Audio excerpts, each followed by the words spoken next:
दूसरे टेबल पे जाइए।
What shit is this?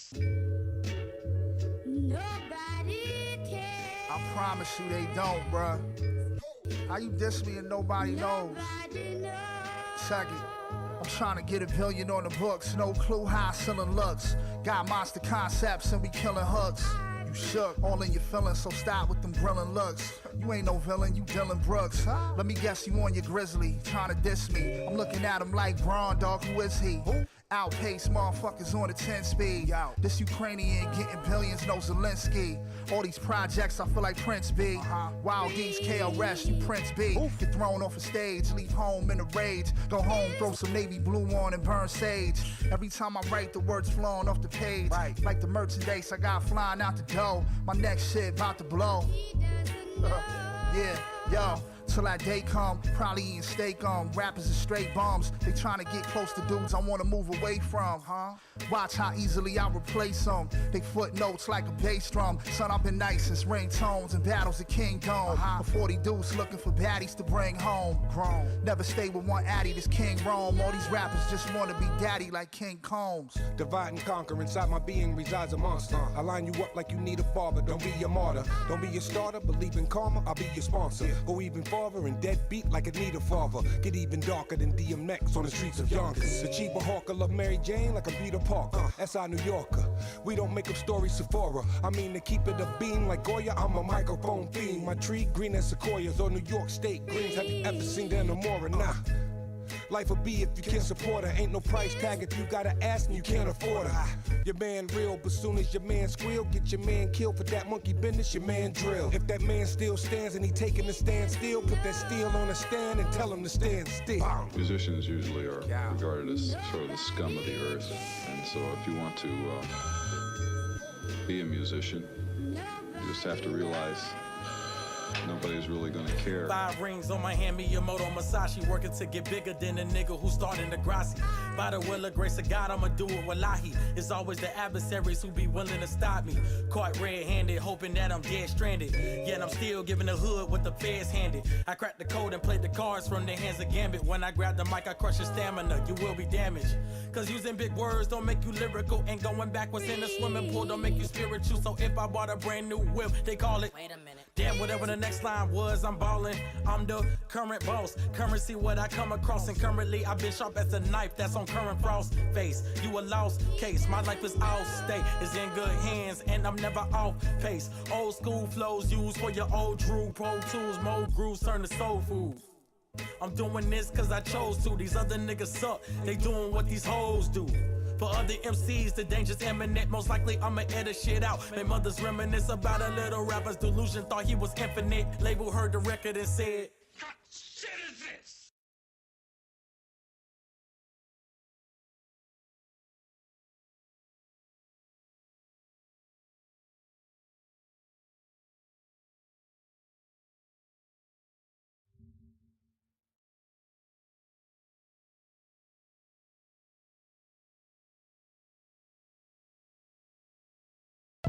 Misschien schijnt hij in Arabië ook al. Misschien schijnt hij in Arabië ook al. Misschien schijnt hij in Arabië ook al. Misschien schijnt...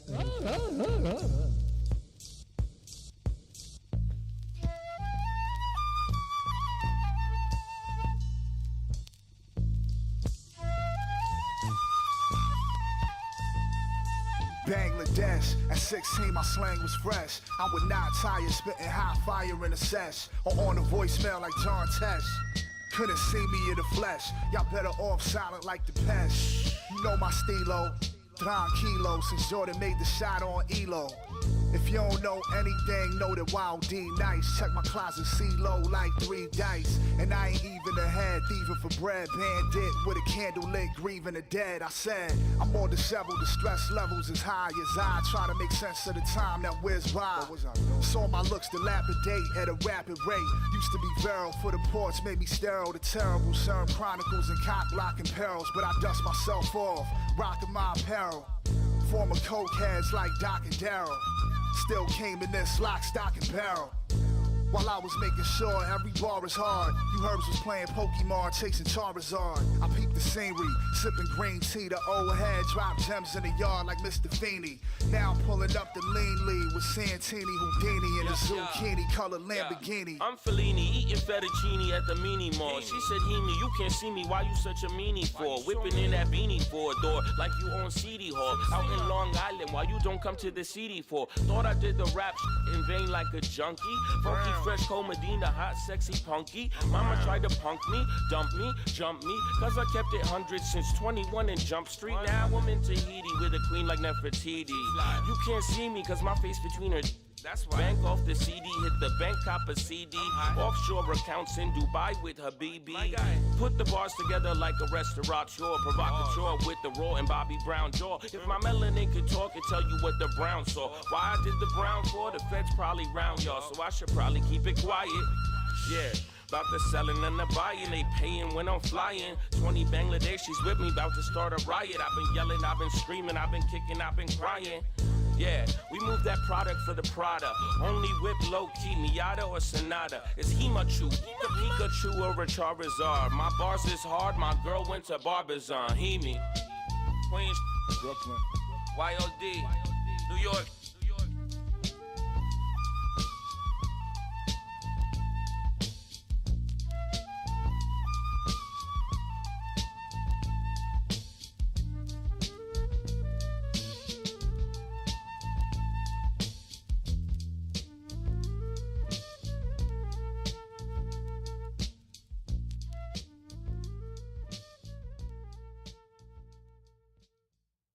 Classic man, it's Sean P. I need a verse on your home skillet, but you might not want to do it. Call me back and tell me you're rough. Get the fuck out of here, Sean P. Or you might call and go, hey, Sean, this is the best record I've ever heard in my life, man. I'm honored to get on it. Or, fuck is this guy, Sean P. Whatever. This will be back, Classic man. Peace.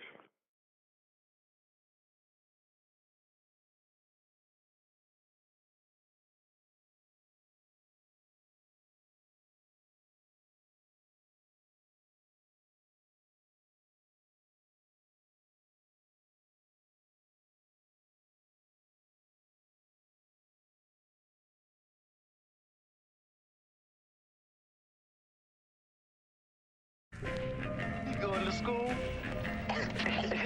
So sad. Don't want to miss that, Blood. Go on and get that honky education. You might be big someday. President. Fuck school! Go to school, dropped out when I heard that. Too busy trying to figure out where the bird's at. And them broads all stopped when I hopped it. They tried to throw me in detention and spot it. But I prospered unlike they intended. Now on suspenders, I was getting suspended. Posted up outside of my street clothes. Principals tried to keep me out the hall like Pete Rose. Gambling, popped them all with a 6. 4 bogeys and more legs. Alcoholics. Yesterday, E&J brought rum out today. Tapping bottles like warriors come out to play. These meddling kids was peddling meds. We sold at high grade like nerds. I paid to solve a square root for me. That's why both the goon and a square root for me. But if I went back in time, I would dare be that geek sitting in front of the class doing his homework, prepping to be somebody in life. Instead of roaming the streets with my mom's kitchen knife. She didn't even rhyme when I told it. Like we bought the whole set from IKEA, I know you stole it. Snuck around real cowardly. Took a metro to go uptown to Cops Hour D. Never chill downtown on Bowery. Was either my hood, Flatbush, Harlem, or the Bronx. Out of my mind, straight lunacy. Avoiding truancy and chasing new pussy. You see where that took me? All those years and now I'm paying bookies and playing hooky. Never danced at the prom. I did the dropout boogie. I don't want to listen. I don't believe in this school system. And let me tell you, I'm 20 years old and I know a lot. Understand? For my age, I know a lot. And where did I learn it? In the streets. Because the school couldn't do nothing for me. Stick with it, baby. Someday you might be king. Remain true to the task. Got bad grades, still stay doing the math.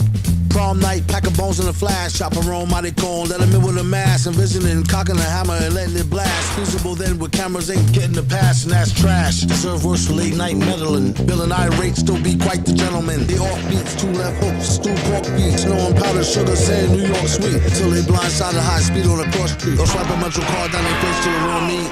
Remember classmates, some of them bad apes. Hallway jokes to bathroom gag rapes. Property to face ass bet dice games for mad papes. Windows shatter, just blame the brown Jew when the glass breaks. And thank the public school system for providing new landscapes. Deficit in attention, honorable mention for detention. Actions, foul language, words that unleash tensions. Often probably resulted in suspension. As they say, another vacay melee, a yoke a teacher up on payday. Or roll a reefer, say hey, and go get the Latigas and the leaves off layaway. Stepped off the bounce, couldn't deal on a day-to-day. Drop out boogie, repeat the steps or pave the way, okay? Yo, no say, shalom, instructor chose to stay at home today. His favorite class got along with the 2 kids. And still cool up till now is you stupid. It's all about commerce regardless who bombed first. More like who stayed calm when the drama bursts.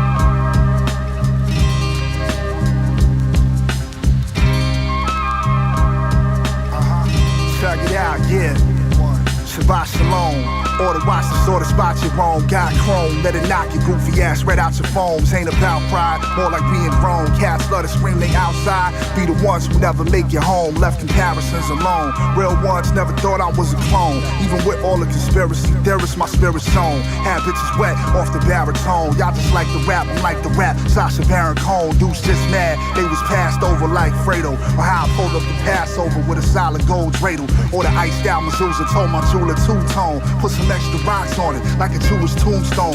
Next year, swing through with the menorah. While you run around jacking up a mad aura. Purporting to end all the horror, dog, and you been a snorer. Never had to flip snow. Like MC Shan with Informer, or the guy who played Ace Ventura. You was up in Mom's basement for a grip, inviting many your dick. You must be fried like shrimp tempura. Motherfuckers scrub up the floor and think they want it with a top 10 scorer. I might shoot in the foul with eyes closed, use a bench warmer. Your team rap like gyros, all your men swarmer. Just got some intel on your damn squad. I heard you Nimrods in cells like SIM cards. Don't make me have to send a dog. Shells go in and out temples like the devout do synagogues. Don't offend the guard. Professional clappers on deck who sit calm till we tells them when they can applaud. Give them the okay sign like Johnny Carson. Dolly Parton on the show tonight, it's gonna be awesome. Tight band and Barbara Streisand promoting Yentl. But first, won't you give a nice hand to Rental? You fucking with the Zocatcher in the ride. They say my record shady like Interscope, but I've been the gold, bro. It's the hot stepping with the vibes. The master teacher professing with the tribe. You beat the drum, they cha-cha-cha. I bet you niggas step to the side. It's more direct. Yeah, I told my brother, let them little niggas get yoked. Come to the yo, if there's a yoke, we gon' take it off your neck like young Berg. I'm to the Ben Hur, you heard if there's an order rope under duress, then we gon' wait in the glacier frozen dread. And you gon' get what you haters supposed to get. You not supposed to confess the iced out Mazooza make you dog fat. You a bitch, you not supposed to care. I spell star with 2 R's in it. I'm too authentic from Oxnard to Prague. I got dope, but it's goofballs involved, goofing up the business. I'm sprucing up another dusty Civic, throwing it tune up enough Meshuggah to bust your fucking windows. Yeah. Your shit come off kitchen, go tell your friends. Mahershala al-Hajbaz, Hazard moves not for kiddies. Optimistically, we cock the glizzy.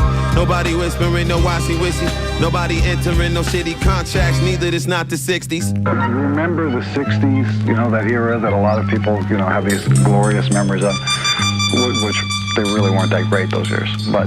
Villain in your presence, shots of premium brown, no chases for the peasants. Dust off the sleeves, trust or believe, prepare for the biggest picture, adjust your TVs. Highs in the heaven, adjust the lows in hell. Come with a whole lot to give and take as well. Take this L and flip it to a 7. Right before you take this mill and flip it to 11. Seek to keep applying all the truth you learning, brethren. Forever new beginning, no concern for the ending. Remain fearless, flagrant plus peerless. Stay stronger, even way longer than a bear piss. Play the groove like Bob James on the move. They all noobs, he on the wave with the truth. Blood in his veins, coursing colder than Antarctica. More warmer in the 90s with Polo and Mad Nautica. Clown out of order, slaughter, a bad orator. Thought the order a cruise back to Florida. If ever food be the type to cause you indigestion, or maybe spit back around and blow out one's intestines. Strategic in thought and energy investing. Divine mind, power increase, count your blessings. One thing that did happen during the 60s was some music of an unusual or experimental nature did get recorded and did get released. Now look at who the executives were in those companies at those times. Not hip young guys. These were cigar-chomping old guys who looked at the product that came and said, I don't know. Who knows what it is? Record it, stick it out. If it sells, all right. We were better off with those guys than we are now with the supposedly hip young executives, you know, who are making the decisions of what people should see and hear in the marketplace. The young guys are more conservative and more dangerous to the art form than the old guys with the cigars ever were.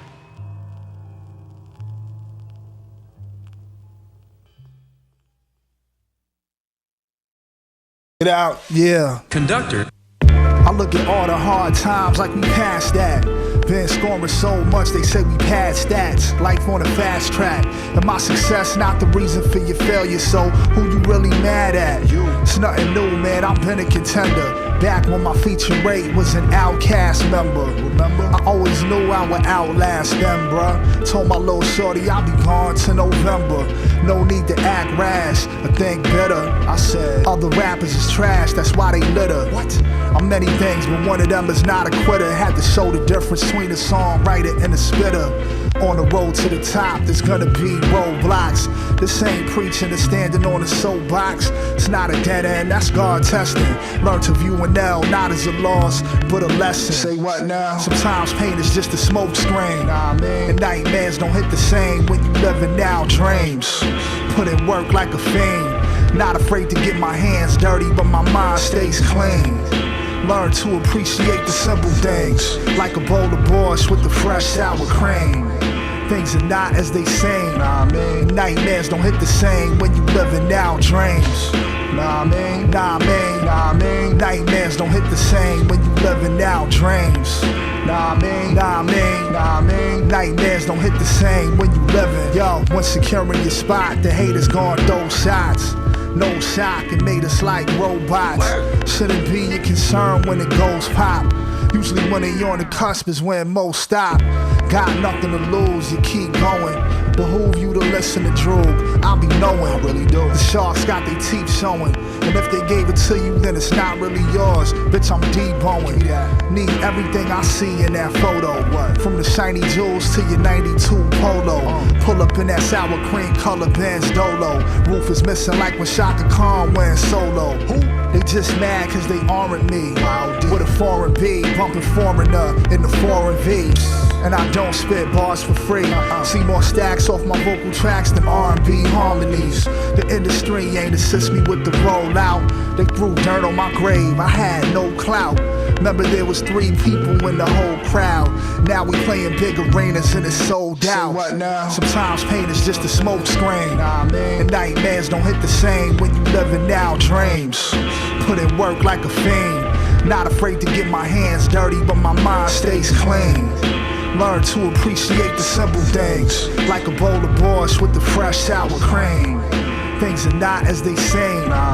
Nightmares don't hit the same when you living out dreams. Nightmares don't hit the same when you living out dreams. Nightmares don't hit the same when you living.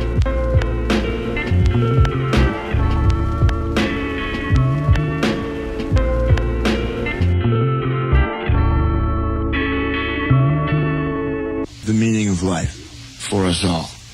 The most important thing to do in your life is not to interfere with somebody else's life.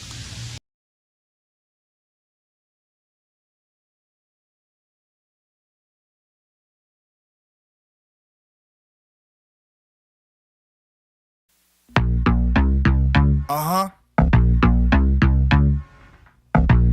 A word? Me and my team played the deuce. Back when you used to think you could boost your high with a loose. In front of the old Port Authority, I was the bust down king. New Port Authority, the internal biological mental mechanism. Let me know the exact time to pass it. Ace, eat a hot dog, get mustard on your face. 42nd Street is the place. Play stop sign on that strip all the time. Square, wherever the hose is at, I'm there. At the theater catching flicks, I saw you with your bum ass girl wearing matching kicks. Bum, son, I even sold Stevie Nicks and the old rags to Fran Lebowitz. There's none of that now. We make hits like Times Square at night. I'm lit on the deuce, on the floor, on the deuce, on the deuce, on the floor, on the deuce, 40 deuce. Some clap on the 2 and the 4, others clap on the 1 and the 3. I won't judge y'all. You walking down 42nd at night, you might run into me. Clap on the 2 and the 4, hit the bank, take paper out like new shoes in the store. You know I can't wait to buy new shoes. Student bumping, I can't wait buy new shoes. 808 smelling like Reaganomics. On 40 deuce declining, office to see comics. I'm good, the rap game is a comedy show. If I need a laugh, I just watch their video. I wanna know who's the Yay supplier. Tell them to meet me in front of Grace Papaya, where it used to be, smoking a Lucy. You just left the Hard Rock Cafe, feeling woozy. Got the blues walking past BB King. See how long it take to get to the shuttle. Time it, how we flip new shoes in this tough guy climate. Like Times Square at night, I'm lit. On the deuce, on the floor, on the deuce, on the deuce, on the deuce, on the floor, on the deuce, 40 deuce. Some clap on the 2 and the 4, others clap on the 1 and the 3. You walking down 42nd at night, you might run into me. Never duck it out the way for a tourist shot. Fuck with me, that's more business for the florist spot. Got 2 fire verses and a chorus hot, plus an 8-bar bridge. A peek into this man's mental on Grand Central. Tell a story and throw in a hint of Oriental. Skate through Bryant Park when the sky went dark. Hit the diner and order an omelet. On the deuce, on the floor, on the deuce, on the deuce, on the deuce, on the floor, on the deuce, 40 deuce. Some clap on the 2 and the 4, others clap on the 1 and the 3. You walking down 42nd at night, you might run into me.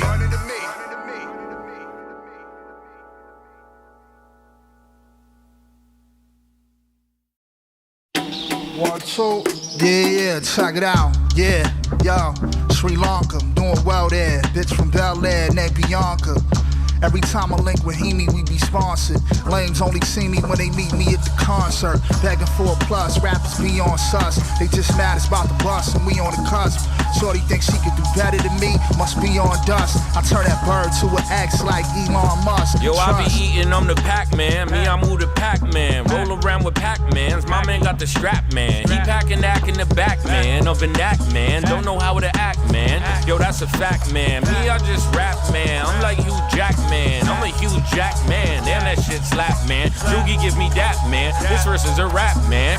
No cap, Queens back on the map, man. I do what you can't. They screaming out my lines like the Wu-Tang. Shorty that I'm messing with divine like I'm Hugh Grant. I'm too amped. Used to stand in line for some food stamps. A true champ. Chillin' in the ride, bumpin' boot camp. You droop stamp. The motherfucker use an entree. Don't try to little brother me, dog. I ain't Fonte. Smack up your kids, choke your mother.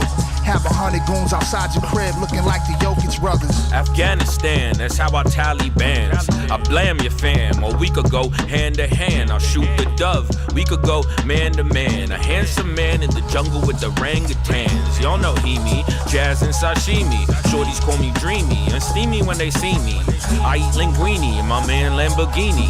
Make the money Houdini and some drip like a genie. Yo, I was dusted, reading math textbooks. Yo, my right hook better than my left hook. Yo, they ain't white hoods, they can't see my checkbook. I'm in red hook, cooking fish, I'm the head cook. You don't wanna take bunga, lusty tunda. I'm comfy in the tundra or in the rotunda. I'm summer humid, listening to Sun Ra. Yo, I bring the dunda, I make your ass nunga.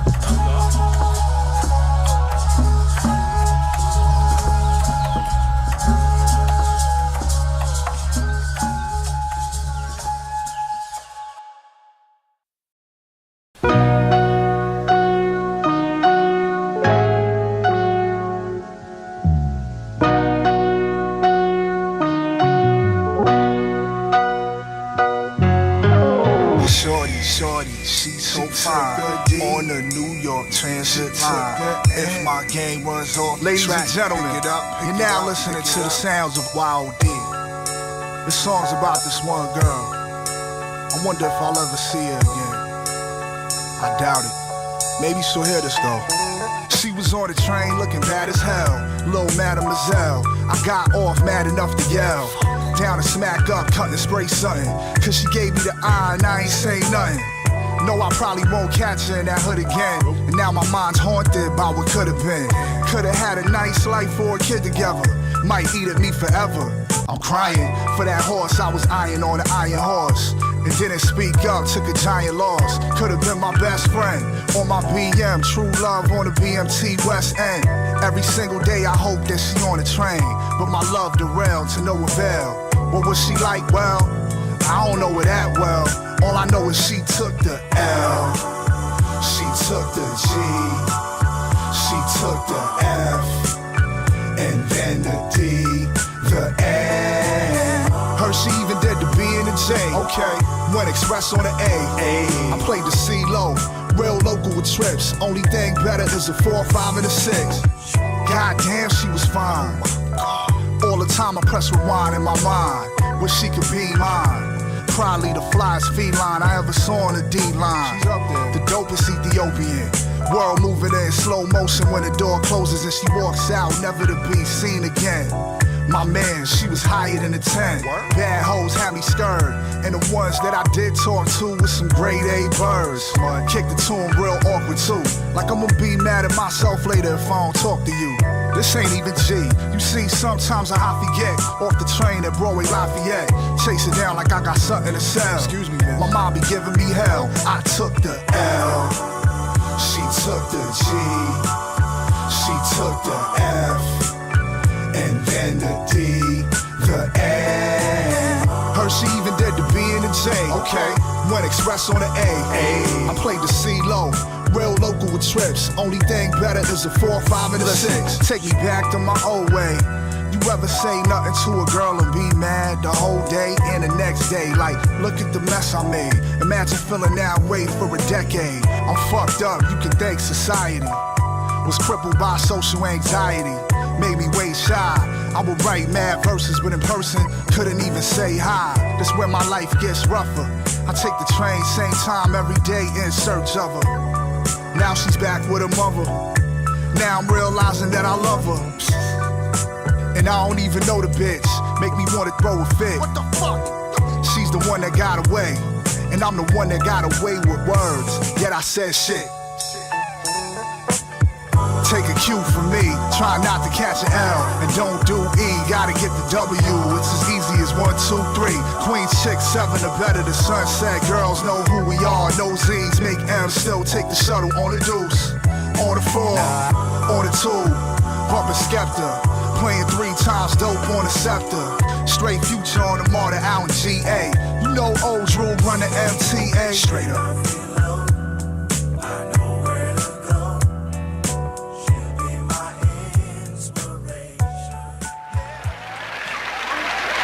Hey, Cap. Look like a guy's on a train with one time. You ever been on a train? You know what I mean? Train?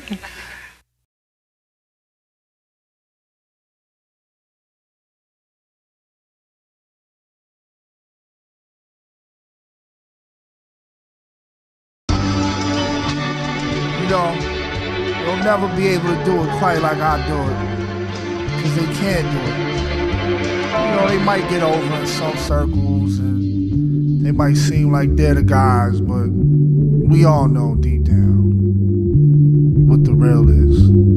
If they don't give me my desired PC, I gotta think harder. For VC, I ain't talking about Vince Carter, Vince Smarter. Y'all just one of them sharks swimming in the water. A lot of them thought that I was finna be a martyr. You gotta feel it, the idyllic business partner. Took the show money and invested in some startups. While you was flexing them new whips that y'all just bought, you probably thought the seed money was child support. So keep me out of them childish thoughts. We order foie gras a la carte, cop $1 million art. Y'all making peanuts like Charlie Brown. I said billionaires are the only cats that I party round. What? You don't even get the reference. Heard you said Jack and Coke when asked what's your liquidation preference. I can't mess with these peasants and never try to press me, address me with reverence. Getting paid like Fresh Prince off of these sessions. Thought it was about time to take some suggestions. Help get my mind out that darker place. Unlike your last take, which left an awkward taste in the marketplace. But watch the gems that I impart. If I could speak at liberty, my creativity pen spark. Catch me posted OT with the Benz Park. Look no further, Wild D is the benchmark. You know what I'm saying? You don't know what I'm talking about. Mix DITC with the DTC. Playoff series meet series A, B, C, D. What you know about GGV, huh? You trying to get a 16, I'm trying to get the A16Z. So I can buy anything I might need. Whole team keep it trucking at a light speed. Last week I just started my own rap label. Now I'm trying to meet Hova at the cap table. Collect the bread and I'm ghost dummy. More concerned about my post money. Dudes trying to post money. If you was smart then you'll catch it. Posing with a loaded gun, I got a different kind of full ratchet. Click, break ankles with a crossover fun. Got 'em. Or I might just call glass with a soft bank. You don't understand the terms, it's still early. Put in work and you could be the next Bill Gurley. Who? Put in work and you could be the next Bill. Who?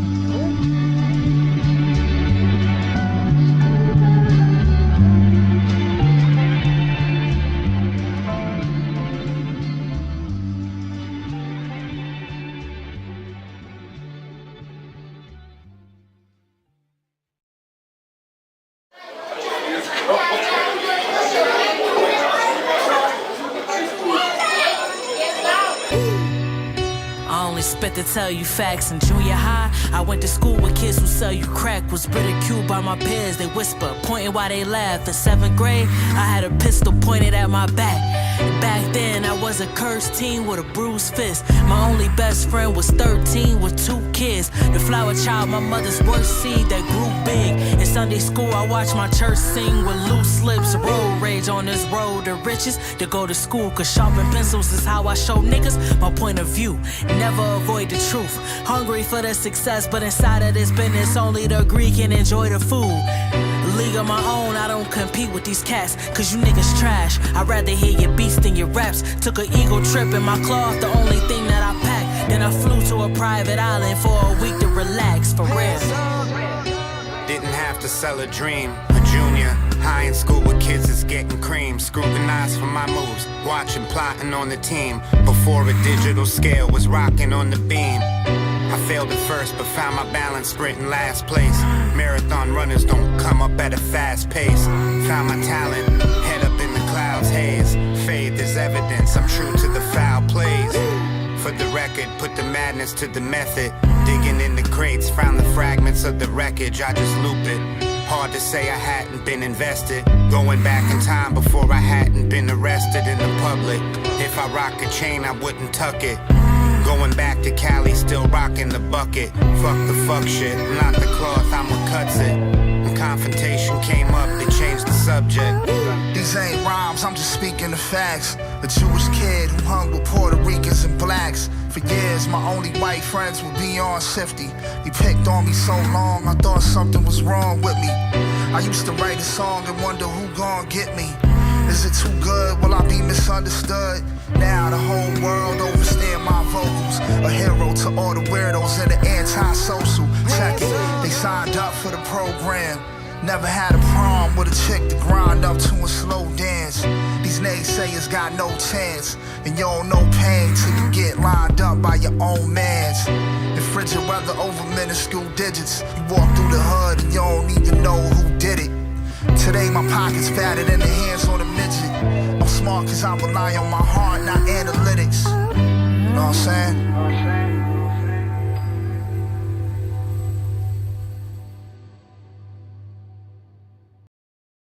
We like Isaiah Thomas and Joe Dumars. You don't want no Fumar. Acting tough, you goofs, Harold and Kumar. They jack them too hard. I'm looking at these rappers like Doc Umar, looking at your white Gumar. You mad they recognize my brilliance, spending tens of millions? Must be graffiti writers where you in your feelings. Don't a minute go by, your man is not complaining. All he do is fuck up the bag like boxers training. Got restraint, ain't worried about nobody hating. That's like the dude cursing at the sky for raining. Can't stop y'all, you can only try contain them. Consumers see the difference when the product came in. Your boy put a lot of pain in. End of the day, still acknowledge that it's entertainment. Who shot ya? Separate the heat from sriracha. People watch ya, I see the geek in your posture. They be like, how you living, boy? I say prekrasna. Peace to Sasha, now u nas novaya tachka. Old Russians in the spot off of Fifth of Vodka. Have one of my dogs come flip you like a locker. Should we expose these hosses? Oh, we got to. Fuck you and your phony patwa, Brody Satwa. And your bitch, who she thinks she is? Patra? Pussy Klatachka, Blasphema. Yo, I heard this high hand frontin' like he top shotter. Got bread, but you dusty like Tabata. Think you bright, but I know somebody smarter. With an OCD mother and a musician father. Wild D, I've been this way since cats was wearing Pradas. Dropped the hammer on the propaganda, all you hear is Pravda. Little mama washing my feet like she was Magda. Mary crack a cherry up in these creeks with shatas. Got body unique, I speak with the chakras. I'm chic in my birthday fleet. Peep the pasta, no costume jewelry for me. Keep your proppers, put some langoustines in your cheek. Eat your lobster, the Coast Guard buoy was deep. Peace to Wata. We survivors like Beyonce and Kelly. All them other cocksuckers gotta slide on their belly. He not my brother, I'm liable to Nelly. Make a nice pair of boots with the hide and the skelly. I need a python trench coat. I been dope ever since GP and Sean Kemp though. Yo, next time we in Venice Beach, dropping a check off for Enzo. So, hey. Vomit on the squadron. What's wrong with this cheddar goblin? Amnesiacs, I'll probably forgotten I'm filthy rotten. Gee whiz, pardon, I'm trying to get to your coffin. Always do the Ed Lover dance on the spot I drop them. The drugs are not a problem they saw when you're over talking. The muffle of pollution and noise that are soon forgotten. Even in the grave, stained J's and slick fades. Roll a pound and make a turner with roach, call it a Kafka. Dark thoughts, often as black and blue in my heart is. While you gather round gallows to mock all the departed. Famous for frying your favorite faces, but name an age of the danger, more underrated, I'll pay you. You hear me with a drool in the mood as he who were orange. We clocking and never awesome, lick off to they kukarachin. Wild world, they try to cut scars of any Mufasa. You corner me, get plated, I'm making fucker frittatas. White sheets and toe tags when I approach mics. I do it from the soul, I don't do it for lights. We still lit like the stove that be boiled in rice. Keep it with somebody hottie that be sugar and spice. I rock the death ill kicks that be lavish and crisp. A first round draft pick with points and assists. They tried to score but they miss, I used the flick of the wrist. Pay no mind to your defense, you better off on the bench. I put in more work and less talk. All you see is white chalk, you couldn't keep up on the light walk. We dog walk rappers, dismiss me with the small talk. Oh hallmark rappers, we knock them out the ballpark. Checkmate, you'll never get a clean slate. We trendsetters, you just got up on the wave late. You showed up for dinner but ended as the main plate. I mash out on the buttons till the game break. I mash out on the buttons, I got the game face. Sporting camouflage when I'm hunting, we not the same weight. To see the guy, you probably gon' have to gain weight off a protein shake, vitamins in a rare state. then probably get you some Allstate. You gon' need insurance to get your endurance all straight. Right after the beating you take, it dump Olympics, all categories I ate.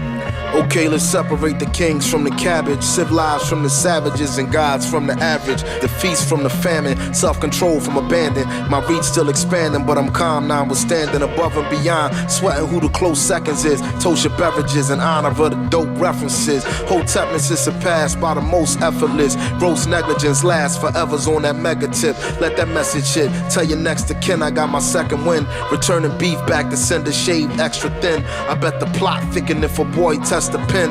I let the pot thicken like some soy lesser than when the chef adjusts the temp to turn the heat up. Keeta, more than just a pimp, I'm solid from the feet up. My blessings wasn't heaven sent, I got it from the re-up. My family out where only those invited come to see us. Y'all haters hire for peanuts to try and come between us. Just a minor inconvenience, you should probably come to Jesus. My passport full of visas from back when going overseas was still allowed. No concern about diseases. He's the 20th century's quintessential exemplary spitter for carrying the culture to where it was meant to be.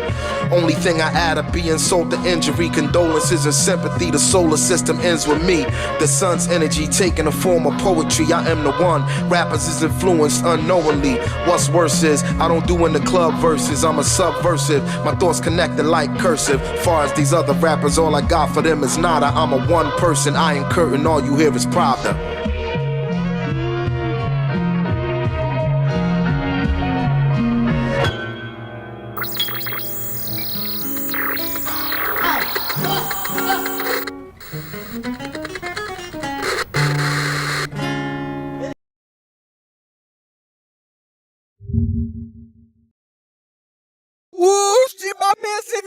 Euphoria.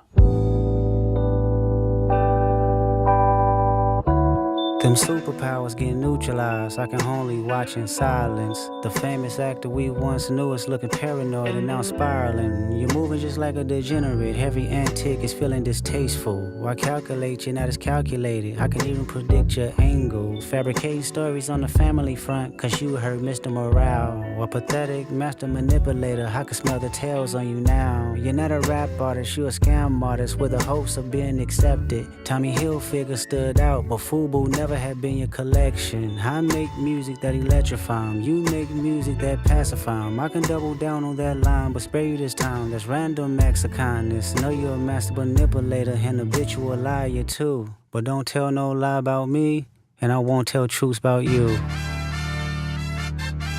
Shoo! Shoo! Shoo! Shoo! Shoo! Shoo! Beep, beep, beep, beep, beep, beep. Yeah, I'm out the way, yeah, I'm low, okay. Yeah, the island right here is remote, okay. I ain't thinking about no reaper, nigga, I'm reaping what I sow, okay. Got a Benjamin and a Jackson all in my house, like I'm Joe, okay. Hellcat, met his homeboys in them types LA solo, okay. Everybody wanna be demon till they get chipped by your throwaway. And I might do a show a day. Once a lame, always a lame. Oh, you thought the money, the power of fame will make you go away. Have you ever played? Have you ever? Okay, nigga, let's play. Have you ever walked your enemy down like with a poker face? Have you ever paid $500,000 like to an open case? Well, I have, and I failed at both, but I came out straight. I hate when I rap or talk about guns, then somebody die, they turn into nuns, then I hop online like pray for my city. He faking for likes and digital hugs. His daddy a killer, he wanna be Junior. They must have forgot the shit that they done. Dementia must run in his family, but let it get shaky.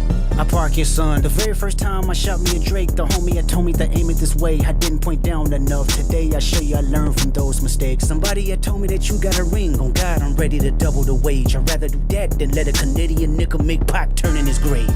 Cut the business, you got shit twisted. What is it, the brakes? I hurt your feelings, you don't work with me no more. Okay.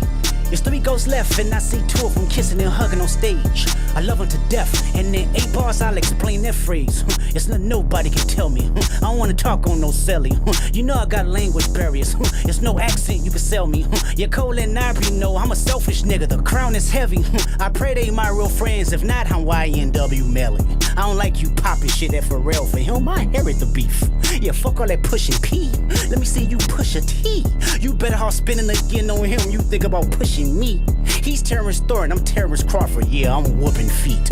We ain't gotta get personal, this a friendly fade, you should keep it that way. I know some shit about niggas that make gonna wanna look like a saint. This ain't been about critics, not about gimmicks, not about who the greatest. It's always been about love and hate. Now let me say I'm the biggest hater. I hate the way that you walk, the way that you talk. I hate the way that you dress. I hate the way that you sneak this. If I catch flight, it's gonna be direct. We hate the bitches you fuck, cause they confuse themselves with real women. Then notice I said we, it's not just me, I'm what the culture feeling. How many more fairy tale stories about your life till we had enough? How many more black features till you finally feel that you're black enough? I like Drake with the melodies, I don't like Drake when he act tough. You gon' make a nigga bring back Puff. Let me see if Chubbs really crashed something. Yeah, my first one like my last one. It's a classic, you don't have one. Let your core audience stomach that. Then tell them where you get your abs from. V12, it's a fast one. Bow, bow, bow. Last one. Headshot for the year. You better walk around like Daft Punk. Remember? Hey, Top Dog, who the fuck they think they playing with? Extortion my middle name as soon as you jump off of that plane, bitch. I'm allergic to the lame shit. Only you like being famous. Yachty can't give you no swag neither. I don't give a fuck about who you hanging with. I hate the way that you walk, the way that you talk. I hate the way that you dress. Surprised you wanted that feature request. You know that we got some shit to address. I even hate when you say the word nigga, but that's just me, I guess. Some shit just cringeworthy. Ain't even gotta be deep, I guess. Still love when you see success. Everything with me is blessed. Keep making me dance, waving my hand, and it won't be no threat. I'm knowing they call you the boy, but where's the man? Cause I ain't seen him yet. Matter of fact, I ain't even bleed him yet. Can I bleed him? Bet. When I see you stand by sexy red, I believe you see two bad bitches. I believe you don't like women. It's real competition. You might pop ass with them. Let's speak on percentage. Show me your splits. I'll make sure I double back with you. You assigned to a nigga that signed to a nigga that said he was signed to that nigga. Try cease and desist on a like that record. Oh, what? You ain't like that record? Back to back. I like that record. I'ma get back to that for the record. Why would I call around trying to get dirt on niggas? Y'all thinking my life is rap? That's whole shit. I got a son to raise, but I can see you don't know nothing about that. Waking them up, know nothing about that. Then tell them to pray, know nothing about that. Then giving them tools to walk through life like day by day, know nothing about that. Teaching them morals, integrity, discipline. Listen, man, you don't know nothing about that. Speaking the truth and consider what God's considering. You don't know nothing about that. Ain't 20v1, it's 1v20 if I gotta smack niggas that right with you. Yeah, bring them out too, I clean them out too. Tell Bean that he better stay right with you. Am I battling ghosts or AI? Nigga feeling like Joel Austin. Funny he was in a film called AI. And my sixth sense telling me to off him. I'm a blick niggas all in they coughing. Yeah, OB-ho niggas is dick riders. Tell them run to America to imitate heritage. They can't imitate this violence. What I learned is niggas don't like the West Coast, and I'm fine with it. I'll push the line with it. Pick a nigga off one at a time with it. We can be on a 3-hour time difference. Don't speak on the family, Crody. It can get deep in the family, Crody. Talk about me and my family, Crody. Someone go bleed in your family, Crody. I be at Newhall King eating fried rice with a dip sauce and a blammy, Crody. Tell me your cheesing farm. We can do this right now on the camera, Crody. Hey, fuck y'all niggas, I don't trust y'all niggas. I wave one finger and thump y'all niggas like, field goal punt y'all niggas, they punk y'all niggas. Nobody never took my food. Whoever that's fucking with them, fuck you niggas, and fuck the industry too. If you take it there, I'm taking it further. Psst, that's something you don't wanna do. Ooh. We don't wanna hear you say nigga no more. We don't wanna hear you say nigga no more. Stop.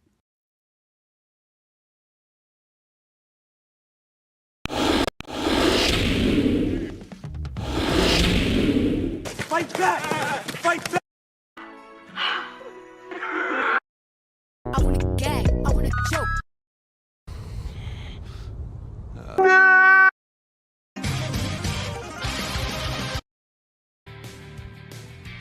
ご覧のスポンサーの提供でお送りします。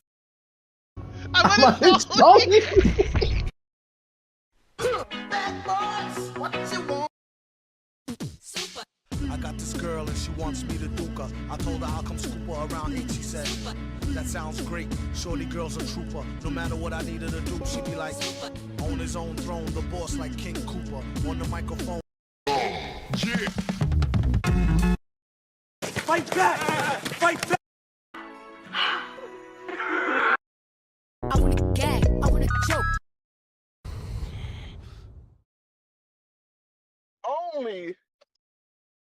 Only if it's like, I look at it like money, right? If money come knocking on my door, that's OT for me.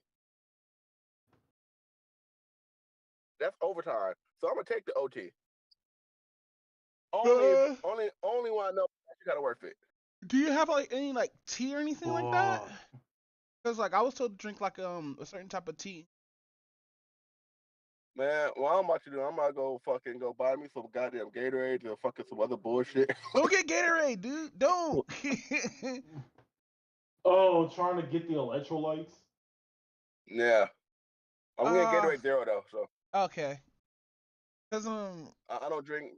I don't drink regular soda no more, bro. Like I just can't. Like I just don't. Yeah, dude, I can't drink dark sodas or like, cause I could drink like fruity sodas, but I can't drink like fucking like Coke or anything. Well, I still drink Coke. I drink Coke Zero. But it has to be like a flavored Coke though. It can't be like regular fucking Coke, like a Diet Coke. I just fucking just throw that shit against the wall. Like the vanilla one ain't that bad. I had the spice. That's not that bad. Spice. Like yeah, the spice. Yeah, Coca-Cola Zero Spice. That shit ain't that bad. That shit actually pretty fire. Oh no, I was making a Actually, you know what soda you actually need? Specifically McDonald's Sprite. Wait, what? Nigga, that shit acid, bro. Hey, yo, no. I swear, bro. Hey, yo, that's just straight acid, man. You can throw that shit on somebody. Somebody gonna start fucking melting. Bro,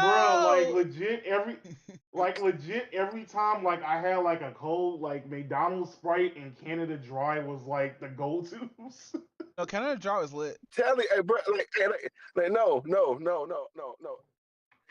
Calvin used to be half right drunk, bro. He didn't even drink the whole fucking cup when we used to go McDonald's. You put that shit on the TV tray, that shit just half drunk. Like, yeah, I'm done with this shit. I was like, bro, like, nah, nigga. Like, that shit straight acid. Me and Calvin used to drink that shit. Remember, Calvin used to half cup. We were like, nigga, that was it. Throw that shit in the trash. That's it. But I wonder if like people like that who try to like make lean out of like McDonald's Sprite, like does it just like kick them out of their high, or like how does that work? Bro, that shit probably sober their ass up. Shit, hold up, nigga. Like hold up, time out. Bro, your tongue start burning a little bit. You gotta start throwing ice cubes in your lean and shit, even though there's ice and lean, but like you gotta put more ice cubes in there. It gotta be like 60% lean, 60% ice, 20% concentrated Sprite. You gonna break the ice tray in that bitch. You gotta break the whole damn ice tray in that bitch, but that may not be enough ice. But this is episode 161 of the HotSticks podcast. I'm here with Alicorn Lion. Drizzle. God damn it. Drizzle. Raven of Faith. Like, god damn. Yo. And me, Doom Vibe. We're just shooting the shit right now until we get to the topics, but fucking A. Continue, fucking. I'm telling you, man, you gonna break the whole damn fucking ice tray in that bitch. It's not gonna be enough ice. Shit gonna melt as soon as you put that shit in there. Hey, how y'all guys feel about crushed ice? That's how much acid that bitch. Jesus. But nah, fucking alright, where's the list? I have the list somewhere in this bitch. Man, I feel like it's been a cool fucking minute. I have no topic for today, even though I do have some shit piled up that I need to actually. Because wrestling's been kind of fucked lately. Well, not really fucked, but it's what happened. Hey, so do you know about the Tyson shit? The Tyson shit. So Tyson versus Logan Paul or Jake Paul. I don't know which brother it is. Oh but... yeah. Oh yeah. Speaking of that. It's funny because Logan Paul's actually pumping that shit up too. So apparently KOs are permitted. So his ass gonna get knocked out. Tyson got hit that nigga 3 times. He got dropped.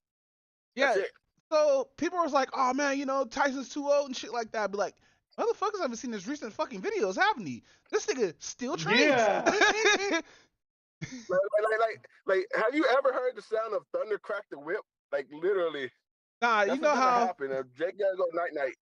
This dude is slowly getting back into his prime with like booty shorts on. Like what the hell? This nigga 50. Man, this nigga 67 years old. He got. Go ahead. He got grab him and he gonna put his ass to sleep. That's it. Bro, fucking Mike Tyson's like everybody's fucking Debra, bro. This nigga outlived everybody and still fucking punching the sandbag, making that shit cry, bro. Making that shit cry. How the fuck you make a sandbag cry, bro? There's no body in there. Man, over there punching the soul out that bitch. What you mean? It never got a soul. Motherfucker over here doing combos and shit. Put it in there, then push it out. Hey, you know how you treated that sandbag? Like, even though it don't have a soul, you did that thing where like Home Chick from the Avengers did to like Bruce Banner. Oh in, no! Like the Avenger. Damn. She knocked that soul out of his body and right back in. Man, I hope. No, I actually do hope. You talking about from Doctor Strange, right? Yeah. Yeah. Yeah. Bro, I hope it's like 2 rounds. Like at the Man, most. It's not gonna be 2 rounds, nigga. My boy, it may end in round 1. Jake may go night. Dude, what if Jake actually wins though? Ends up knocking the shit out of Tyson. Hey, I'm just gonna say this. Hey, Kevin Hart gonna make a new joke out of that nigga. That's what's gonna happen. Damn. Comedian's gonna be on it, bro. Tyson gonna be like, man, I don't know what happened, man. He saw it once and like, he put me on my ass. This is the second time I got knocked out in my life.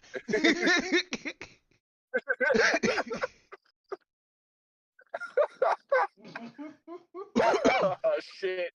I'm fucking dead. I'm dying. Paul Brothers gonna be knocked out on the floor while Mike Tyson's chewing on his ear at the same time. Oh like, no, that motherfucker.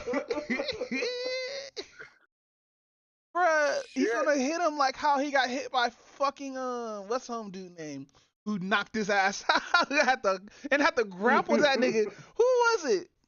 Who fought Logan or Jake Paul and knocked that nigga out like Okay,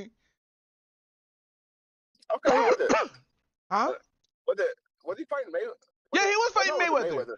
Yeah, no, cause like Logan Paul hit him, and Mayweather was like, "Nah, nigga." Hit that nigga once he started. That fight was bullshit. I'm sorry. Like, how the hell an experienced fighter like him gonna be hanging with Mayweather? Like, that makes no sense whatsoever. No, the thing was he wasn't. He got hit one time. That nigga legs went like, nah, fam, we gonna touch knees. Yeah, I remember that. That nigga got hit. Hey, that nigga not Pacquiao. Pacquiao could take that shit on the chin. Jake took that shit one time. That nigga got weak in the knees. Quick. Nigga woke his ass up after he went to sleep. Everybody saw that shit. Man, he was like, hey man, I need you to wake up, bro. Wake up. We don't talk about that Pacquiao versus Floyd Mayweather fight. We don't talk about that. Ah, damn, word. we gonna have the whole Filipino community on our ass. Bruh. Like, I will say this though, that shit was a close ass fight though. Okay, well nobody said that shit was close. Today's topic, Amanda. Because like at one point, Mayweather was about to go to sleep. When he clinched him, he was like, "Hey, hold up, this nigga, he ain't playing. Hold up, I gotta wake up a little bit." Hey, so while we fucking streaming, look what just dropped. I can't look. Unfortunately, Jake Paul has a chance to win by KO. I don't like it, but Mike ain't in his prime no more, and Jake can fight. Trust me, I want Tyson to drop him. Oh yeah, I want him to drop him like a bad habit, bro. Nah, nigga. Fucking redeem our black brothers and sisters out that one nigga was talking about, I'm doing this for the culture. Oh yeah. I'm doing this for the culture. Yeah, nigga disappointed the whole culture. The amount of disappointment that the black community had to go through after that. It's like, get this fucking basketball player out of here, nigga. Yeah, I forgot what his name was. You remember like one of Jake Paul's like first fights? It was like against like this NBA player, and he kept on saying, "Oh, I'm gonna do it for the culture." Nate Robinson. Yeah. You saw how he was throwing punches though, nigga? Like, this is not a school fight. Hey, hold up. Nate was talking all that shit up before that fight, and Nate ass went to sleep. Bro over here snoring like he took some NyQuil, bro.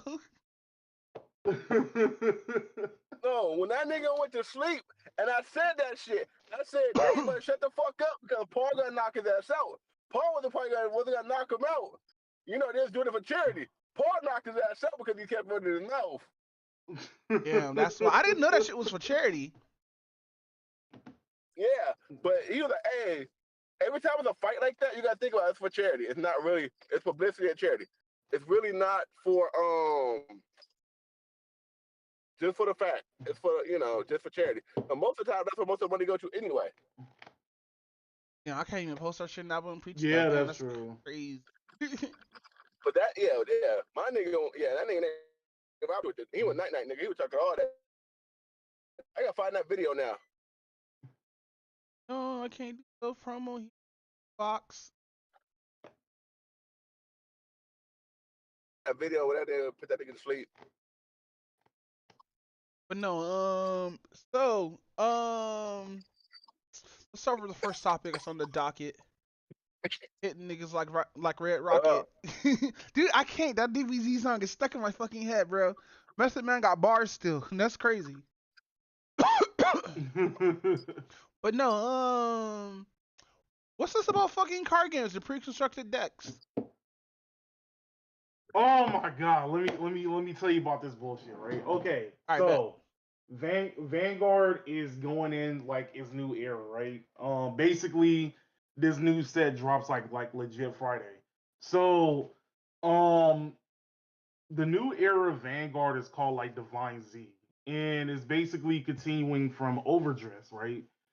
Basically, it's just crossovering like how hopefully it's ready. It's crossovering kind of like how like let's say Yu-Gi-Oh went from like 5Ds to Zexal and stuff like that. And it came out with like a new mechanic which was called like the energy gauge, right? And it's basically like this crest that basically just gives you like another resource every turn. You get 3 energy counters. You can get up to 10. That's the window, but right here. And basically you have the option to either use cards that specifically uses the energy gauge, or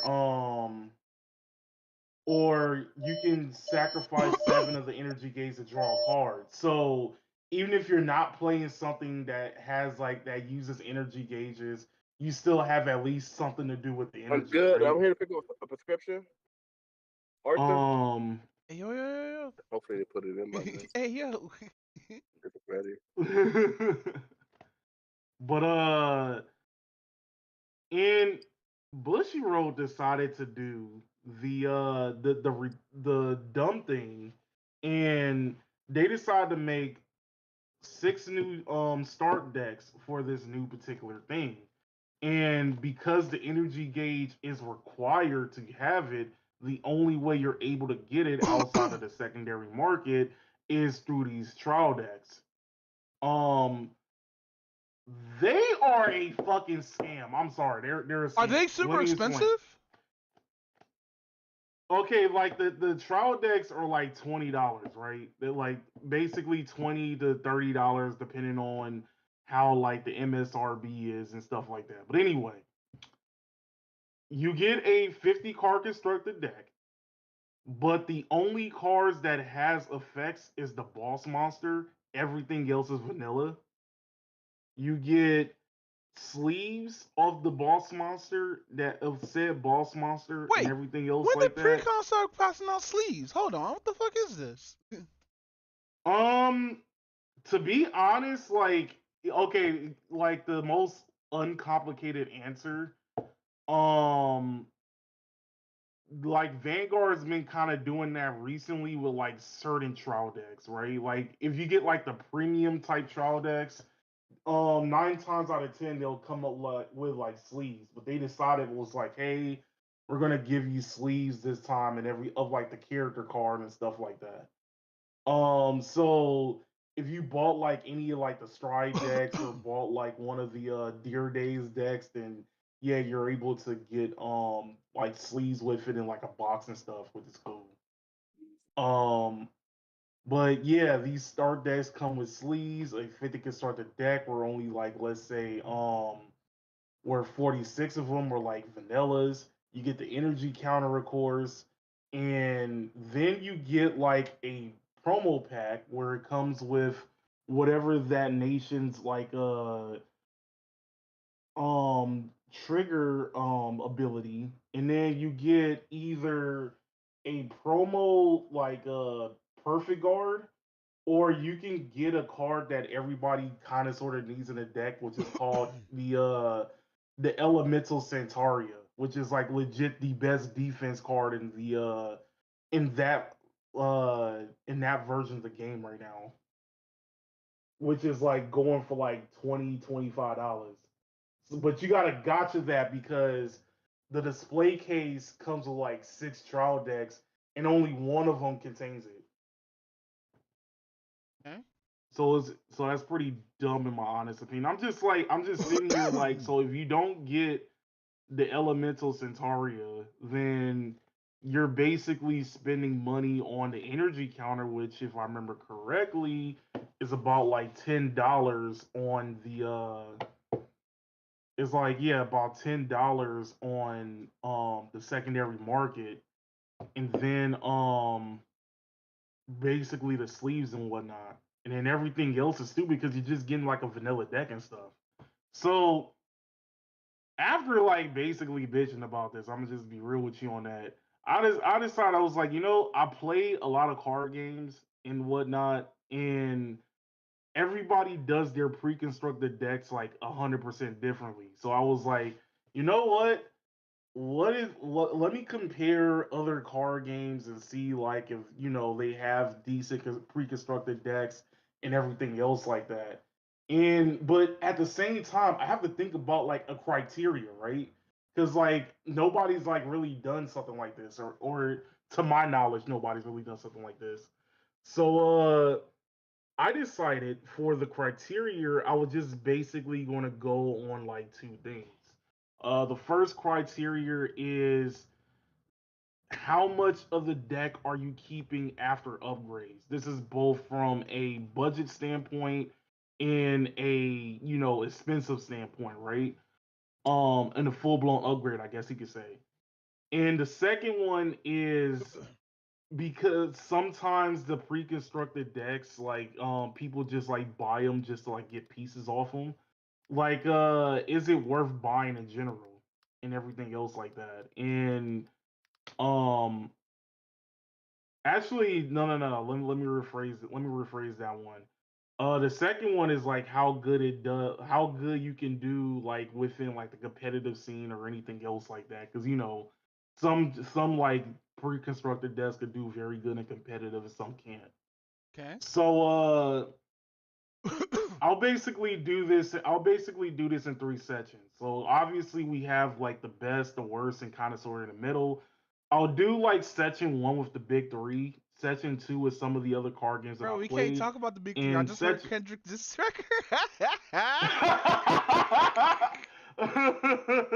oh no, Kendrick Lamar's coming out with that disc.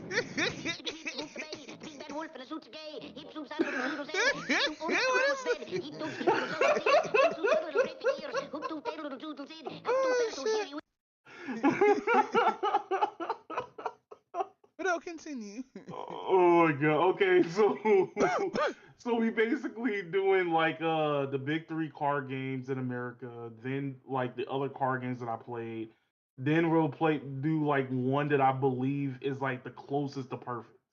So quickly for the big three, which is Pokemon, Yu-Gi-Oh, and Magic, I believe that Pokemon is like the worst one of the three. Then Magic is like in the middle, and Yu-Gi-Oh is like the best one of the three. For the And the pre-cons? reason why, yeah, for pre-cons, yeah.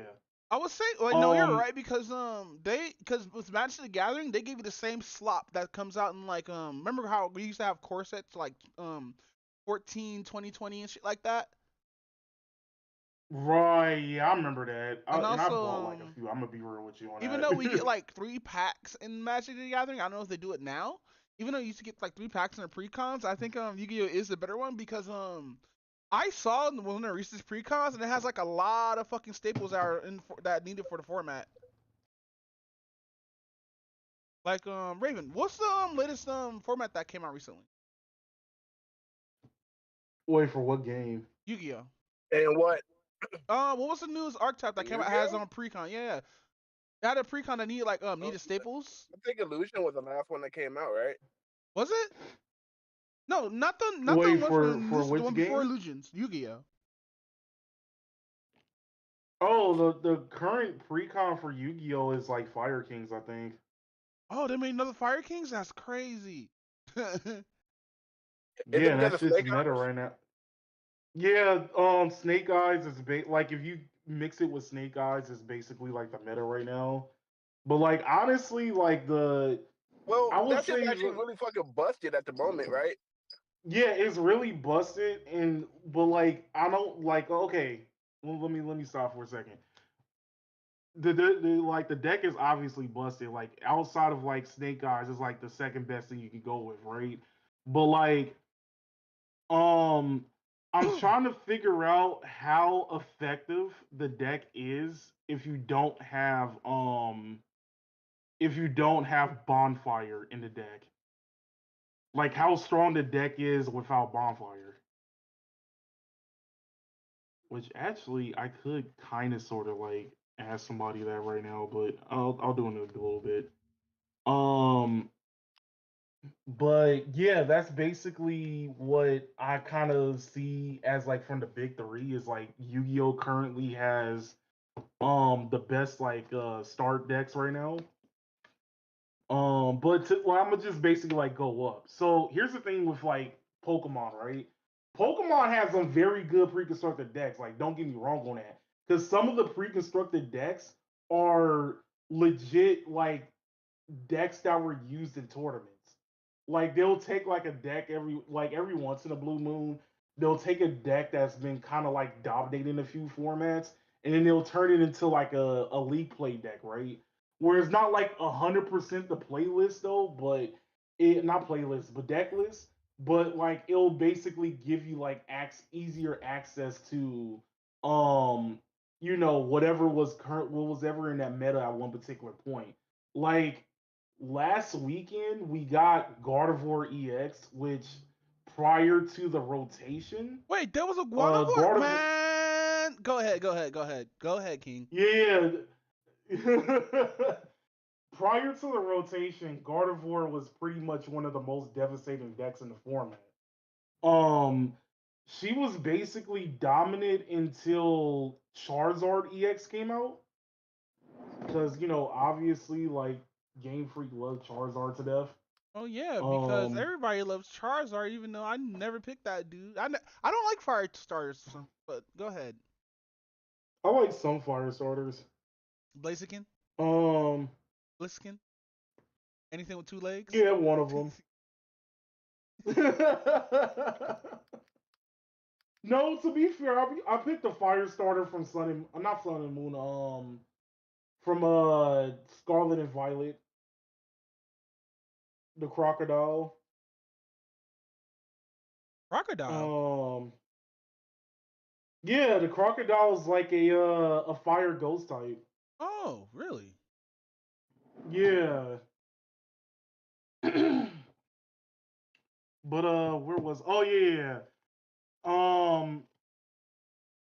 So basically, rotation hit like earlier this month, and the Gardevoir EX is like no longer part of the meta, but it's still a good rogue deck now.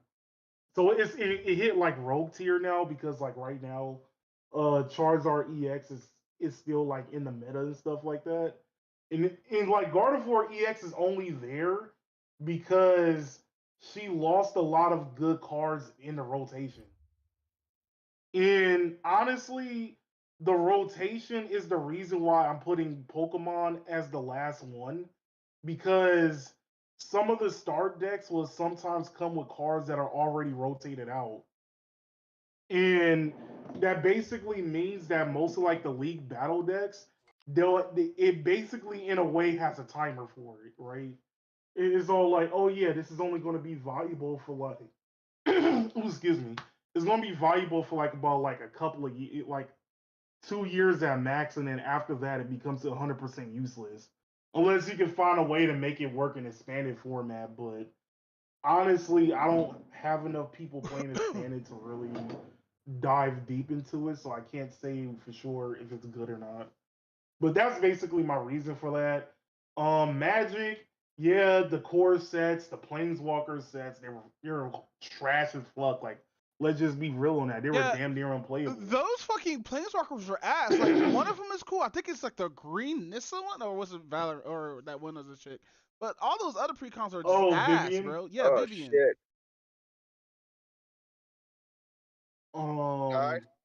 What? I'm dying slowly. I told you. No. So I'm trying to pick my medicines up, and it was like, well, I got my they gave me the pain pills. They was like, here's your ibuprofen. I was like, all right. Where's my antibiotics? Yeah, of course. The most generic shit. That's fine. I don't care. I don't need no papers anyway. But what's really got to stop the pain is the antibiotics. So they was like, well, that just came through. ... What the fuck you mean it just came through? She should have been here before I got here. The world hates me today. Damn, the bro. world Really? doesn't hate you. I'm gonna check the what's paper gonna happen is antibiotics, that or can you just grab like over the shelf shit? Because it's probably gonna give you like vitamin C or some shit. Nah, I'm gonna get some probably some amoxicillin. Whatever, it's gonna be probably amoxicillin or one specifically for strep. But I think I also have a fucking cold on top of strep, so it's just like 5 times worse. So I'm actually just like, yeah. Oh no, it's gonna feel like a cold. Like my dumbass, I'm prone to bronchitis and shit like that. So like when I first got strep throat, bro, it felt like I just needed to like not talk anymore. Not talk a lot. But no, yeah, man, fucking the state of precons are kind of just like ass. But I didn't know Vanguard put out sleeves though. But Yeah, they I would did. say this too though. But Vanguard has one of the most publicized card games there is, especially in Japan. Yeah, in Japan, you see advertising everywhere.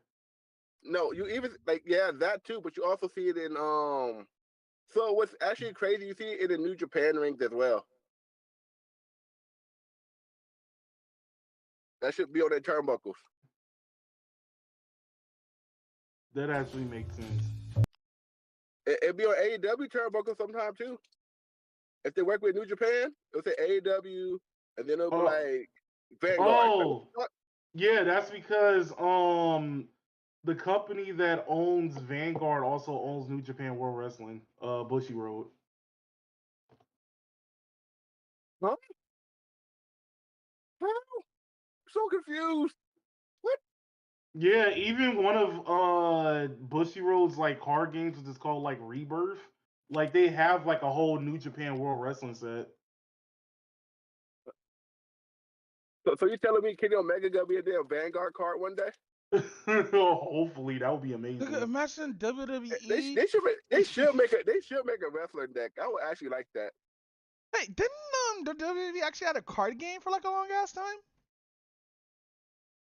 Or am I tripping? I don't know if it was like a legit card game or it was No, I think they're just old like trade. I think they're like trading cards, like legit like trading cards. Yeah, I think they are just trading cards only. Yeah, they're not like what's it called? WWE like maybe now since Triple H is playing nice with other people, we may see some other shit come from this. As we saw at WrestleMania, they was actually showing all these sponsors on the ring. Like better video games? Yeah. I hope we get like better 2K games. Well, 2K24 wasn't that bad. They brought back the coffin match and they brought back the ambulance match. Oh, nice. Yeah, put them in the ambulance, bro. You can actually slam them off the top of the ambulance and shit too. You can climb on top of that, but yeah. So You know what type of match? I want that match that they had a Lucha Underground with Killshot and AJ Fox. I think, to be honest, I noticed like the character creation is like getting better too, because I saw like somebody do a thing where they made like all of the employees of like retail employees into wrestlers. That's crazy. Well, That people shit made was so funny. people made Kenny Omega and they made Swerve Strickland. Oh, nice. They made all the elite. They made the Young Bucks and what's called and they do got the you know the Lucha Bros. Yeah. They do got the Saddle metal shit in there too at the taunt. Oh my god. And you could do it as like a little freeze thing. So if you got gloves on, you could take the gloves off and put it in their face like Penta. What? No. I'm like, oh shit. Okay, this shit's actually really dope. So and then the crowd will get with it. So about putting shit in people's face, bro. I sat here and watched all 10 episodes of Good Times Black again. Why did you put yourself through so much torture? Because I didn't want to review something. Dude, don't. Don't. I'm gonna watch it so I can talk shit about it. I already understand. If you do that, just watch the first episode. I'm about to spill everything right now. So, the first episode is definitely a plot, but it pissed me off because what is up with Seth MacFarlane talking babies? I don't know. That's always been his thing for some reason. I feel it's so fucking weird that he does this shit. And it's not even that the talking baby, because the baby's supposed to be grown. He's supposed to be like, the baby's like the older brother. But I guess it's how, a baby way thing with it, because like he's still mature or whatnot. But this nigga's still sucking off titty milk from his mom. What in the Detective Conan is this? Shut up. Even though I don't watch that anymore, you should shut your mouth. It's about to end. Fuck out of here. Yeah. Thank God. The creator said like they're winding down on the final chapters. Is it actually doing plot though? Cause like it's so far from the plot. All of it's been plot. Oh my God. Everything's technically been plot. It's just that it just existed too long, like One Piece. That nigga was like 8 years old. That nigga was 8 years old for like 20 years, bro. Come on. You gotta think about it too, though. It's like you gotta think about it like this too. It's like for like how long that's been out. Conan's been out since the fucking 90s, even before then, probably. Like I think late 80s. So it's been early 90s. Like I think the manga was 90, like 89 through 92. We didn't get it out here till like 95, but the anime come out in 93. So basically, the anime is just as old as me. Okay, got it. Damn. It's like Lupin, bitch. Lupin's different though. Lupin doesn't have concurrent episodes at the same timeline. Sometimes it goes Yeah, off season and on bitch season. got movies coming out every year. But Lupin's different though, bro. Like how many movies that Case Close has? Like 17? That is true. That is true. Like I'm surprised that One Piece caught no. But let's get back to fucking trash, bro. The first episode basically is 3 plots.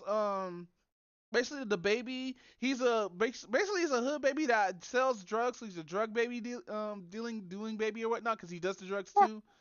So basically, a gang rolls up on him and tell him to get off the block. And basically, they have like other babies to try to kill him.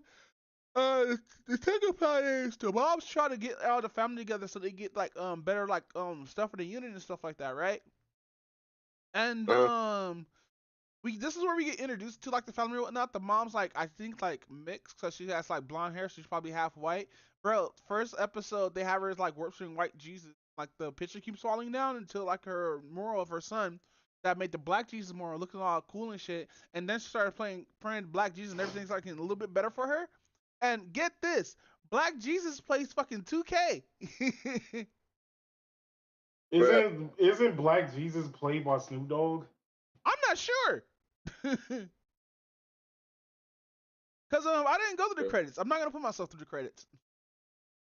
But no, damn. And the third plot line is, and all these plot lines converge, is the father's trying to get rent, and he goes to the pool hall with his son, who has a fucking Killmonger haircut. Who the fuck does this shit, bro? No! Who the fuck does this shit? And bro, I hate this. Motherfuckers trying to make Riley again, but they can't because like fucking if Riley see this chick, he probably laugh in her face and talking about get your ass on, you dirty hood rat. Yeah. Know how Fillmore did that white chick from about that her chicken? Arthur. Oh yeah, that chicken was bland. Hell yeah, Riley. I mean, he would have Fillmored her ass, but Riley would have been with it though. Riley definitely would have been with it. Talking about the struggle come tomorrow. Bro, dude, like the random ass white dude just rolled up to the window. Yes. We can hear all your business. I know, right? Okay. I gotta find the episode list real quick. Yeah. Episode. Yeah, he said the gargling and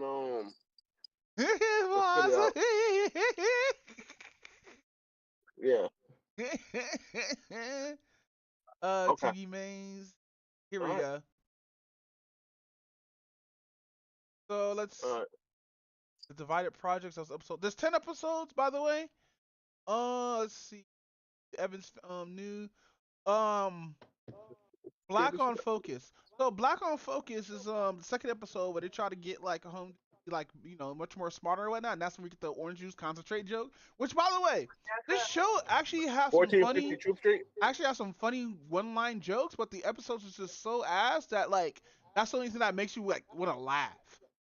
And it's not even like a huge laugh or whatnot.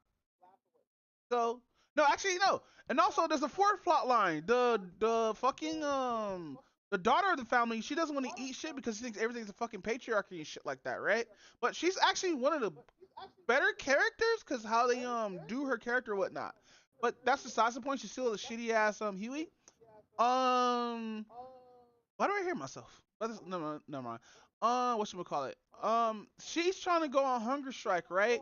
Because she's trying to like make a point or whatnot, being rebellious and shit like that, right? And so she's just sitting there looking like ass, being all smelly and shit, talking about the struggle, being all smelly and stuff like that. It was crazy, bro. Then I think Grey's Anatomy was the next one. Wow, these are out of fucking order. Grey's Anatomy is way far. So basically, the little sister has her period, and we go to some little Wizard of Oz type shit, which is fucking dumb. Oh, there's the Elon Musk episode.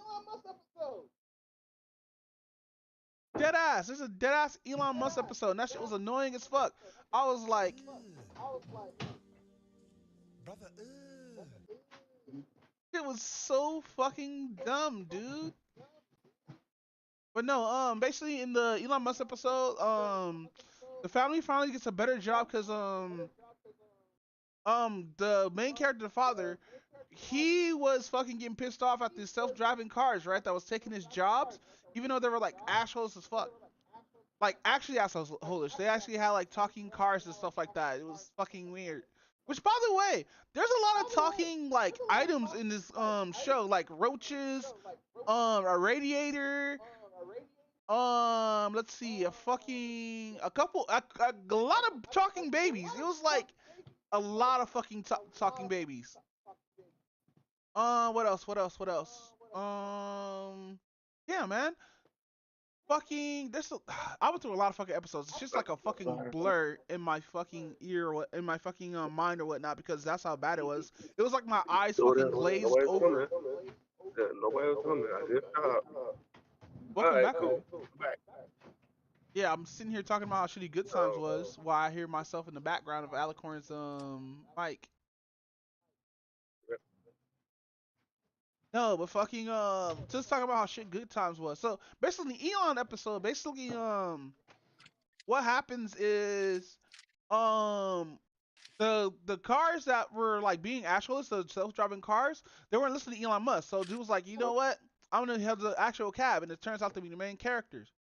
And the main character, His father's name is fucking Gerald Silk Johnson. And by the way, it's the most. Played Magnificent? No, actually, Or was he the one who played Black Jesus? No. The guy who voices him is named Dalvin. Actually, no. That is Silk Johnson. I'm sorry. Dalvin's the guy who fucking what's my call. So Silk Johnson plays this dude, this most lazy ass fucking most stupidest fucking black character I've ever seen in my goddamn life, bro. Niggas like Peter Griffin, dead ass, 1-to-1 shot with Peter Griffin almost. Like he's not that stupid, but like so anyway, in the Elon episode, basically Elon hails a cat from dude's like, hey, you're Elon Musk. That drop a full ass name, nigga. Where everybody has fake names and shit. By the way, nigga, they make fun of that one politician, the one black lady who was fucking up I think New York. Chicago. Wait, the one who's fucking up Chicago? Yeah, she's in. Like they have her in this basically. I forgot what her name is, but I know exactly what you're talking about. Yeah, but that's like later on after. That, like, go ahead. I'm about to say like the one that like ruined Leon was basically glad that she like lost her job. Yeah, cause fuck that woman, bro. But she's in this, bro. Cause basically she's the reason why the people in the projects are still fucked over. But no, so basically that does kind of make sense. Elon hops into a car with Dalvin, or fucking Silk Johnson's character. I didn't know that was Silk Johnson. That does not sound like Silk Johnson. No wonder why he has that fucked up ass shiny goatee. But no, is it real quick? Something dark side something. So basically, he gets picked up by Elon Musk. Elon Musk's like, hey, you want a job? And he's like, nigga, I don't want no fucking job from you. He's like, you know, $30K a month. He's like, good God, it's so time to take Elon Musk back home and to his job back and forth, because they make Miss Daisy reference. Oh, okay. This nigga said henshin into a different suit. That was crazy. And basically, throughout the episode or whatnot, him and his whole family gets hired. Like the son gets hired to do invisible art. The wife gets hired as a cook. The daughter gets hired, has like some DEI merchant, and the son, he wasn't even barely there. The fucking baby son, the Reggie, nigga Reggie, dude, they got this nigga with blonde hair with like fucking waves and the fucking a wave fade with a part in his hair, bro. Talking about mama, bruh. But they made this nigga the most hoodest nigga. And so basically they found out that Elon Musk had a profile on these dudes because like these characters are supposed to struggle or whatnot. But no, shit was annoying as fuck, bro. Like dead ass, cause the dude who used to own Amazon and Bill Gates were there, and they all turned into like robots and shit like that, and they were trying to like get the family going to Mars and everything. But Reggie came through with the burners.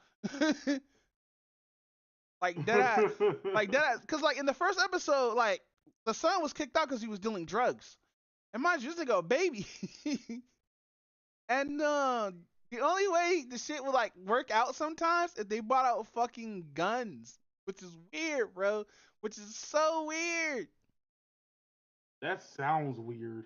But no, I'm looking at episode list and this shit's definitely out of order because Grey's Anatomy is like episode fucking 7. But no, basically, I think which one's? Oh, that was Cree Summers.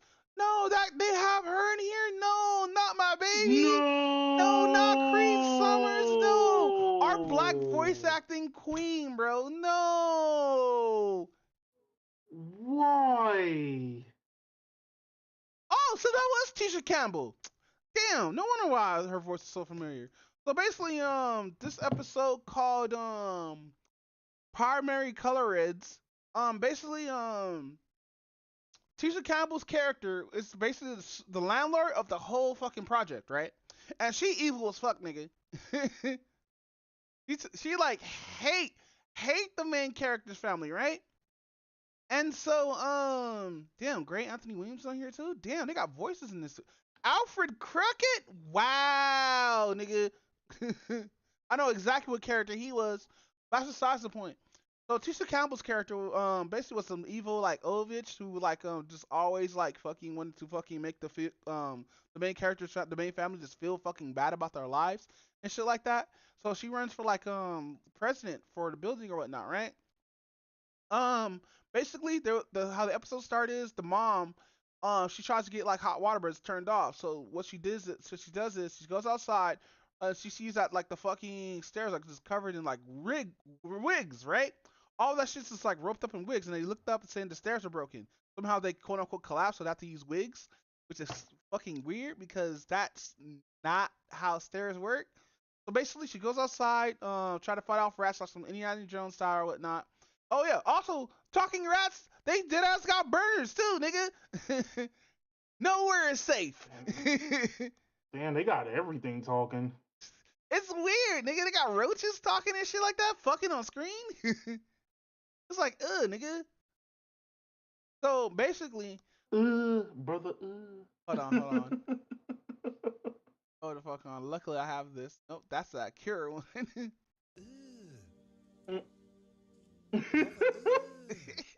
It's the pause. Brother.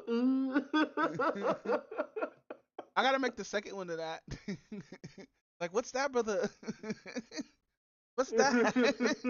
But no, so in the episode or whatnot, she's pissed off that she couldn't get no hot water because she's spilling hot water on somebody's face, and after using lightning rod to boil hot water, and so she can't make like any oatmeal and shit like that, right? For breakfast and shit. So everybody's like, hey, you should go for landlord or run for like landlord president or whatnot.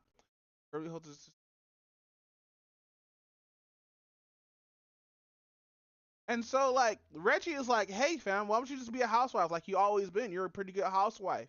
And she like, fuck that, nigga. I'm gonna be better than a housewife. Y'all niggas clean. So Reggie and the son already being stupid because in the focus episode, because they get this nigga dead ass just Ritalin.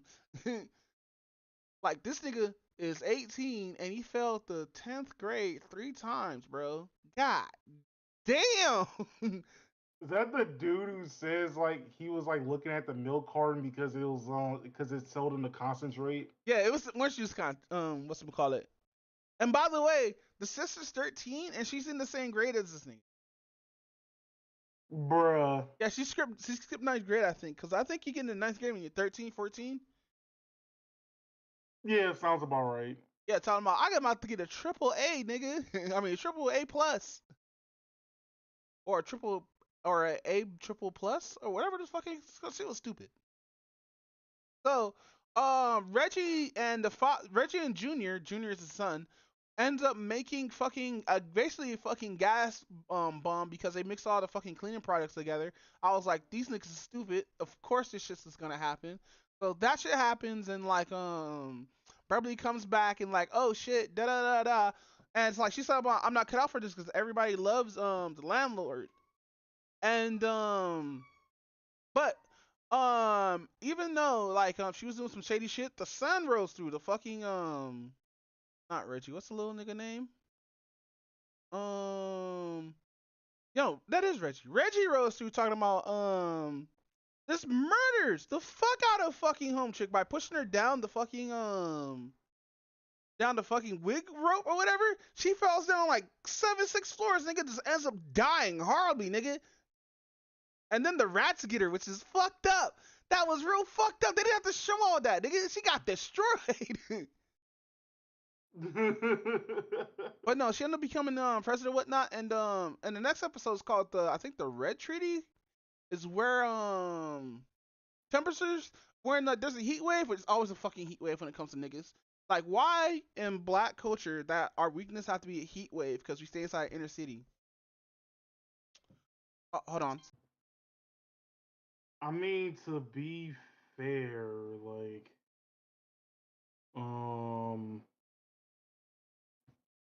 most of the areas that black people are in are usually where they're like the hottest areas.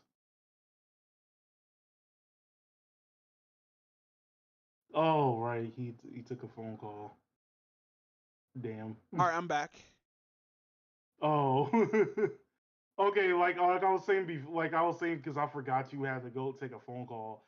Like, to be fair, most of the areas where like black people live are usually in the hottest areas in like the U.S.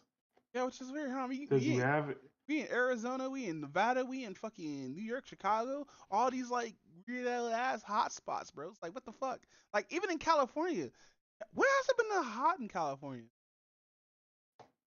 Usually around the end of summer, beginning like in between the end of summer and October. Also, Jimmy Walker's in this episode. Really? Yeah, he plays a character called Jim Bean. Jim Bean. Yeah, which I try to remember like the fucking sausage people. I hope not. So Godfrey's in this? Nigga, they got everybody in this. What the fuck is going on? Nigga, I gotta go to Godfrey's podcast and just roast the fuck out this nigga. Like, how much do they pay Godfrey to do this? Because I know Godfrey, he does a lot of... Oh, Godfrey's Jesus! No wonder why I didn't recognize his voice. Oh. So, basically, Jesus, he actually does random miracles and shit like that, like actual miracles, when the main character... Like, he's like the main character's Deus Ex Machina.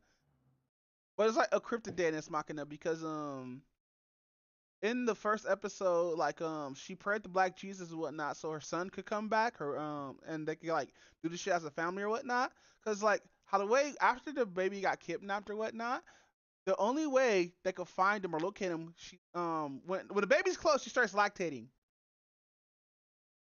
like instantly, what? nigga. Yeah, like through her shirt and everything. Nigga's like, ugh, brother, ugh. Brother. She just starts lactating. So how they found her was not, they used the whole hot cold system where like fucking one titty would lactate, the other titty would lactate, and that's how they got closer or whatnot. And like if they're gonna have fucking Junior do this ninja ass shit, let this nigga be consistent. Don't do this shit for one episode and then don't bring this shit back ever. And by the way, fucking Junior, I understand how Junior character works because fucking whatchamacallit. Basically he has trouble focusing and stuff like that. We found this out in the second episode where they have to get this nigga dead ass Ritalin for him to focus and shit like that. And turn out this nigga smart. Matter of fact, they threw out a fact about Dr. Martin Luther King's brother I didn't know about. I was like, I learned something from a shitty ass fucking show. God damn. But no, actually, go ahead. I was about to say, like, there has been times where like I learned about like different Black history and like shows that I didn't learn in school. Like, what was that? What was that one show on Comedy Central? It was called like Drunk History or something like that. Drunk History is lit. I did not know. Yeah, I did not know that there was somebody that Rosa Parks is actually standing in for someone. What? Oh yeah, I remember that episode. And she didn't want to get up. I don't think that's the reason why she didn't want to get up. I think she was tired. Like, fuck you, nigga. There's a whole other seat behind me. And sit there. It's like, no, I want this seat, motherfucker. I can see that. She was light skin energy and shit. I was talking sass to that nigga. I don't get up for nobody, bitch. But no, in the Red Treaty, basically there's a heat wave going on, and the father was being chased down by a cop on horse, right? But at the same time, there's a bunch of gang violence happening and whatnot, and the main character was like, fuck all that. The main character wife was like, fuck all that. We need to do a treaty. So they end up doing the treaty because due to gang violence, the schools were like closed. And yeah, it's called a game day in this show. I was like, what? we don't have that shit in real life. Bruh. Niggas have to go to school still. But no, telling you, Black exploitation. This is what it feels like actual, not like how Black exploitation movies were. This feels like they're exploiting Black people in this whole series. I think I forgot like who said it, but like he explained it the best way. He was like, "This is honestly a representation of what white people think black people act like." Seth, come on, Seth. I know you didn't write half this shit, but like I know you put your toes in here. That's why there's a fuck. If there wasn't a talking baby in this, it'd probably be a little bit more better. If they would have made the fucking hood baby a much more older character, like I understand why they did it because like you know it's supposed to be a baby boy. Like you know how that movie Baby Boy, how he was still immature and shit like that. Right. He was like, I'm a man. I think that's what the correlation is to like the baby and like him being the older brother and shit like that, even though he's supposed to be a baby and whatnot. It's crazy how this nigga selling drugs. This nigga was standing on business out the womb. But no, so go ahead. Honestly, there could have been a way to basically salvage this show in a way. Yeah, no, there's like Go ahead. Oh no, continue. No, cause like I don't think there is because even the animation's fucked. Like, I have to heard say, that I have shit to was show going you, like 25 frames per second. nigga. It was 18 frames per second, nigga. Like, there's a scene in the fucking there's a scene where Beverly's sister was because Beverly has her own little spot or whatnot. You know how you have those chicks who hustle and like in the hood and like they just hustle out their house. That's what she had basically, right? She over here doing fake IDs and shit. There's a scene where she's talking to some chick from Haiti. I don't even know it's Haitian, right? And everybody's laughing at Beverly because her husband, who was played by Silk Johnson, doesn't get her shit. This nigga is a bum, but she still loves him anyway. Because that bum is is the reason why she's like putting work and shit, right? But basically everybody's laughing, right?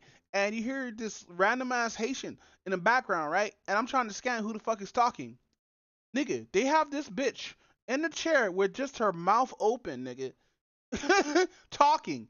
Like there's no like when you see people talking, you actually see like them enunciate words and stuff like that. No, she just has her mouth open, speaking in fucking Haitian, nigga. It's like weird as fuck, bro. And I have to pause and rewind that shit 2 times to find out who the fuck was talking, because everybody was laughing while she was talking. And I'm like, what the fuck? But no, basically, they butchered this series in more ways than one, pretty much. Nigga, if this shit was did in like 25 to 30 frames per second with the animation, fine, bro. I would not give a shit about that. But the animation is so ass. It's like they try to do No Way Home or the fucking Miles Morales shit or whatnot, right? With how like janky that shit looks, even though that's a stylistic choice, I don't think this was a stylistic choice. I think this shit was made for cheap to give all these people money because there's no way they got Godfrey to do. Oh, also there's some white bitches in here too. And the first episode, like this white bitch trying to buy babies and shit while wearing a fucking bulletproof vest in the hood. That's the side point. So in this episode, the Red Treaty, basically Beverly gets the 2 gang leaders to stop doing violence and shit like that. And so they were like, okay, cool, let's stop doing violence or whatnot for for the community and stuff. Let's hold this treaty. And it was actually a good episode because like it shows that if a nigga stop being niggas, you get able to do shit or whatnot, whatnot, right? And so, and so, fucking, that was fucking up the system because the little sister, daughter, used to talk about, oh, the system this, the system that, and shit like that, right? And the system actually rolled up. It was a cop. No, it was a police chief, a black police chief who was a woman. It was the home chick of Chicago and some random ass nigga who I can't really think of right now. If I could go to the episode, I'll probably find it in a bit. But they were like, hey, you fucking up the system. There need to be violence and shit like that. Because there need to be like shit like going down and we can't do our job unless drama happens between the gangs or whatnot, right? So those 3 started instigating violence in between like the gang members or whatnot to start them to start killing each other and shit like that, which is sad because like it's just showing as if like it's really the fucking community's fault where it's really just a system of niggas is being niggas, is not taking 3 steps back and actually working out shit together and whatnot. And that's what this episode tries to show us. If you stop like trying to kill each other, which is a good message. If you start trying to kill each other, then we can get shit done and shit like that and not be such a fucked up what should we call it? By the way, all this falls off the website because in the last episode the whole community gets gentrified. Bruh. Like dead ass. And the daughter's like, cause in episode I think 8, big sister is watching. They end up installing cameras and stuff like that, and the mom needs somebody to watch over these cameras and be security and shit like that. So he picks the daughter. She's 13, mind you. And basically, what happened? Basically, Junior ends up working at a chicken spot and ends up eating some boiled chicken that turns the nigga into a rare chicken, right? What? Nigga, it gets worse. So, oh no. Basically, he's a buff rare chicken beating the shit out of gang members and shit like that, right? Being a hero. And the sister try to seize this shit, talking about who's this nigga? So she tries to like investigate who this dude is or whatnot, but it gets to the point where like the sister is like having power with shit. She's just snitching, nigga. And so after that, they found a cure. He ends up turning normal and shit like that. He's still able to turn to this dude. Like they do have some consistency in this or whatnot, but like the consistency is weird. So, and moving on out, I believe Junior ends up getting put onto one of the gangs because he ended up falling in love with one of the gang leader's sister or whatnot, right? And basically, she ends up being with it too, cause like this is a good episode. This is like one of those episodes where like you find a chick who's like basically a nigga who don't like you, sister, and like she with it. She actually likes you and shit, cause she's not about that hood shit. You're like corny ass, nerdy ass nigga, and he is a corny ass, nerdy ass nigga, but it's only just art. Like he's nerd about art and shit like that, and she's end up being into it. End up getting naked for this nigga, so he could do nude art of her and shit like that. He's like, damn. Nigga, everything is out. Even your naughty bits is out. And this nigga being totally corny and shit like that. But he end up fucking be like, you know what? It's time to stand on business because I'm about to make him some money. So he ends up drawing her. Like, this is the only time we see Junior actually in his element and shit like that. Because when he does art, nigga's actually good. Because they had a whole episode of they had a whole episode where Junior had to fake his death. I think that was the same episode as Red Treaty, where he had to fake his death to sell art and shit like that, right? And like basically he's basically a dead ass member from basically he's a dead ass mirror of how Jimmy Walker's character. You know how Jimmy Walker's character from Reasonable Good Times was just a really good ass artist? Yeah. Which they make a reference to. So apparently they're related to that family somehow. What the hell? Yeah. Well, actually that could be possible considering I think there's like maybe like what 2 or 3 generations after. Yeah, I believe so. So it's a possibility.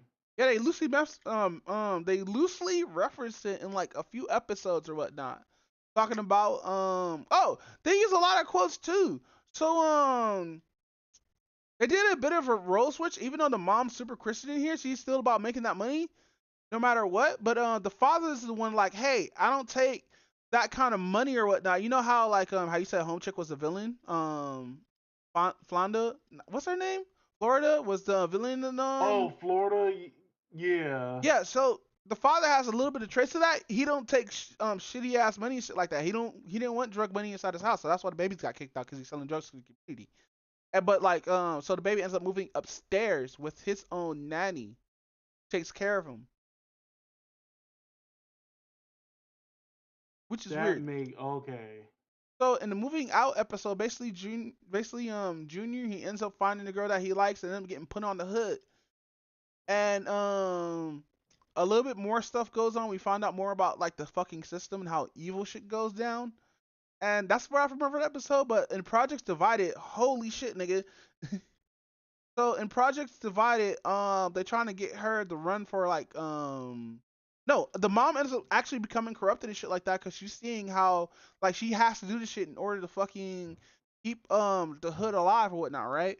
So she starts working with like a few other people that are in office, but are like against like having the hood being the hood, basically.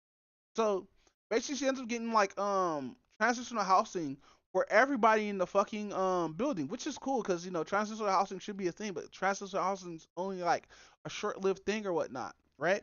Because like I've been in transitional housing. Transitional housing is only supposed to last for like 2 to 3 years. Then you're supposed to find your own place after you get like a job and stuff like that, which is gonna be the hardest shit. Because I did transitional housing. I'm a foster kid, and we actually have to go through the system doing everything to in transitional housing. I was in transitional housing for like what 2 years before I moved out and end up like getting another roommate and everything. But Oh, okay. yeah, this is why I don't do roommates anymore. Cause in transitional housing you rotate through like roommates and stuff like that. Cause like it could be just a year to 2 years or whatnot until like you get your like bearing set up and everything. But like I was always between jobs working in transitional housing because I don't know, people niggas just don't like me, nigga. I had to change while I was young, and changing that shit was not it, bro. But basically, the Gay Red Transit Office came through the whole project, right? Just to genderfy the shit and have like a bunch of white people in there, right? And the daughter realized this, and it's like, no, the community's getting genderfied. And at the end, she has to take back everything, right? Saying like, I don't want to do this for our community. We should still stay as a community, but be better, which is a fine message, right? But Junior, this nigga transformed from being a scrawny ass little nigga to some buff hood ass nigga. Bruh. And they're still doing the whole, oh man, you gotta get initiated, so you gotta kill somebody, nigga. It's like, nigga, what? I gotta kill somebody? And the fucked up part is, Junior is with it. So, Junior is like, hold on, can I do cast appearance? So Junior and his new girl is like, Junior, you don't have to do this shit. I will still love you though, even though it was fucked up that my brother put you on the hood. I will still love you, even though if you were on the hood or not, right? Because they're actually together. There's been like, because like there's time skips in between like each episode, I believe. And basically, Oh. yeah. So basically, Junior's like fucking hood ass rip, bro. Like nigga designed his whole tattoos and everything. Like goddamn. So the older brother, whose name is what was his fucking name? This shit was some stupid ass name. I think it was there's Durag, which is the blood, and then there's how do you pronounce? I gotta copy this shit and post it in chat, bro. What the fuck is this name? And don't say pause.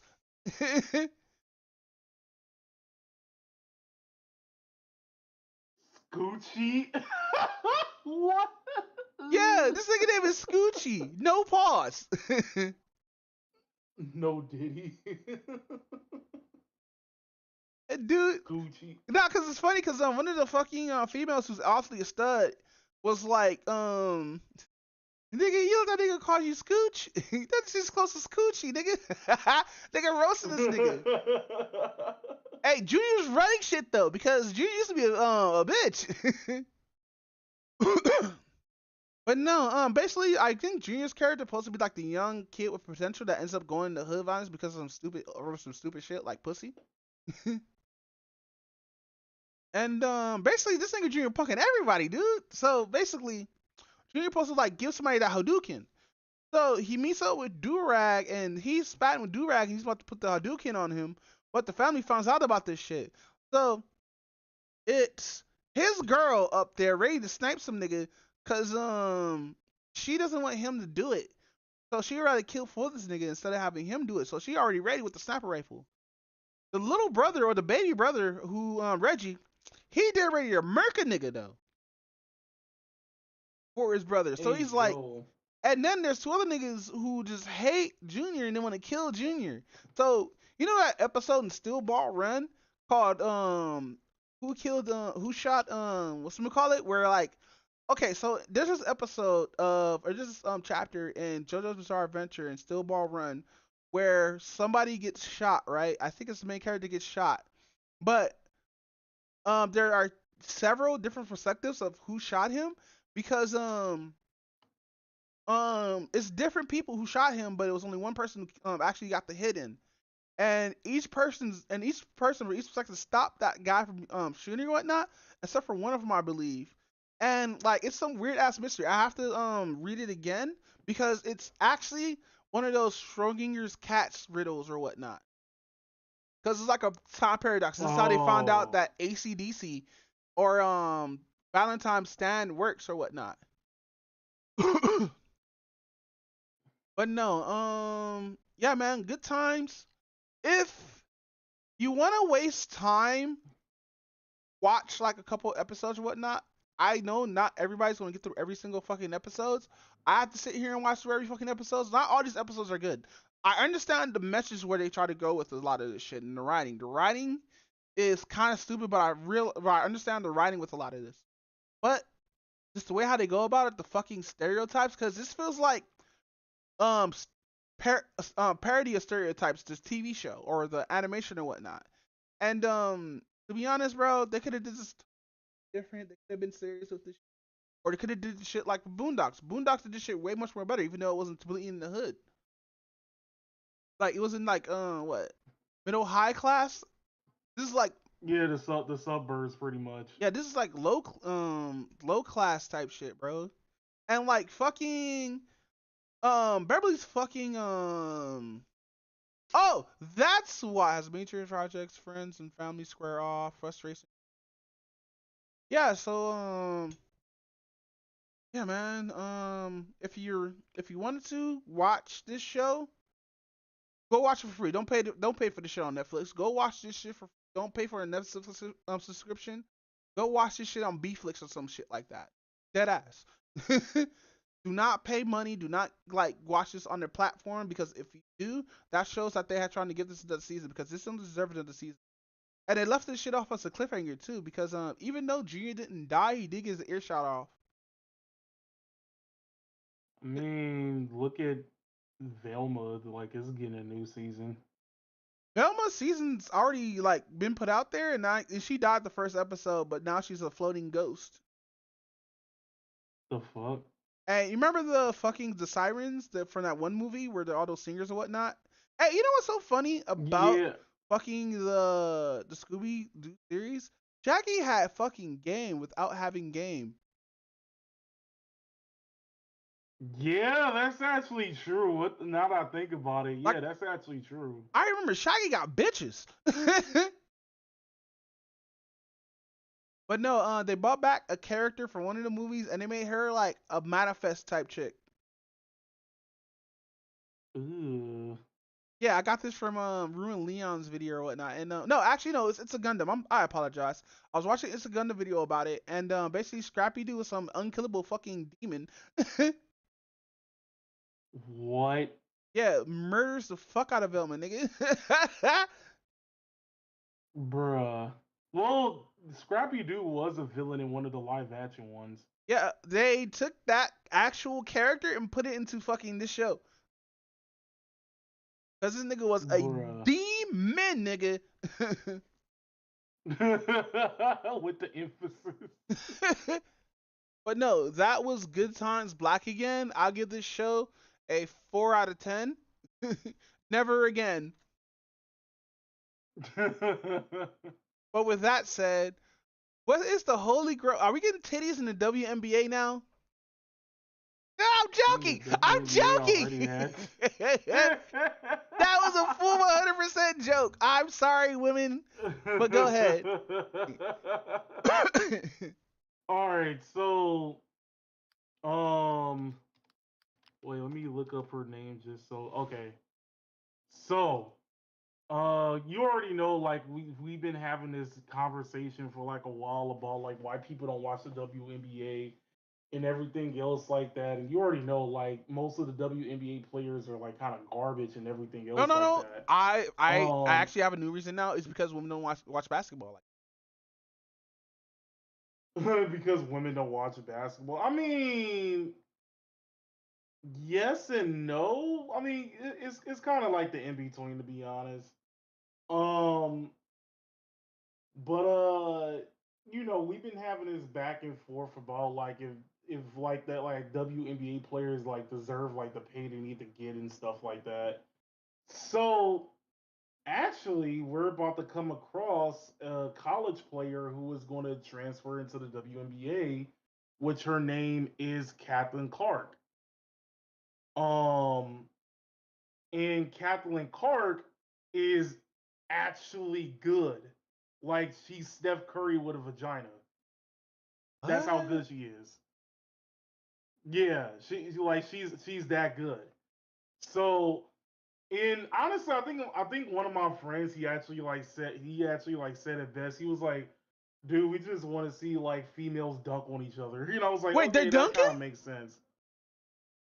Um, I haven't seen too many of her highlights, so I don't know if she's like consistently dunking. Oh. But like, she is basically putting up threes very easily. That's why I said she's like basically Stephon Curry in a way. But she's supposed to be coming into the WNBA like this upcoming season, and she is at the same time like her college highlights are better than 90% of the highlights that exist in the WNBA right now. Like that's how good she is. Um, and apparently the sisterhood is not liking Kathleen Clark at all. Why though? What's going on?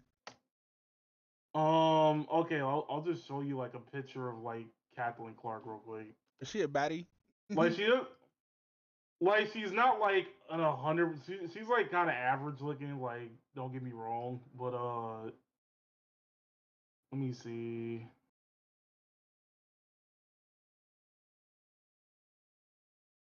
I guess like the best way to describe her is you can tell she plays basketball. She a tomboy? Like, yeah, in a way. Okay, I put her in the thing.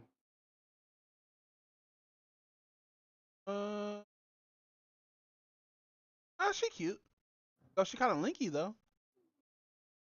Yeah, she's linky, but she's cute and everything else like that. And you know what? She's a very good team player because there was a point in time where what was his name? Like Travis, I think it was Travis. Yeah, I think it was Travis Scott. Like he took a picture with her, and then like after like she took a picture with him, she decided to call all of her teammates over so they can all take a picture with Travis Scott. Hey, that's so cool. I was all like, yeah, exactly. So it's like she's definitely like one of those people who's gonna like basically like take people with her, as she climbs up and everything else like that. So like that's why I was like, she's a good team player and stuff. So, But what's up with the apparently sisterhood? they don't like her. Why? Is she because she white? I mean, I want to say it's a combination. I don't think it's 100% because she's white. I think it's basically in my personal opinion. I think it's because she don't look like a quote unquote baddie, right? What you mean? None of them look like baddies. Like what the fuck are you talking about?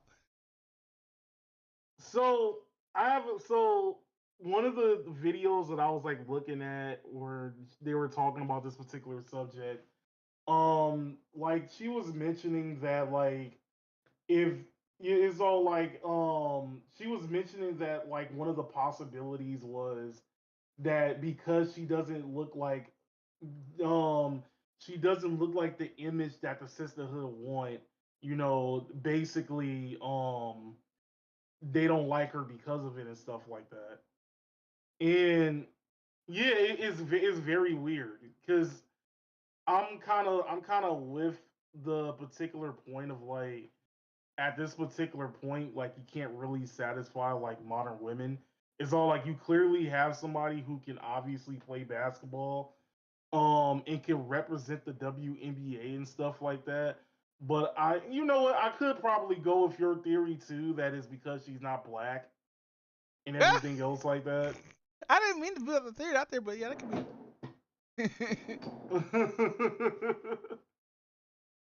It's like I can actually see that because I still think it's pretty dumb.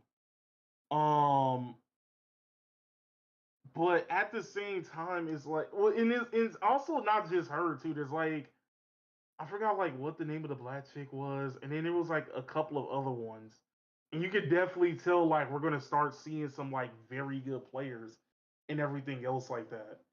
So we're gonna probably see a change in the WNBA. Like it's probably gonna be like worth playing. It's probably gonna be like worth watching and stuff. And at the same time, they show like somebody made a video on this too. He showed like what the crowd looks like at a WNBA game and what the crowd looks like with like a Caitlyn when Caitlyn is playing, right? Like you see, like when Caitlyn is playing, you see all of the seats filled, right? But like a regular WNBA game, you see like half the stadium full, half the stadium empty, and everything else like that. Ugh. So yeah, there kind of sort of is like some layers to it. But actually, now that I think about it, what if the sisterhood wants wait, what was her name? Brittany Renner? The one, yeah, what if they want Brittany Renner to be the face of the WNBA? I'm probably saying it wrong, but probably you're right. Yeah, cause I can definitely see that as being one of like a very petty reason, especially like how hard they tried to fight for her to get like back to the United States and stuff like that. I can kind of sort of see that in a way. Um, but at the same time, like I just honestly don't know like what the sisterhood really wants, really, because The this is not only sisterhood, confusing me. the sisterhood want men to watch basketball, watch the WNBA well, but season goes on like at the same time as basketball, doesn't it? I think like a month. Yeah, I think they both do go in at the same time. Yeah, and that's the But like issue. even Go ahead. But like even me, like I don't watch basketball like all the time, cause like basketball, like a season of games, I think is like 80 something games. I think if I remember correctly. So it's not like how it is with football, where it's like every single game feels crucial. This one is kind of more like they lost the game though, but I mean they can just win the next one. It's cool and everything. And it's just based. Like honestly, like I kind of like don't pay 100% attention to every game until like it's close to the end of the season and then like the postseason. Because then I'm all like, okay, like who's gonna make it to like who's gonna make it in the conference and everything else like that. Like like my team is currently doing good right now. Like they not only first in the conference, but they recently, swept the Pelicans like yesterday, like last night. So Pelican, the fuck's the Pelican? um the Pelicans are Are they a in new team? no, I think it's one of the New Orleans Pelicans. I'm trying to remember what New Orleans was before the Pelicans. Let me look it up real quick. Um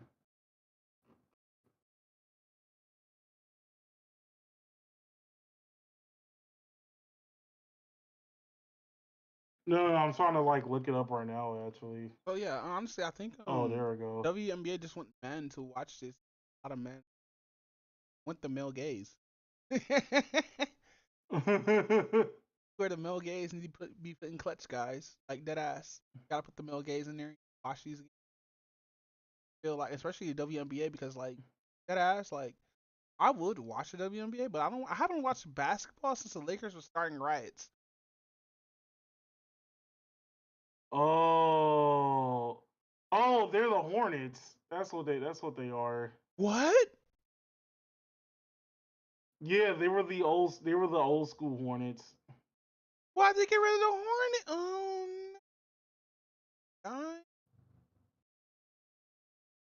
Why do you do Or I should say, they're the original Hornets because like they brought the Hornets back, but the Pelicans are the original Hornets. Okay, so are they like a new team? That's what I'm trying to figure out. Yeah, the Pelicans are basic. So okay, it's weird. It's weird. It's like the Pelicans are kind of sort of a new team, but they originated from the original Hornets. And then they made a newer version of like the Hornets sometime in like the last decade. So technically it's complicated. Ugh. So continue, fam. All right, but yeah. So going back to this whole like going back to like the whole Catelyn Clark thing, right? I can see like she's obviously getting like a lot of hate like on like Twitter and basically on other social media platforms and everything else like that. Wait, who is Diana to Lucy? That sounds like a sexy ass name.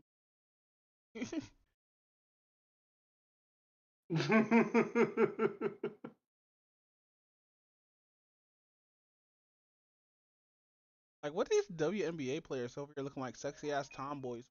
Like, why are you trying to get me hopping about the WNBA? I don't even watch you guys. Y'all motherfuckers need to chill.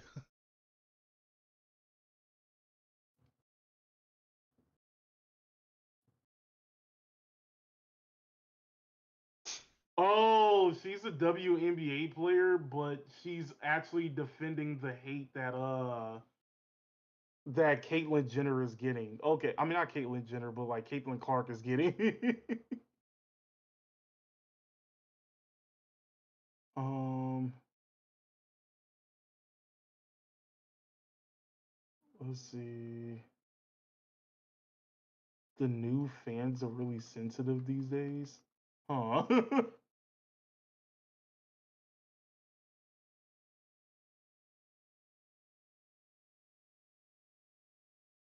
Okay, this one I did not know. Like, oh, I figured out why. Because this is kind of recent, actually.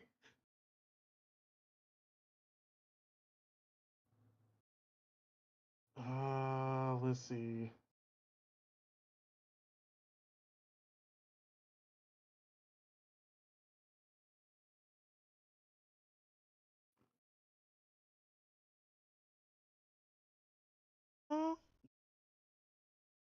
The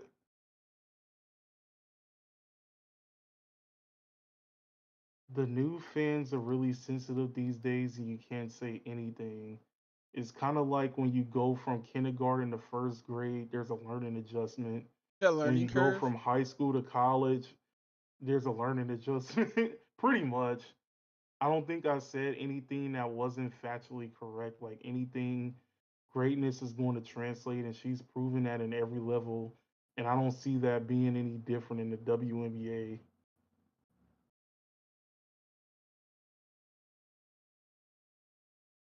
Yeah, fam. Fucking. I don't know, man. WNBA just needs like I don't. I'm not gonna say step the game up because that'll be my what is this fucking word with a man's being toxic at a woman? Misogynistic. There we go. I don't think all the WNBA just needs to cater to more male stuff like that and whatnot. Like make it like how the the X the XFL was with all the women or whatnot wearing bikinis and stuff. People definitely watch that, but like motherfuckers not gonna do that because fucking women gonna get mad about the fucking male gaze and stuff like that. But like they want us to watch fucking WNBA. But, like mind you, WNBA does not suck when it comes to like fucking shit. But since women are dunking now, probably what they have to do, they probably have to just make the shit just as hardcore. Well, one of the things that everybody's been saying, because like honestly, one of the major issues that I see in highlights is none of them know how to like make a layup correctly. So some people was all like, why don't you just make the court like shorter and everything else like that. Like a mass majority of people made that suggestion, like, hey, just make it shorter. So now we're going to see like dunking, and we're basically going to see, more shots being made and everything else like that. Because like if you see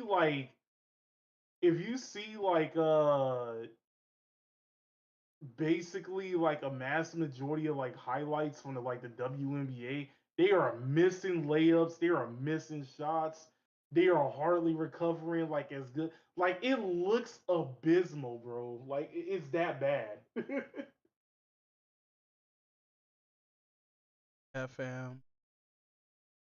And if I remember correctly, I think it was like Louis C.K. where he was basically saying, I don't remember if it was Louis C.K. or it was somebody else. He was all like, name me like five different like WNBA players like right off the bat. It And I was was Louis just C.K. like, yeah, okay, it was him. It was him. He was all like, yeah, name five players off the bat, and like the only player I can think of was Lisa Leslie. Wait, That's the only person I. That's the only player I'm I about can to say, think don't Lisa of. Leslie does tennis? No, that's the fucking twins. Damn, bro. No, because Lisa Leslie, she was the Lakers, right? She was part of the Lakers. The LA team, which was like the Sparks, I think that's what they're called. Yeah. Why did I say Lakers? No, W. Okay, no, I was right. But no, man. Since they're oh man, like I'll watch it. Just for this month, I'll watch some WNBA.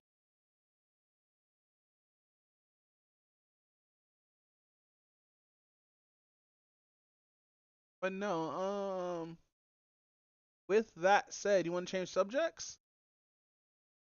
Yeah, we could change subjects.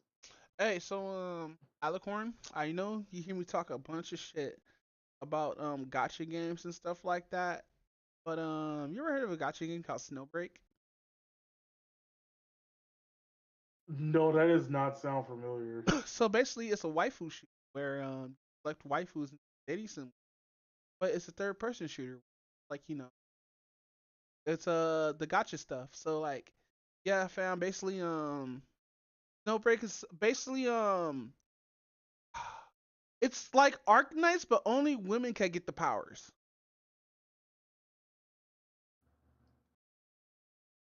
If that makes any sense. So basically, Wait, go ahead. oh, so it's like you said it's like Arc Knights, but like only women could get the powers. Yeah, so I don't know if I'm explaining this wrong because actually the only gotcha game I can relate to it because this is also like sort of a shooter that has guns. So basically, there's this calamity that happened on Earth where like the planet's cold now and like everything's just like almost froze over, but like it's in like a modern setting, like not fantasy, but in a modern setting we can use like magic, but it's a special kind of magic. One of the characters is basically just a stand user with split personality, and it's this character right here. Let me actually pull up this. Boom, bam, bop, bada bop boop. Oh fuck, I don't even have it set up already. This is why I'm so happy I don't. Babu, bob, bob, babu. Shut up. This is why I don't like share my stuff on here. Sometimes I'll be having some wild shit on. So this is how the artwork looks like, but it is in 3D though. If it fucking loads up, please load up. Come No, no, no, no. on. No, niggas say, we need songs like that back again. I know, right? Not this dot shit. This looks interesting. Yeah, so the stands next to her or whatnot. This is one of the characters. Her name is Chino or Cherno. I say, look, listen. I'm saying it wrong because I don't know how to pronounce the shit. They never did say the shit on the fucking game. I know they said her name like twice in the fucking game through the whole time or whatnot, right? But she has a split personality where like her sister's soul is inside of her, right? And that's not how she looks. She's more like the timid character or whatnot. She always like a little bit clumsy, a little bit adorable, or whatnot. The likable of age small titty character. Now there is an event with her where she gets actual titties, but her outfit looks so fucking lewd that I have to post screenshots the next time I do the dailies next time. Because like even though you don't see it like that, will if you turn it like she has black straps over her like nipples, right? But it's like, Right. but she has like a gown vest over her chest, so like you don't see like her like titty or whatnot, but like you notice that it's there because it's barely transparent. Especially in the promotion art where like it's just transparent. You don't see the black belts over her chest. Like it's like that one of those military games where it's like all the outfits are like non-conventional for like shooting and shit like that. But like the gun, like bro, um, echoes are basically just banner pools, and basically in this event we found out more. Oh, wait, I'm skipping through, but in this event we found out more about her character. And bro, I pulled her character. I was so fucking happy too because that was the first stream I did. I did that shit on stream. I was saying like, damn, dude, I know how this game works now. I know how pools works. I'm not gonna get this character. End up getting her anyway at 5-star. It was crazy. Bruh. The thing is, I got in the game pretty early. This game only been out 5 months. I mean, no, 8 months or whatnot. So I got in pretty early. It hasn't been a year yet where I have to actually worry about pools and not getting shit that I haven't had before. But no, you play a story, find out about more about that character or whatnot, and why she's like the way she is. Basically, she's the sister of one of the enemy factions that you have to fight. And there's this enemy faction, I believe that came out of nowhere or whatnot. They're kind of like a monster kind of faction. Because you end up fighting her brother who looks like the main character. By the way, there are no male characters in this game. I mean, male pools in this game. You know how like in some gacha games you get like some male characters or whatnot? Yeah. And Oh, this, so it's a full-blown waifu shooter. yeah, Waifu bro. game. So basically, you get the main character, some generic ass looking nigga from a hentai. You know how they have the no eyes? Yeah. Yeah, that type of nigga. He has a full. You know what's so stupid too? If it's a waifu game, fine, it's a waifu game or whatnot. But if you're gonna have a full model of this character, let us play with the character. Like make it like Genshin Impact, where you play with the main character or whatnot, who you quote unquote create and everything like that, and you get to play around and whatnot, right? He's just there to do the waifu things because like every character who you pull, because like I think it's like 18 women.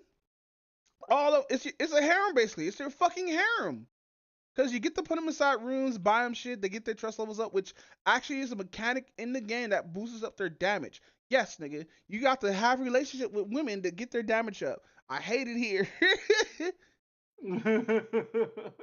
I got motherfuckers, especially like Cola. Yeah, I gonna call a name drop right now, telling me I should spend like $50 into the game or whatnot, which I'm not fucking doing, bruh. Like I never put money into Genshin. I never put money into um the little bit of that other gacha game that I played. I'm not gonna put money into this. By the way, the pools are super generous too, cause you can farm the currency, but like you have to do like the shit that's like in dailies and stuff like that and everything. Like they give you like I think 30 pools for free. That's not too bad. Yeah, but like it's the tutorial shit that annoys me. Like let me go through the game and then like let me do the tutorial without being interrupted and shit like that. And that's the only thing that pisses me off. Stop trying to lure me to go to the shop because it does that shit sometimes. It lures you to go to the shop in order to do some of the tutorial and shit like that, which I don't like about gacha games, but gacha games gonna gotcha. And I'm probably gonna end up dropping this game pretty soon because mind you, I'm stuck at level 47. I think I hit a wall because I have to do actual other content in order to level up my character, but you barely get any experience points for that. You have to do the story mode in order to get in order to get fucking levels and experience shit, which is fucking stupid. Like, hold on. Let me go through the game or whatnot, or let me go to story mode because there is level cap. Because I think I'm stuck at level cap 50 right now, but I'm in the story mode 65, which is level 65, and they do give you characters of that level, but you have to bring in at least like one other character who can match like your power or whatnot, which is dumb. Just let me play through the story mode. Just give me the 3 characters, let me play through the story mode and shit like that, and let me go through. Like, being the gacha resident or being the gacha pro that you are, do other games do something like this where they have you go through like a story mode where they give you characters, use like a trial characters? Yeah, they kind of do that. Some of them kind of do that sometimes. Does this limit you in any way, shape, or form? To be honest, it depends on like where you're at in a story. Cause like for a prime example, Genshin, before you get like Amber, Lisa, and Kaya, you basically have to go through like their portions of the story, and then after you do that, you basically like get a copy of them. Yeah, And I then thought. Go ahead. oh, I was about to say like, and then when it comes to like trial characters, sometimes they do it like if you were to do like a character story, they like will let you like try out the character even if you don't have it. Yeah, fucking they do that here, but they don't give you the character in the story mode because you do unlock the characters easily through pools because they're epic and legendary, and those are the only two. The rest are usually guns and stuff. But there's also another pool system which I fucking hate. And I know they're gonna put this into the game where you get something called logistic characters or whatnot. I think I'm saying it wrong. But you get you get these three little armor set characters or whatnot that actually if you get it set up they boost your stuff. And since I did the event with that character that I posted here, I actually got the pool for her and all three logistic characters, and I'm trying to get her gun so I get the whole set. But it's pretty annoying getting the farming shit because like they're not really that generous with anything with any of the bits or whatnot unless you farm your shit out, which I think I'm gonna have to start doing. I have to start going to like past levels or like going to like level 45 to 50 and just farming it out because like I have three legendary characters and mind you each character they have four to three each different version of each character. So like Chiro, she has a stand power. She has another one, and then she has one which you get for the 5-star pool where she's summoning orbs and she uses like Luna power and stuff like that. Like she has a whole nuke. Oh, gotcha. Whereas the ice character that you get, the first character that you get for free, I got a space outfit in there. I just threw it on there so she could look more modest. But she basically gets I basically got her first form where it's like she's just a bunch of ice beams and stuff like that, and her second form where she has a knife, I mean a blade, and she can cut like ice, like out of nowhere. It's crazy. So she's basically an AOE character, and then I got another character who's able to shoot a beam out of her ass. Well, she's like basically a character that can shoot like a robotic dragon out of her ass and stuff like that.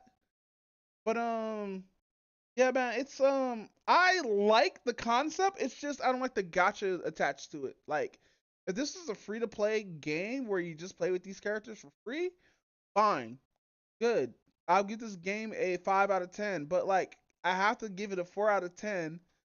Um, because like I don't like how the fact that it limits you sometimes, and you're like, mind you, I don't mind farming, but like I don't want to go through the story again in order to get experience points because I'm hitting those goals first time and shit like that, going through each episode and stuff like that. And mind you, there's 13 episodes, but there's 15 stages.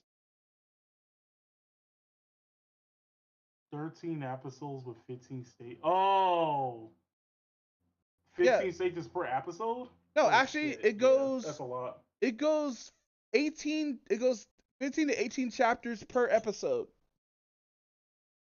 And in between those, you go to epilogue. So the epilogues are the extra episodes where you find out a little bit more of the story, you find out a little bit more about some characters, you find out a little more what the fuck's going on, and then you go through like missions which are not open world. They're like there is an open world or quote unquote a big stage level, but like it's like a linear small stage you go through a map or whatnot. There's a bunch of invisible walls, but like it's one big stage, and you do missions through those areas and whatnot, killing shit. And there is a cover system, but I barely use it because motherfuckers will just flank you out of cover, and there ain't nothing you can do about it. Cause they throw a lot of enemies at you and shit. Now there is a multiplayer PvE version of this where you can just go through a dungeon and just go through that shit really quick, and it's cool too because like the level scales with your character. Let's say you have a level 100, a level 18, a level 54 on your team, right? You will only see level 54s, where your one guy will only see level 18s and the other guy will only see level 100s. So your all guys are doing the same damage depending on how you build your character and everything. Oh, okay. Now, I hope they don't add PvP because if they do, niggas gonna get destroyed. Because I'm seeing how like different skills and different abilities will actually ruin PvP for a lot of people in this game. That's why most gacha games don't really do PvP, because then at that particular point, it becomes like a pay to win thing. Yeah, this definitely feels like pay to win. Cause they do have you see the shop every now and then, bro. Like even sometimes after you finish the mission, you be like, hey, why don't you do this mission when you look at the shop and get like 100 fucking biddies? And I'm sitting here like I don't want to do that at all. I don't even look at the fucking shop. But no, yeah, man, like I enjoy the gameplay and stuff like that. It's like the sprinting looks really slow. Looks like I'm still jogging, even though you see like trail lines behind her and stuff like that. It's just like if you're gonna do that, then make them actually like look like they're sprinting instead of just slightly getting faster. I get that. But with that said, what are black women doing again, Alicorn? Are you in your Rip Hill arc again, bro?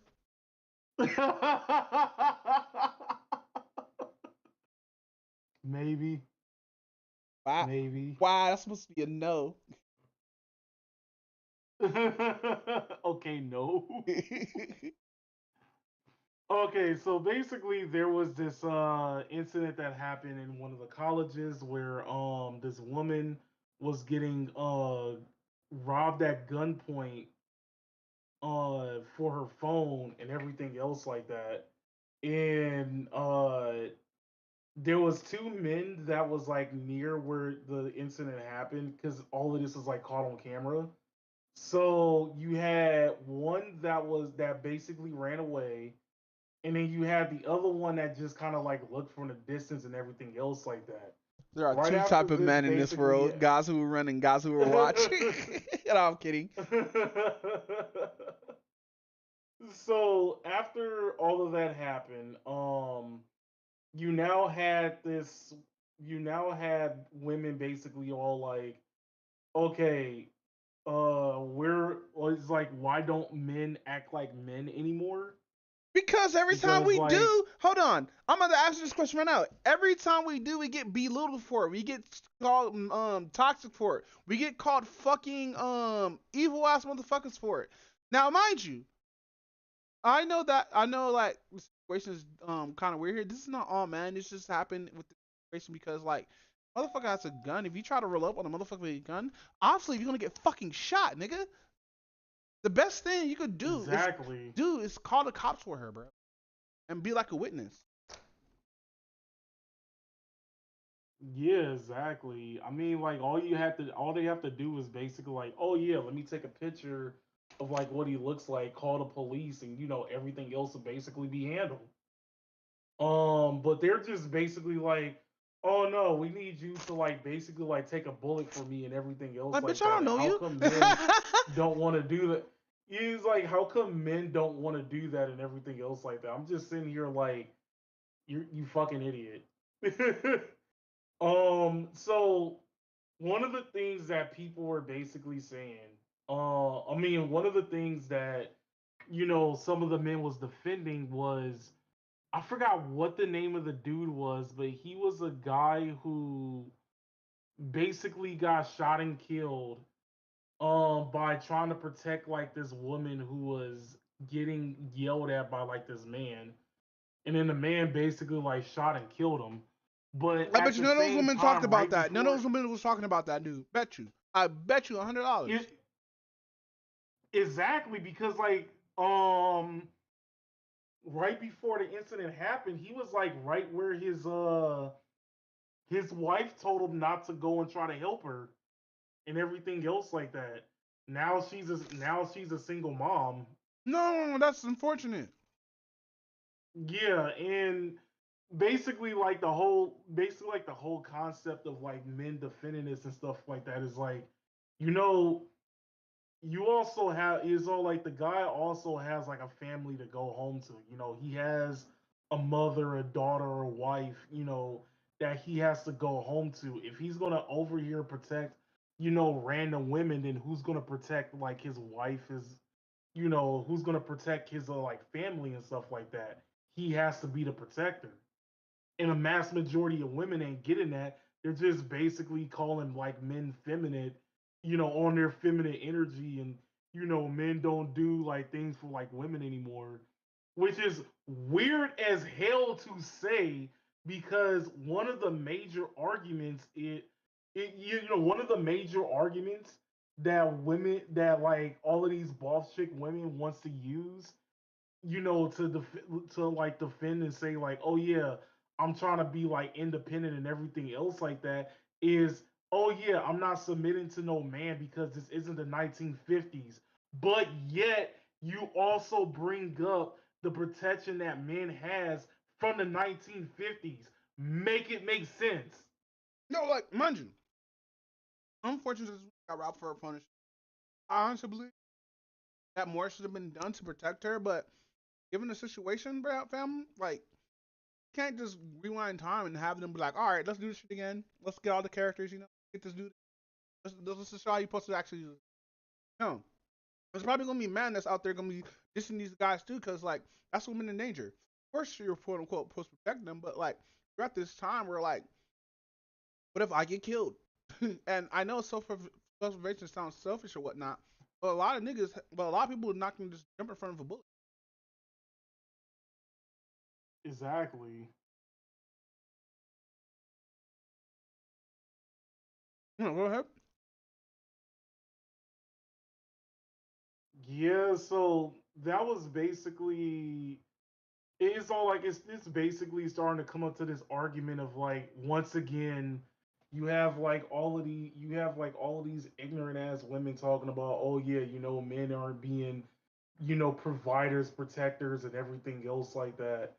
And they're being like sassy and stuff like that. And I'm just sitting here like and I'm just sitting here like, okay, so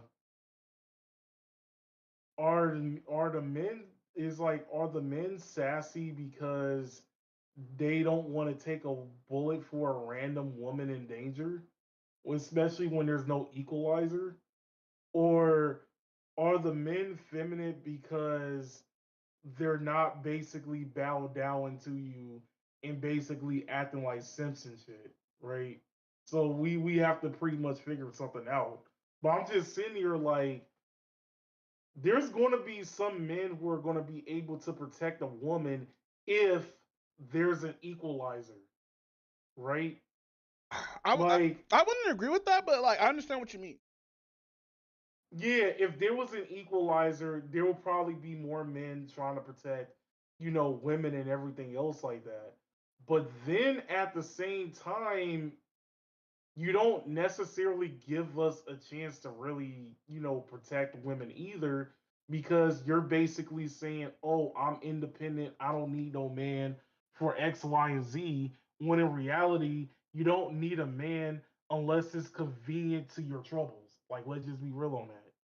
Damn, saying you facts, King, but like don't say it out loud. A lot of women gonna be like, nah, man, you're red pill, bro. Oh no.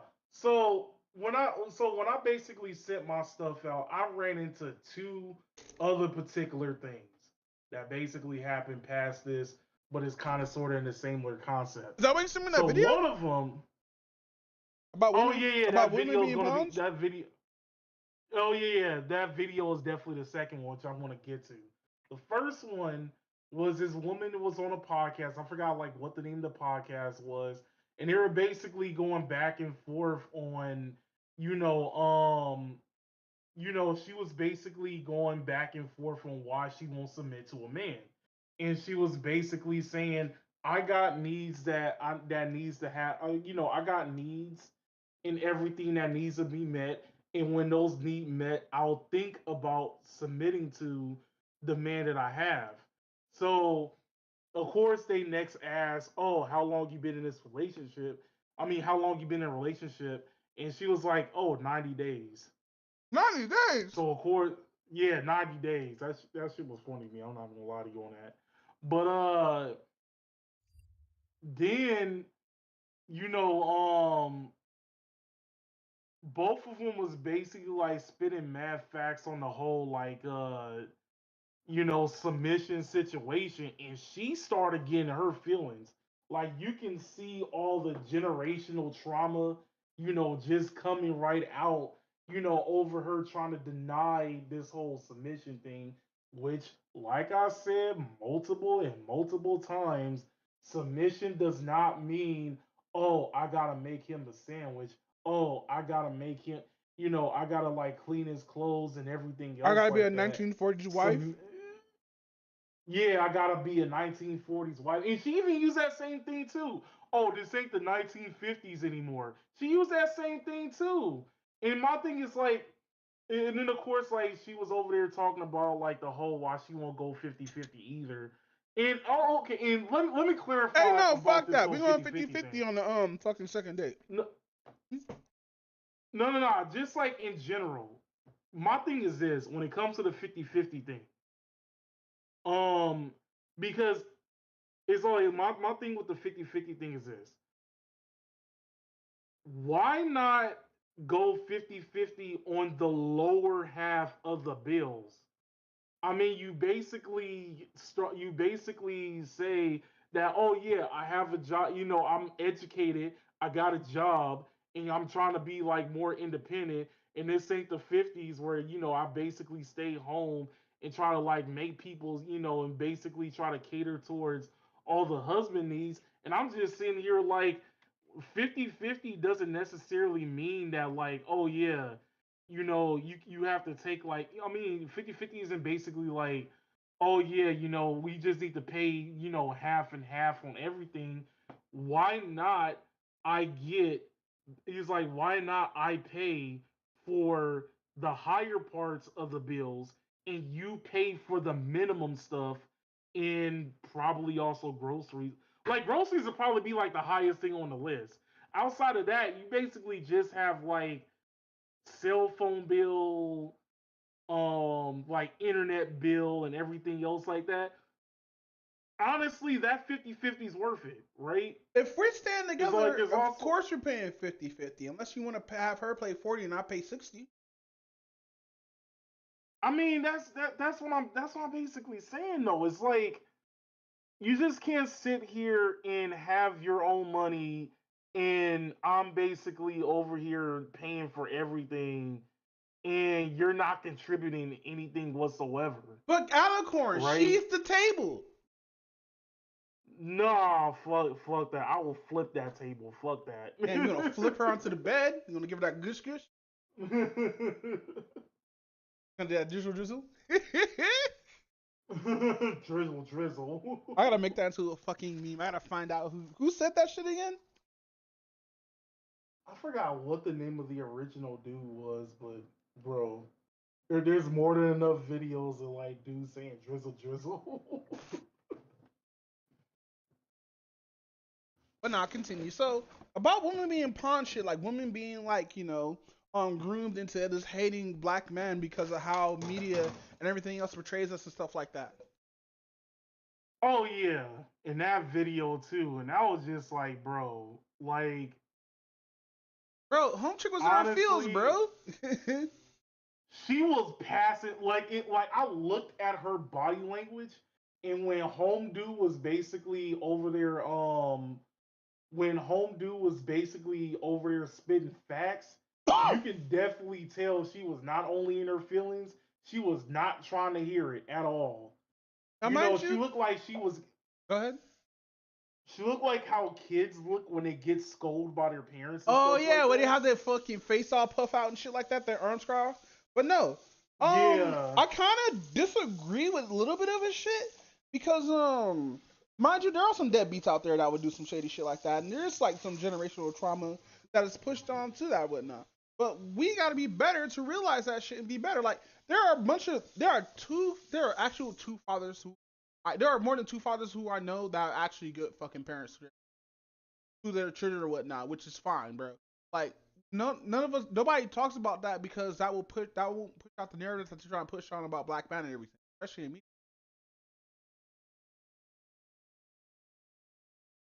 And like it doesn't help That's either where like right. we have pussy popping songs where it shows how authority these women are. Cause it be those women who be like, ah, I want a man who could do this, this, and that, but also I want to still be independent and pop my pussy on a handstand while my booty hole brown.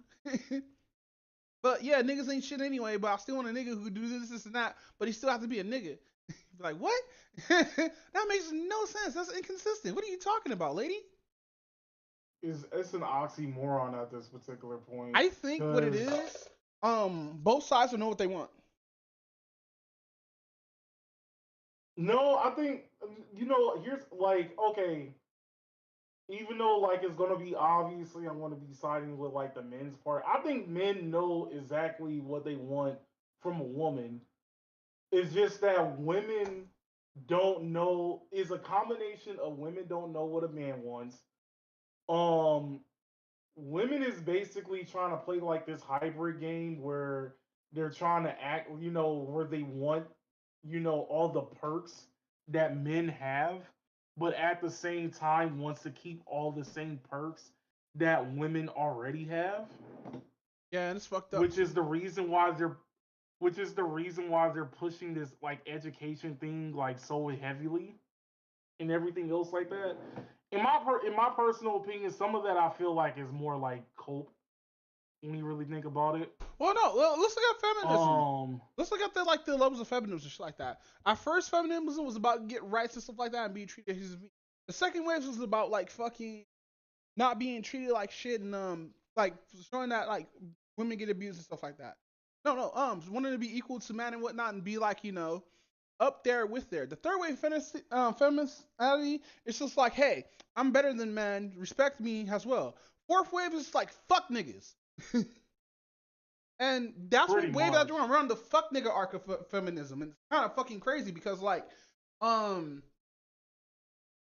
there's like a lot of people who see that or whatnot and be like, oh man, fucking since I'm a dude, maybe I should do better by these feminists and shit like that. But it's still gonna be like, fuck you anyway. That sounds about right. But no, continue, King.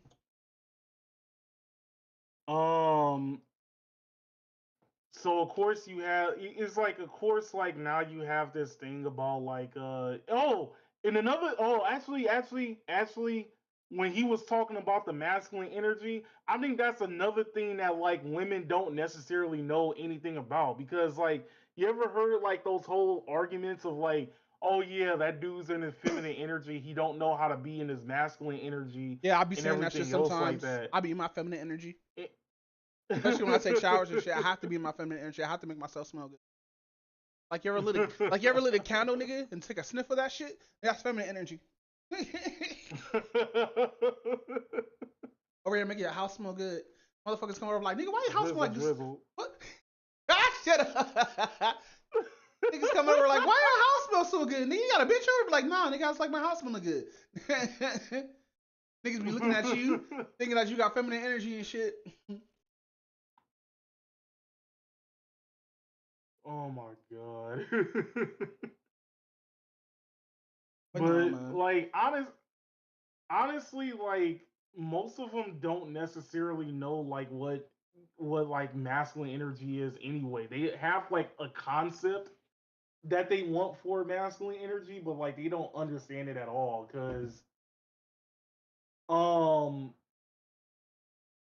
honestly like I'm getting tired of every time like a woman is basically talking shit about men, you always got to hear a real man is supposed to do dot dot dot dot dot. And I'm just sitting here like you have a concept that doesn't necessarily exist from like a real man, or most of it doesn't exist within what you're trying to actually do. It's all like, and again, once I was like I said many a times, you know, if you think that today's men are acting sassy, it's through your own production. Again, you're only trying to go through what you believe a man should actually do. And most men who grew up with single mothers is basically acting like the man that they think they should actually act. Men that has no father figures or anything else like that.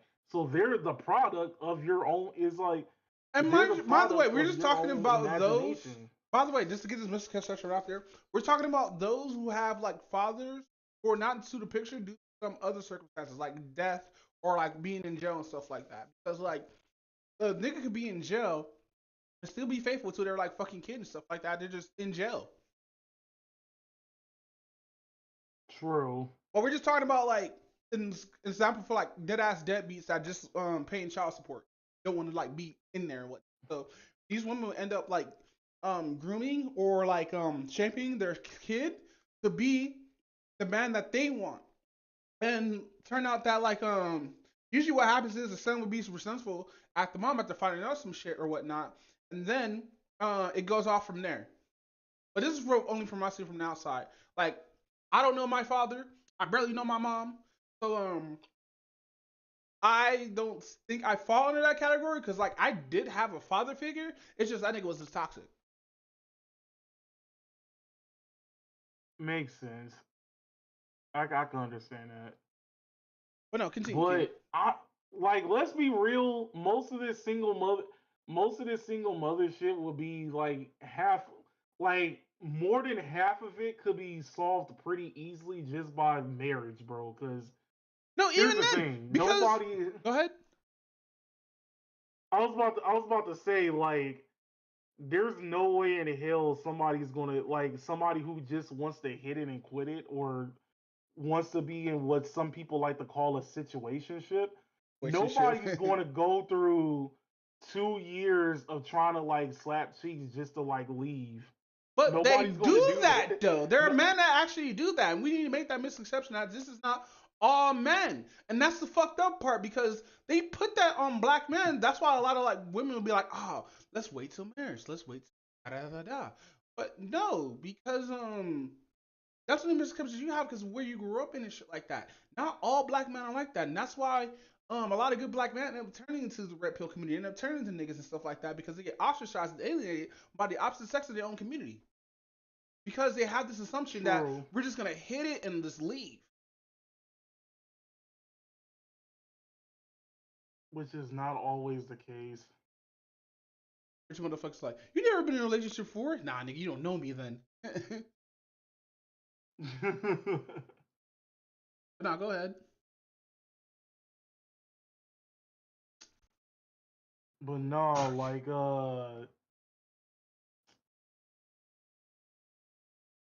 let me think.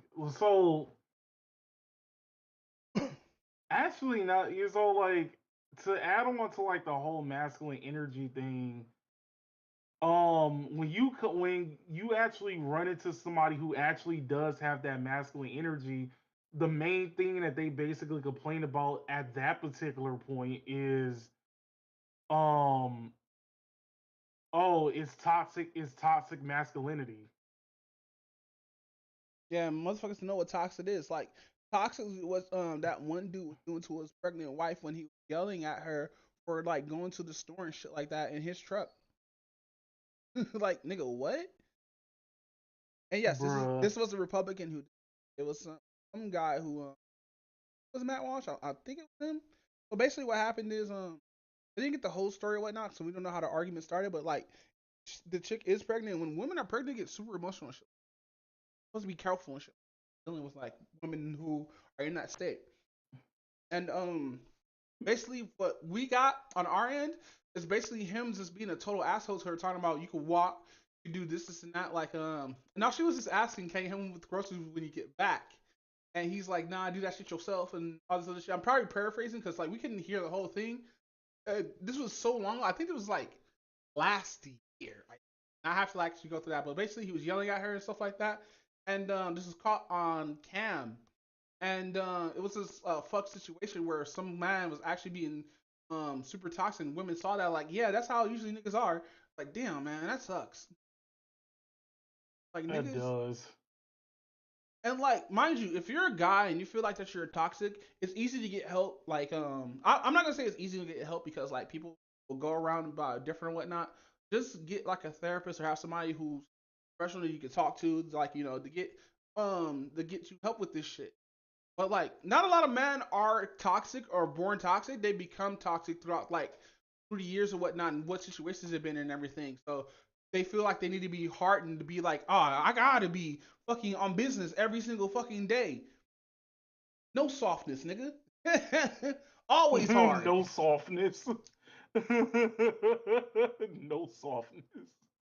Like when I sleep on the pillow, I sleep on the hot end of the pillow, nigga. When I sit down, I don't cross my legs. I spread them bitches.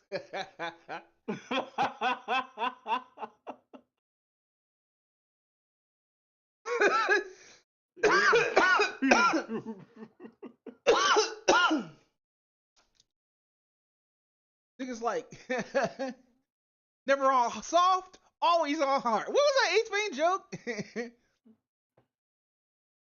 Nah, we gotta stop watching Ace Van. Goddamn, this influences our fucking jokes. It is. Nigga, when I go to sleep, nigga, I sleep. Bang. I mean, I don't even remember the joke. But no, honestly, I think due to social media and shit like that, I think we're just seeing. I don't think this is all women. This is like this is social media bubble where the pink pill is just like doing this kind of shit. And yeah, I call it the pink pill. Goddamn it, because that's what it is. It's basically just the pink pill community being like, nah, fam, fuck Kevin Samuels and everything he stands for. Because let's ignore he was actually going after niggas being kind of sus and shit, asking for dick size. But once a woman gets robbed or whatnot, and two men didn't do anything, it's all niggas. All these niggas need to fucking man the fuck up and be better men. Where's just these two dudes? Now, my question is, the dude who stayed there, did he like call the cops or anything? Did he like help her out? Like, did he do anything, or did he just stand there like an idiot? I think no, he kept his distance, to be honest. Because to be honest, and I hear this a lot because I make jokes about it and shit like that. Motherfuckers is not gonna know what to do at the point of action or whatnot, right? You're not gonna just run up and be like, oh man, let me just bop this person without getting shot. That's not how this shit works. If you were like, what if he would have grabbed that nigga from behind and that fire the shot would have killed her, bro? That would have been another body, would have been another tragedy and all this shit. Then we would hear this shit about this woman who had been robbed and this guy trying to be a good Samaritan and ended up getting her killed or himself killed. Now, mind you, I'm not saying be a bitch or anything like that. Like, do you know what this reminds me of? Remember when Brick Lady got hit in the face? Yeah. This reminds me of that shit where she was yelling at people talking about, y'all niggas is da da da da. Like, motherfucker, we saw that you were starting the investigation. No wonder why these motherfuckers didn't jump in, because we saw you doing the stupid shit, and now what you get. But in this situation, exactly. I'm on the end is like, hey, at least help her afterwards or call the cops or be like a witness there, fam. Don't be like fucking, oh, I didn't see anything. Because that's another thing that we have an issue in the community. Fucking, not seeing anything or not knowing about anything. Mind you, is that not your business? Fine. But if you see a nigga get whole murdered in front of you, nigga, you know there's something called anonymous, bro. You can call it a tip anonymously and not get in trouble and shit like that. Motherfuckers is not hackers. They're not gonna know where the fuck you live and or do. But like, given this situation, it's unfortunate that she got robbed like that. And like, what the other niggas running is funny as fuck, nigga. Ha! That shit funny. This nigga said, all right, ghost. It's like, where you going? Well, actually, I think this will kind of change the narrative a little, because I did kind of like forget to add something in. When like he started to take her phone away, she started actually like resisting a little bit. Okay. Which is fine. So that's probably one of the reasons why, like, because that's probably one of the reasons why the dude ran away, because he's all like, oh yeah, if she starts trying to tussle with the gun, what if the gun goes off and accidentally hit me? I mean, that's logical when you really think about it. But where was because you said they were far away, right? From the video that I saw, well, even though like he had to censor the video because YouTube guidelines and everything else like that. It's probably on eFuck somewhere. But Probably. Go ahead. But to add to this situation even more, there was a video that I saw last night I'm at this particular point. Like, I just believe that every woman is like a victim at this particular point. So somebody No, came not up professional with this. victim. No. Oh yeah, these are heavy professional victims. So there's like like one of those like street questions that people be asking like on TikTok videos and everything. Yeah, I don't. So Are you talking about like it's complicated? Because I be on YouTube Shorts. I don't go to TikTok at all. Fuck that. Well, I site. don't either, but I just heard same. So I think there's some YouTube Shorts and some Instagram like Shorts too or something like that. But anyway, um, the question was, if you were to be alone in a forest, who would you rather be alone in the forest with, a bear or a man? And let's be real, all of the ladies went for the bear. They would rather be trapped in the woods with a bear than a man. That's crazy because bears can smell the menstruation. If anybody gets that joke, I know what movie you watched. They can smell the menstruation.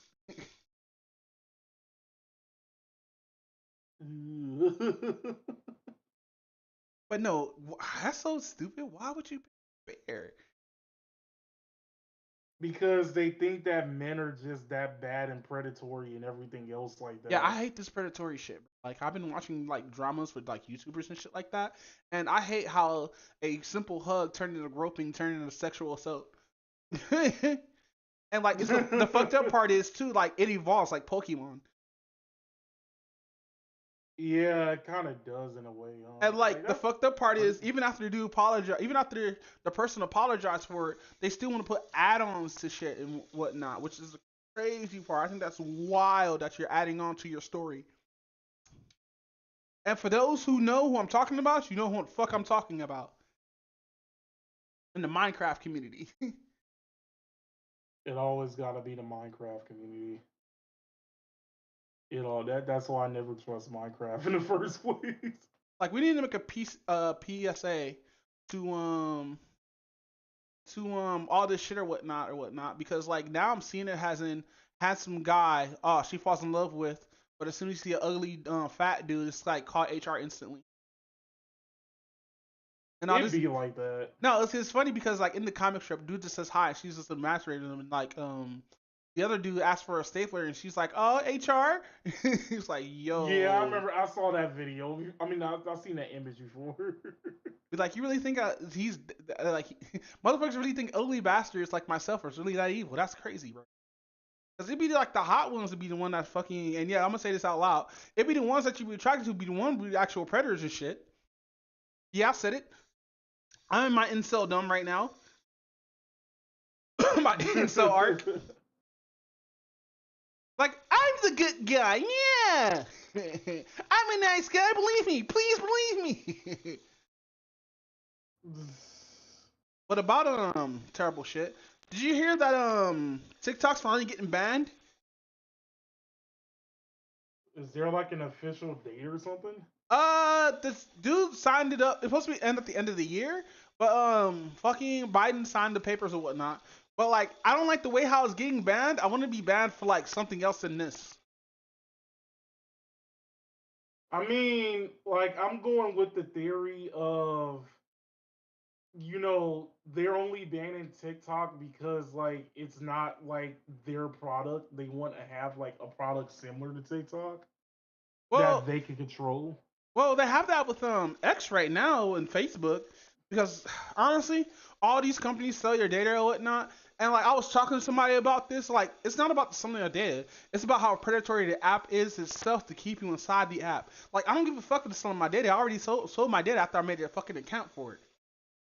But it's the fucking it's just the predatory links that I go into. You upload your first couple of videos, you get bloated views, and they just drop off. Even though you're updating every fucking day or whatnot. The algorithm's fucked versus YouTube. And also, The only thing I hated about TikTok and like people like the person who I was talking to is probably just a bug, and I'm like, nah, bro, it's probably not a bug. And do you use TikTok at all on your phone?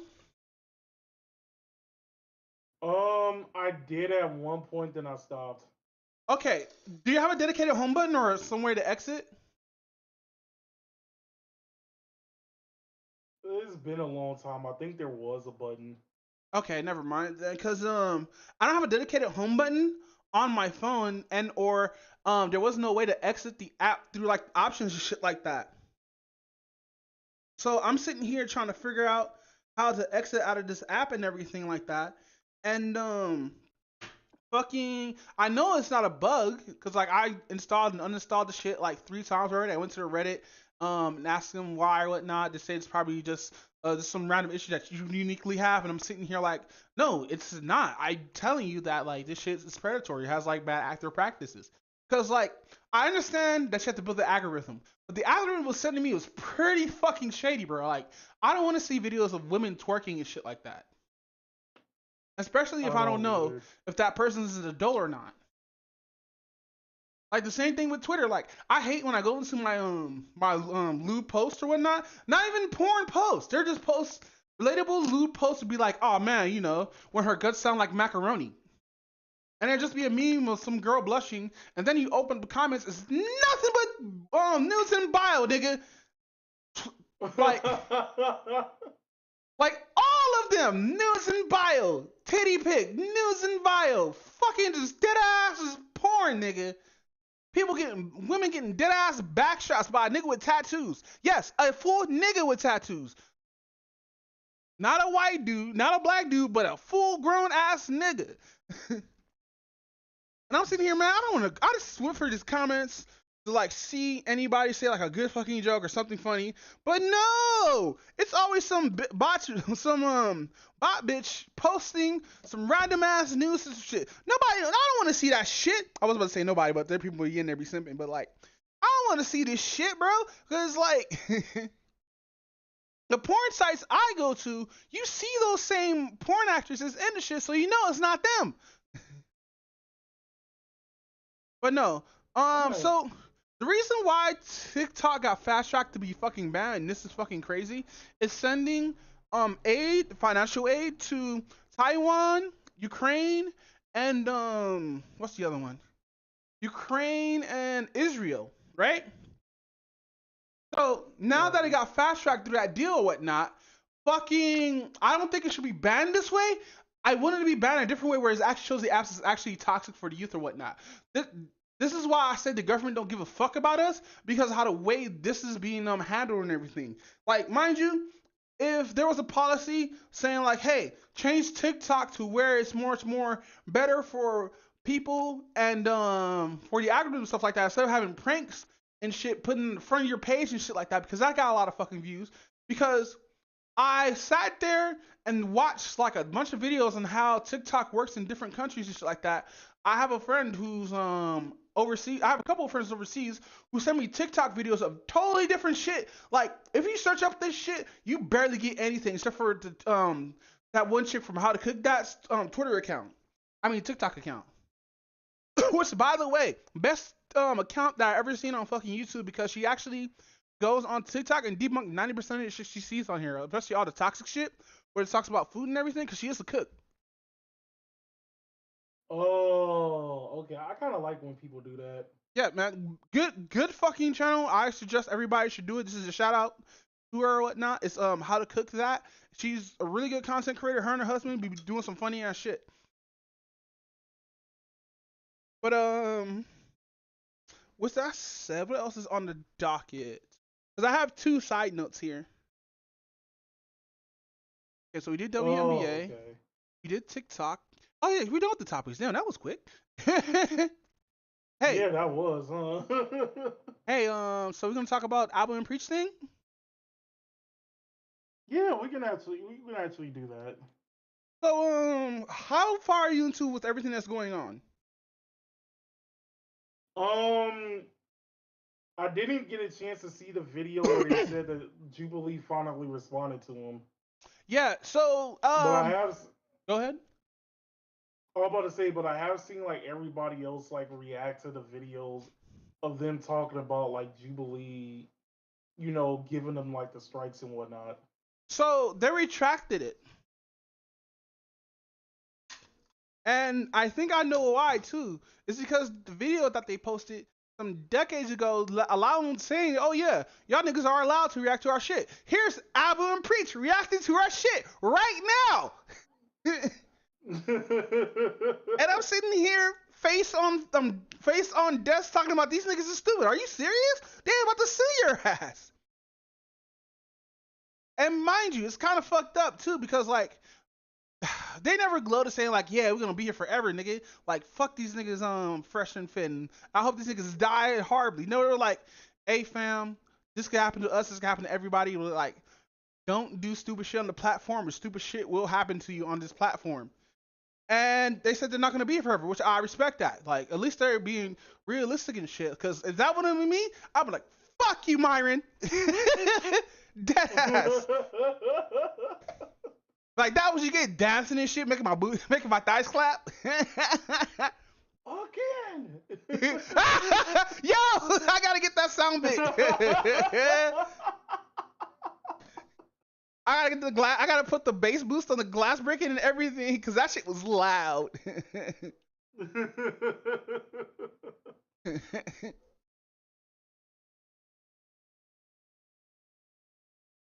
Talking about fucking. Ah, shit, but no, nigga was like, again. Hold on, where is it? Where is it? Where is it? No, don't tell me they changed it.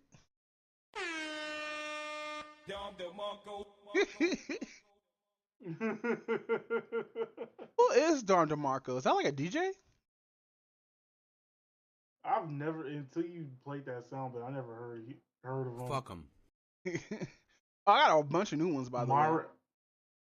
Myron over there scaring the hoes. It's not fair. What if the hoes scaring me? Yo! Send me that. I need to edit the again where he slams the thing on the ground. Ah, fuck. Alright. Oh shit. Here we go again. But nah, yeah, man, they're safe for now. Jubilee did retract their stuff and everything like that. They did send Albert and Preach a personal message apologizing, I believe. And they Gucci now. Like, honestly, I think Albert will be kind of petty to sue these niggas. Nah, I don't think he'll be that petty. Nah, I was team songing him in this.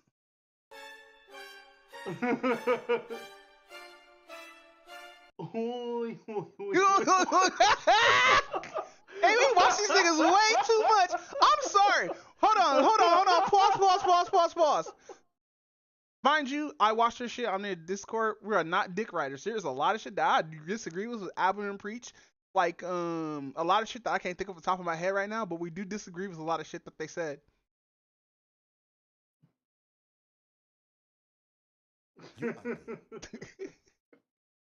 Why are you gay? What's this one? Why are you gay? Oh, wait, I forgot. Hold on. What did you say, nigga? There's that one, and there's this one. Albert, I apologize for my outbursts. Yeah, but also on a side tangent, before we go to watch anime, talk about anime and stuff like that. I watched to tell the Sonic the Knuckles TV show from Paramount Plus. Oh, how was that? This is not made for me, but I do see the appeal, and it's kind of funny because it's just Knuckles being Knuckles. It's so hilarious. Like, highly understand that Knuckles is a fucking idiot, but like, I love it here, bro. Because there's this scene in I think the third or second episode, no, in the first episode, where like Knuckles get grounded because the whole original, like half the original cast is there, the wife is there, and the sheriff is there, but everybody else is just missing, right? But Sonic and Tails is there too, right. And dude, these models like they got toned down a little bit, but like they still look good. Wait, really? Yeah, literally look really fucking good for some TV show models or some episodic show models. And there's this scene in there though, I mean, you laugh my ass off because the ghost of his ancestors just rolled up while Knuckles was just sitting there chilling. And dude's like, "Hey fam, I got a quest for you and all this shit, right?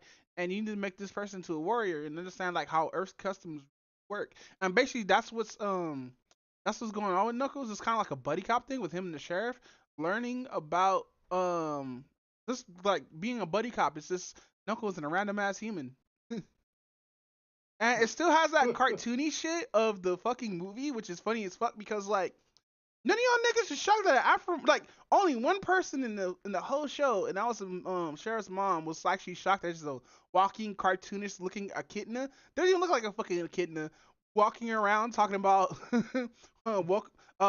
thank you for inviting me to your home and shit like that.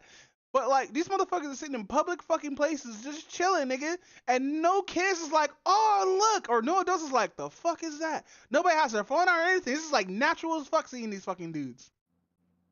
Which I find is fucking weird. It's like fucking. Now we can do this the easy way, or we can do it the hard way. Oh wait, no, wrong one, wrong one, wrong one.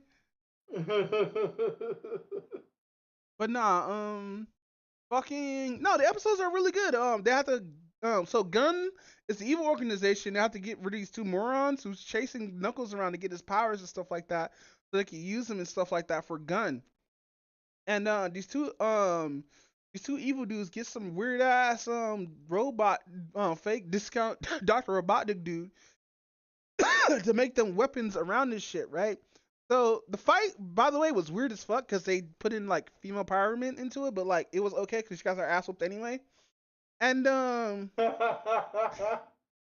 it's funny because like it looks like these, if you remove Knuckles out of half these scenes, it looks like they're doing this shit to him. Like it doesn't feel like there's no like character there, there's no actor there that to help them out when they're shooting shit, because totally understand that like how this shit works, especially if it have an actor there who's probably wearing a Zentai green fit.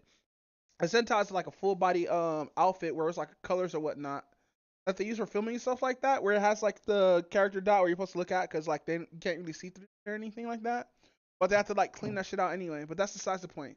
Fucking, there's a scene where the chick flips over Knuckles, but she's not shooting at him directly. She's shooting around him. You know how they do that shit where they have their arms spread out and they spin like they're doing something? Yeah. Yeah, she was doing that all day. But no, Naughty. the comedy is on point. So after they captured Knuckles or whatnot, one of the episodes, the Knuckles and the black dude is fighting or whatnot, and he has like these enhanced gauntlets that doesn't just Knuckles doesn't just kill him right away. He does beat his ass though. And fucking they end up clashing, right? In the boat because they're at a bowling alley because the whole plot is going to Nevada. Because the sheriff character, he is a bowler or whatnot, and it's funny too because there's a kid that's just roasting the living shit out of him. It's funny as fuck, fam. He's all like, oh no, she's all like, your bowling game sucks. You should go back to being a cop, but you're trash at that too. I was like, damn, bruh. Over here getting roasted by an 8-year-old. But no, good series. I'm not gonna continue watching it because like I watched my 3 episodes and like, mind you, some of the jokes are cringe, but like they still make it funny in a way or whatnot. But like, it's that kind of thing where this is like a mid kid show, like between the ages of 8 and 12. Oh, okay, I got you. Cause they barely cuss in this, and mind you, bro, they played Tribe Called Quest. Can you kick it? And this nigga Knuckles kicked the fucking radio. I was like, no. He's like, yes, I can kick it. He's like, oh my god, stop, Knuckles, you're such a himbo.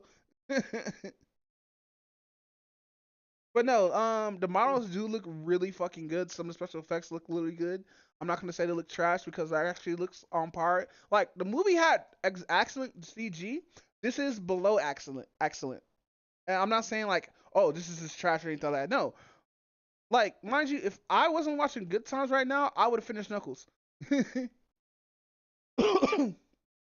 By the way, this shit should have been called Sonic and Tails with Knuckles, because Tails is just fucking hilarious, being all adorable and shit. And Sonic's over here explaining how culture shock works. He's like, he's from a different world. He just doesn't understand, like, you know, how Earth Customs was. Like me, how I've been here for a while, I started understanding how Earth Customs was. And it's like, yeah, that makes sense. But Knuckles, he's like a hard-headed airhead in this. Cause the black chick is like, hey, do what you do best, be in your fucking element and stuff like that, right?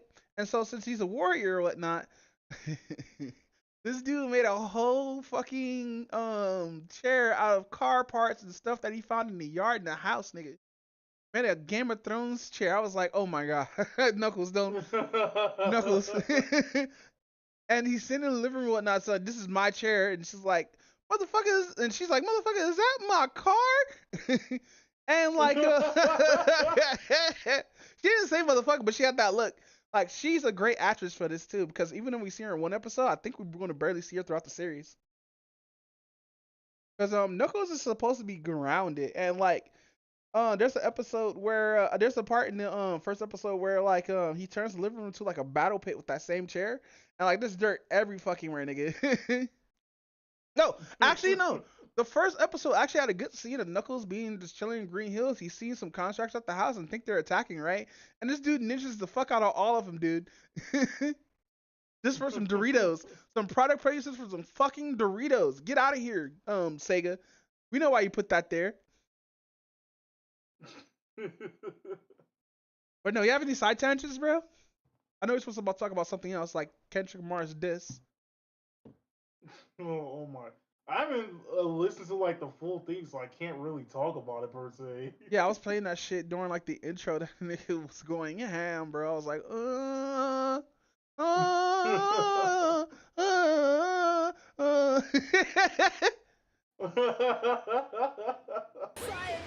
nigga. Wait, what is this? Don't do it. Oh, here we go.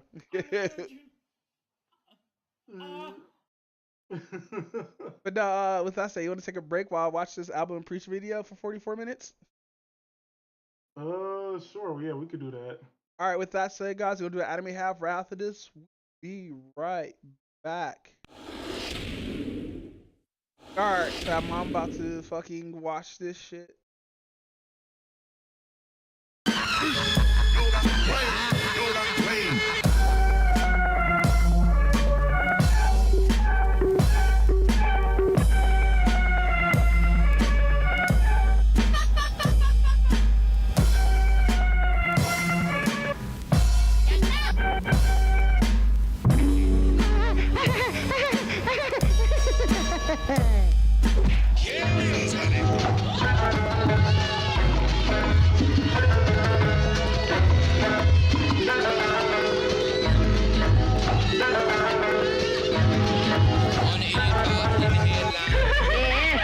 उठो यहाँ से और दूसरे table पे जाइए। क्यों?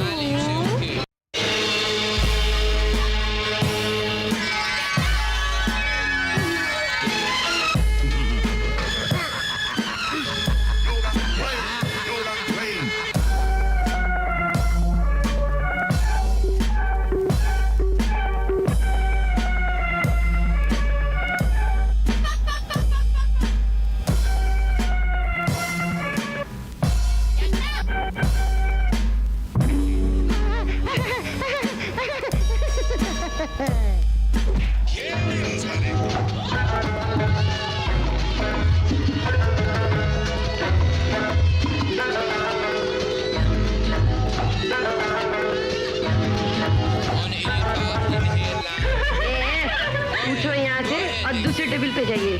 क्यों?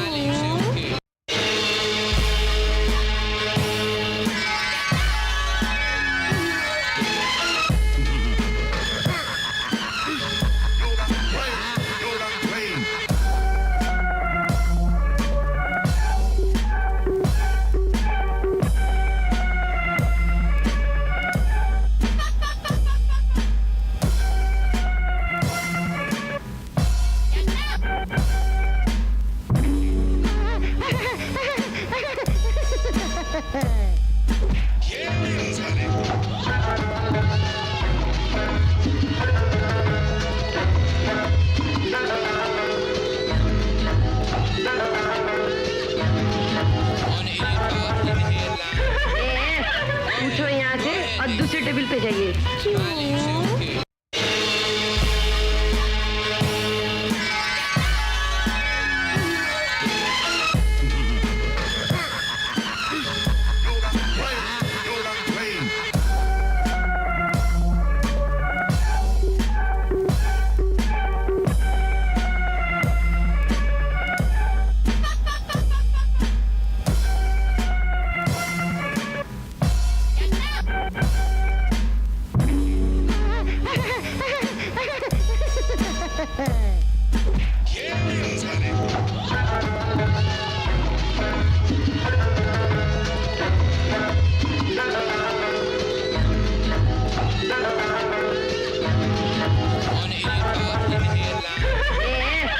उठो यहाँ से और दूसरे टेबल पे जाइए।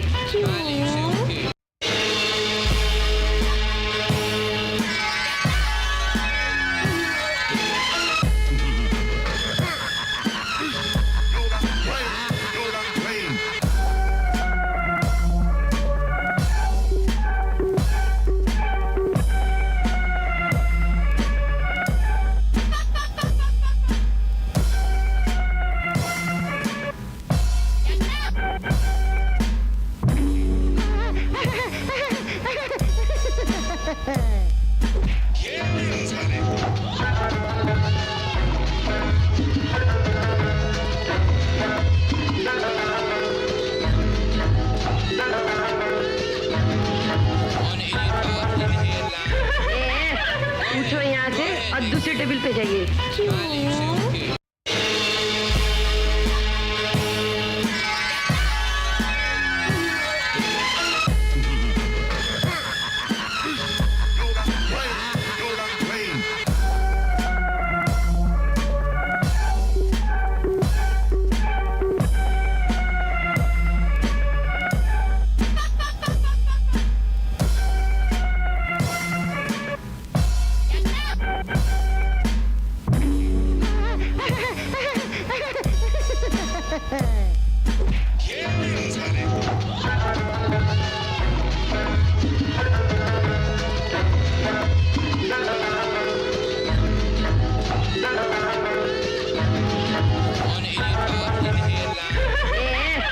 उठो यहाँ से और दूसरे टेबल पे जाइए।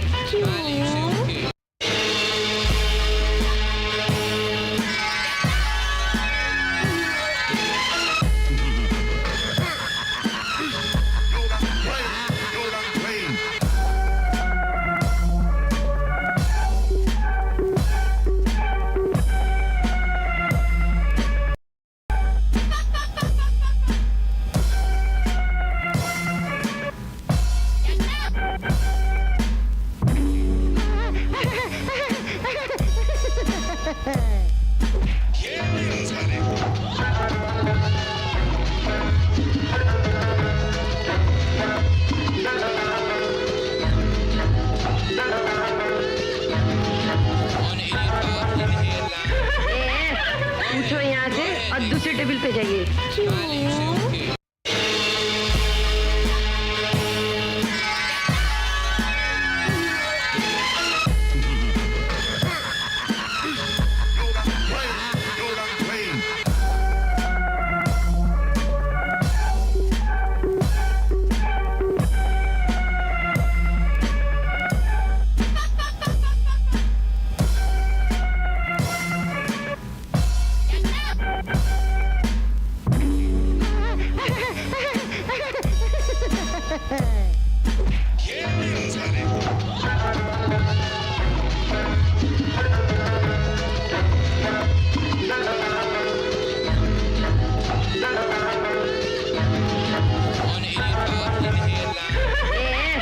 उठो यहाँ से और दूसरे टेबल पे जाइए।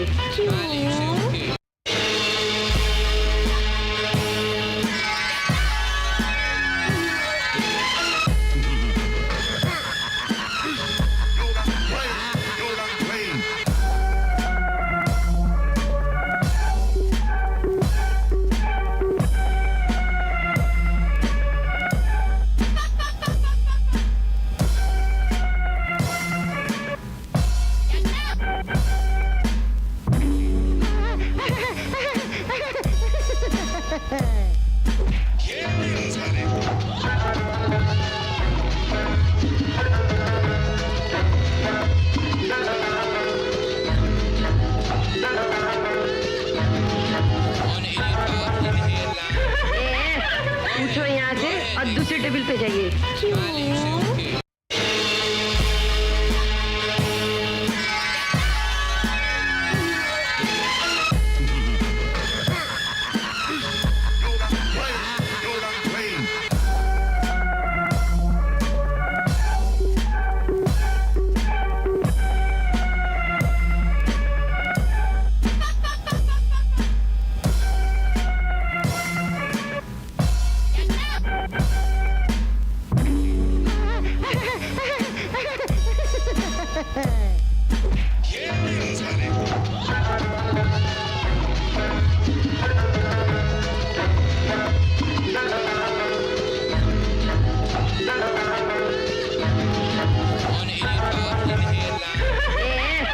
उठो यहाँ से और दूसरे टेबल पे जाइए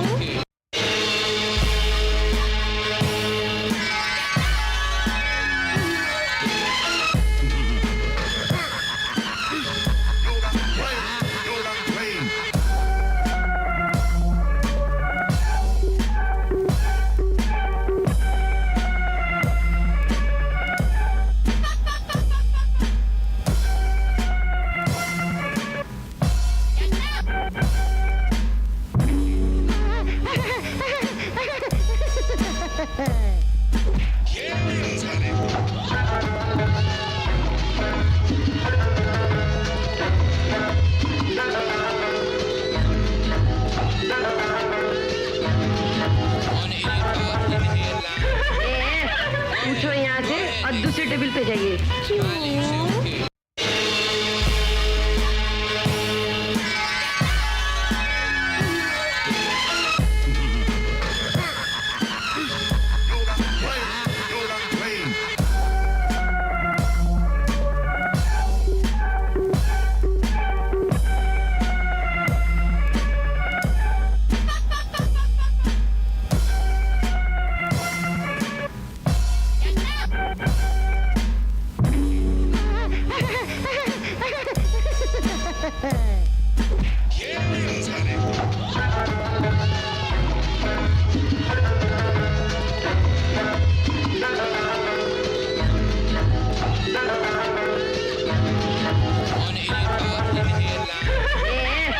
उठो यहाँ से और दूसरे टेबल पे जाइए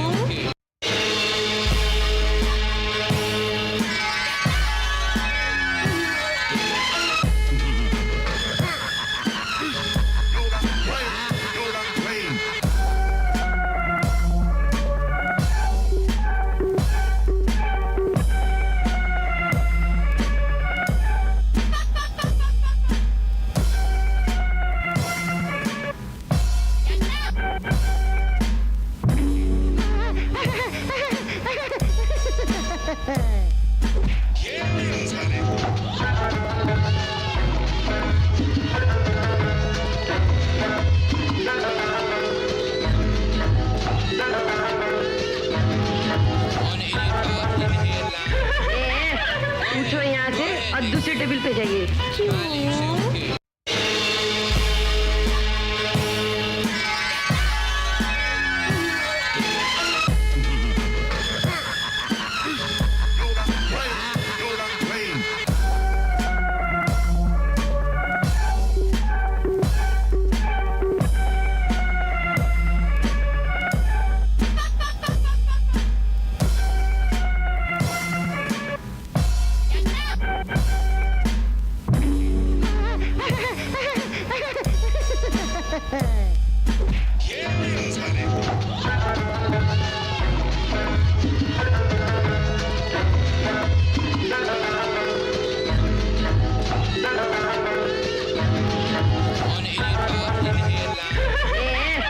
उठो यहाँ से और दूसरे टेबल पे जाइए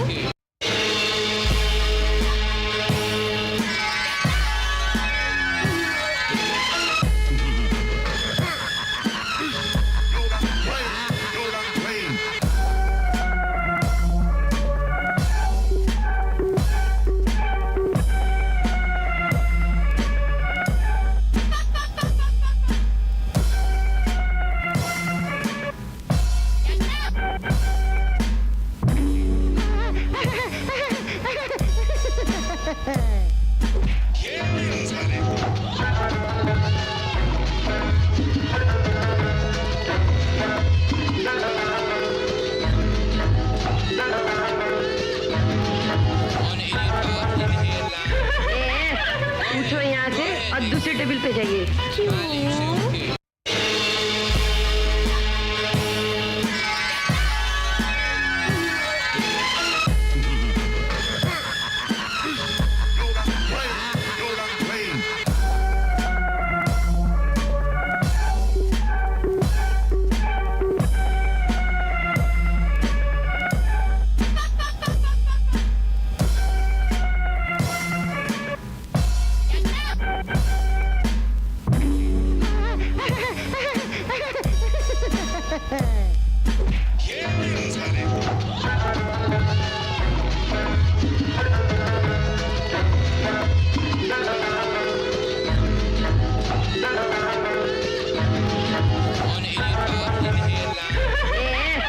उठो यहाँ से और दूसरे टेबल पे जाइए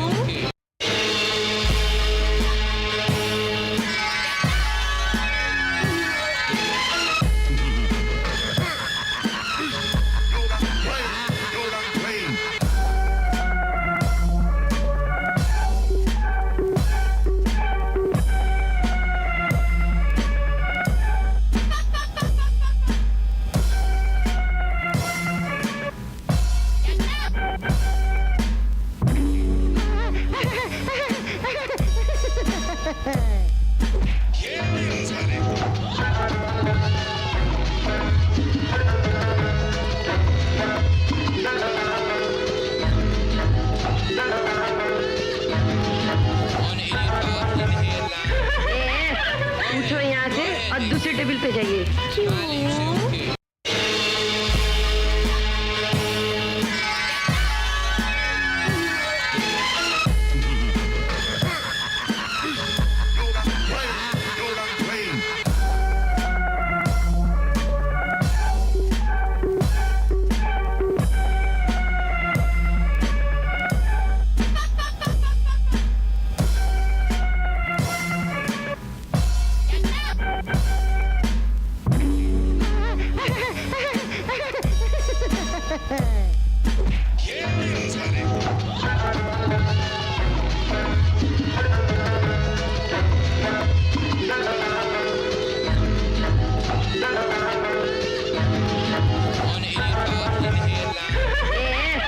उठो यहाँ से और दूसरे टेबल पे जाइए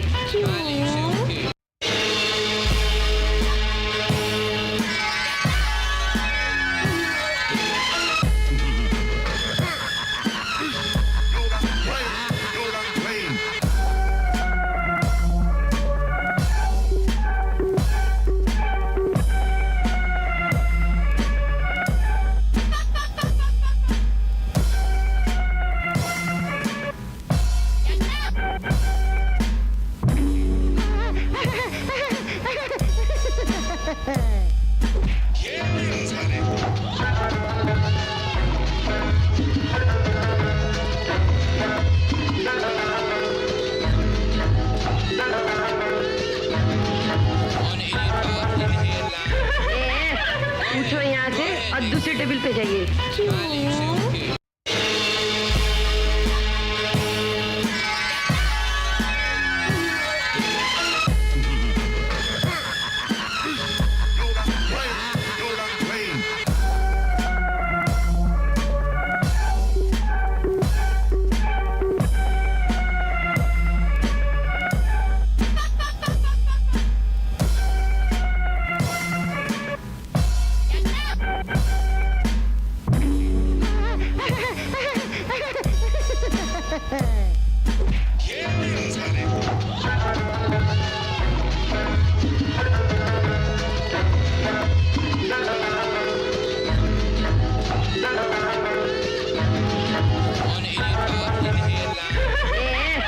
उठो यहाँ से और दूसरे टेबल पे जाइए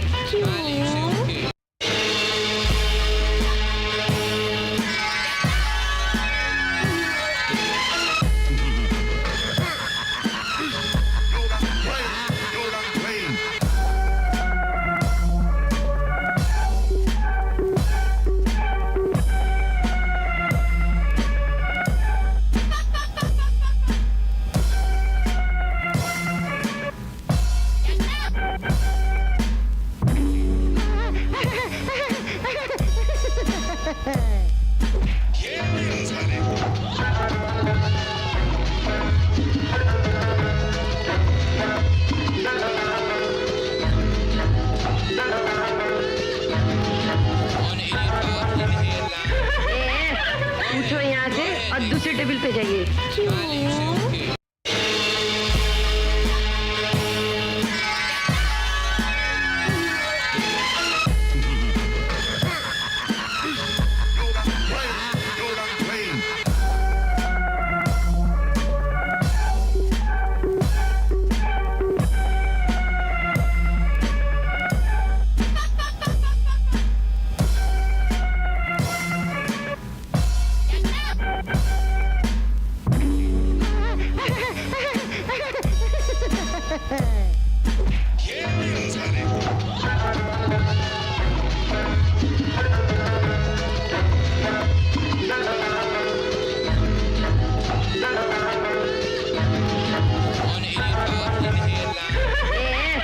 उठो यहाँ से और दूसरे टेबल पे जाइए क्यों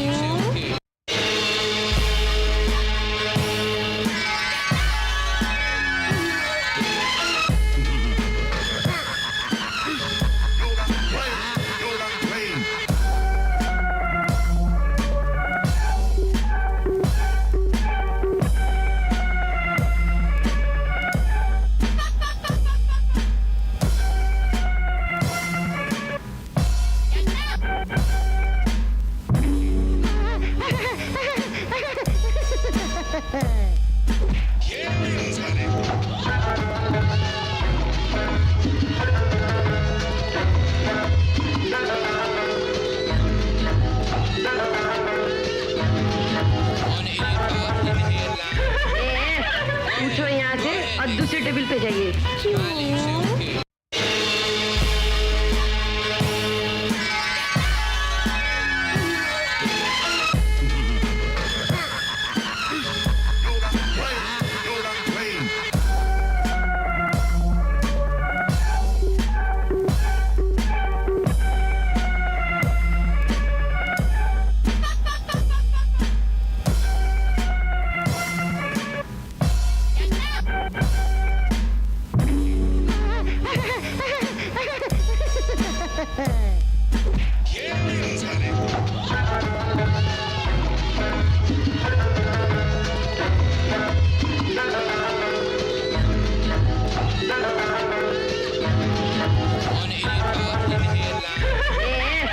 उठो यहाँ से और दूसरे टेबल पे जाइए क्यों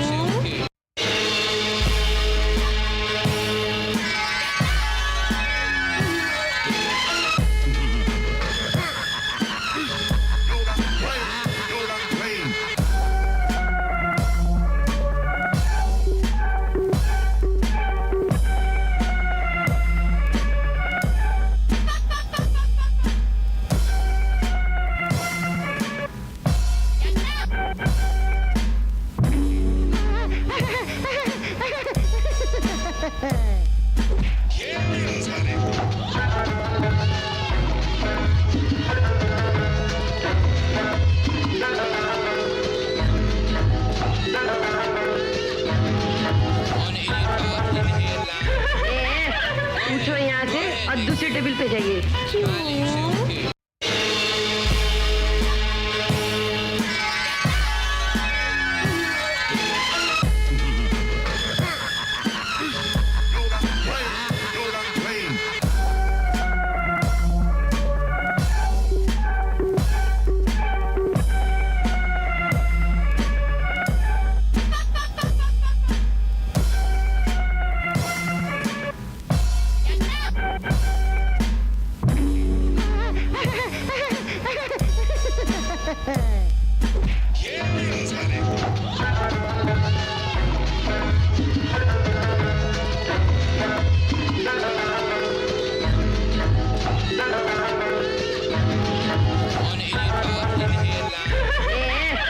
उठो यहाँ से और दूसरे टेबल पे जाइए क्यों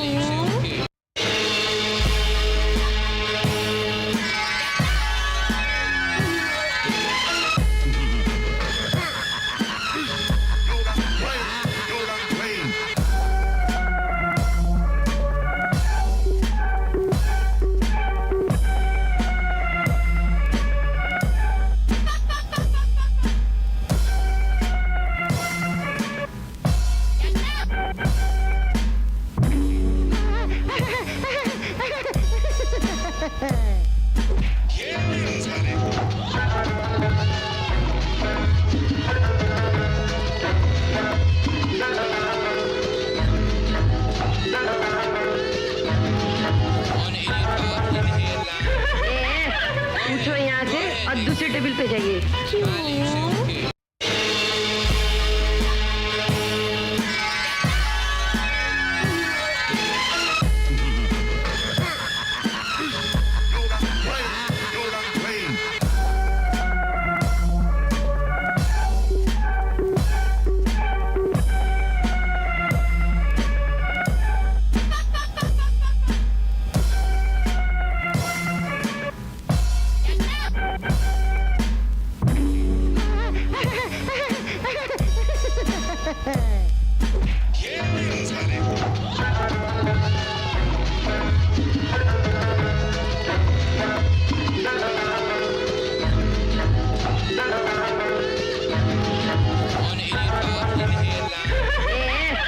उठो यहाँ से और दूसरे टेबल पे जाइए क्यों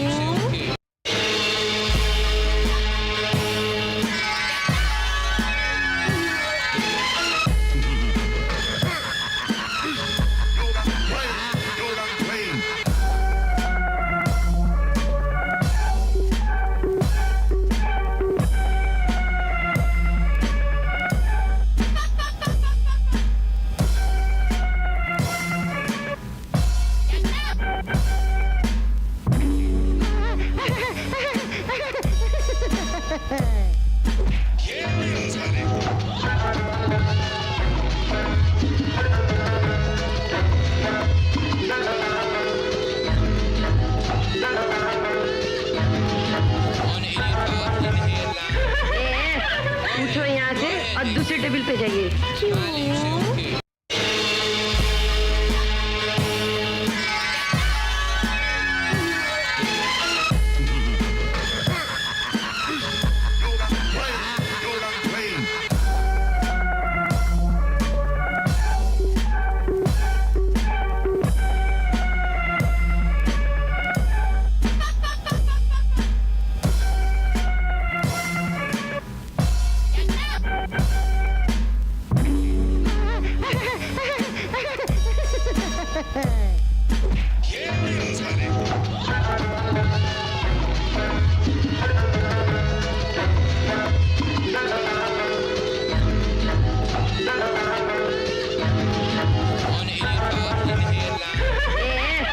उठो यहाँ से और दूसरे टेबल पे जाइए क्यों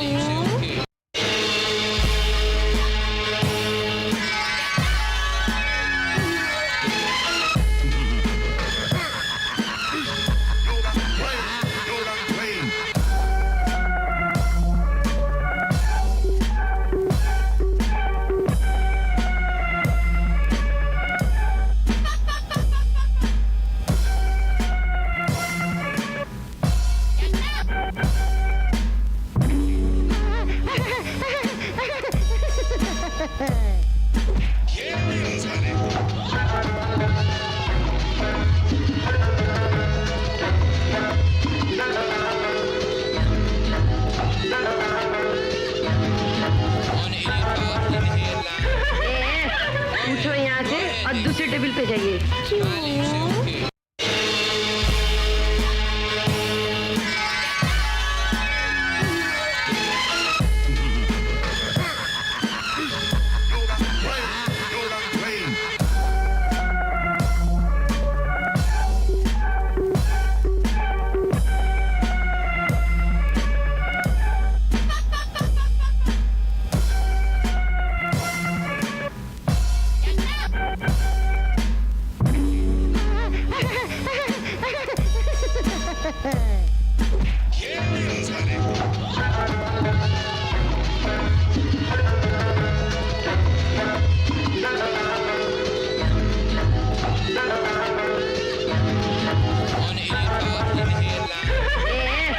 उठो यहाँ से और दूसरे टेबल पे जाइए क्यों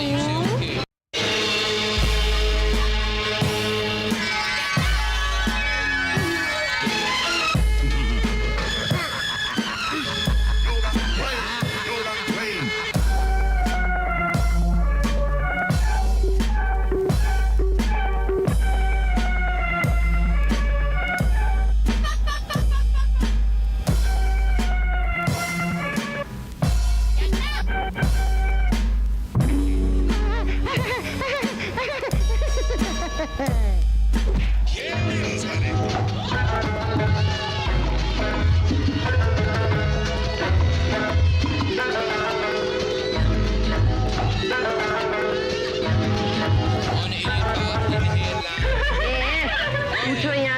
अब दूसरे टेबल पे जाइए क्यों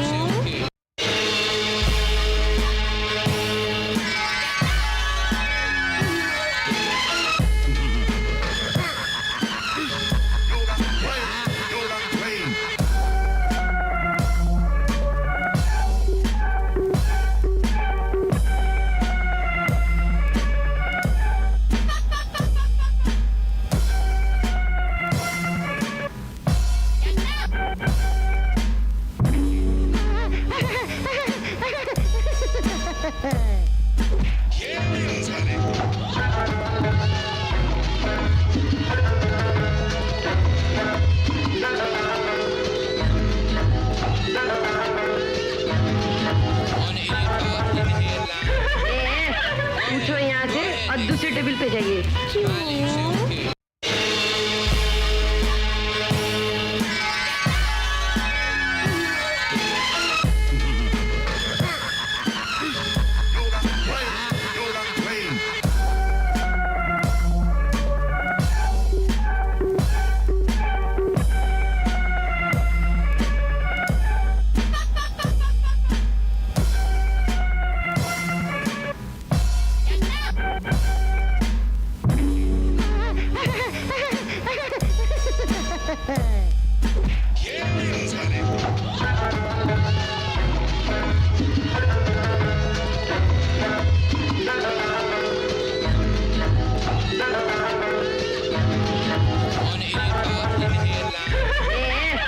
उठो यहाँ से और दूसरे टेबल पे जाइए क्यों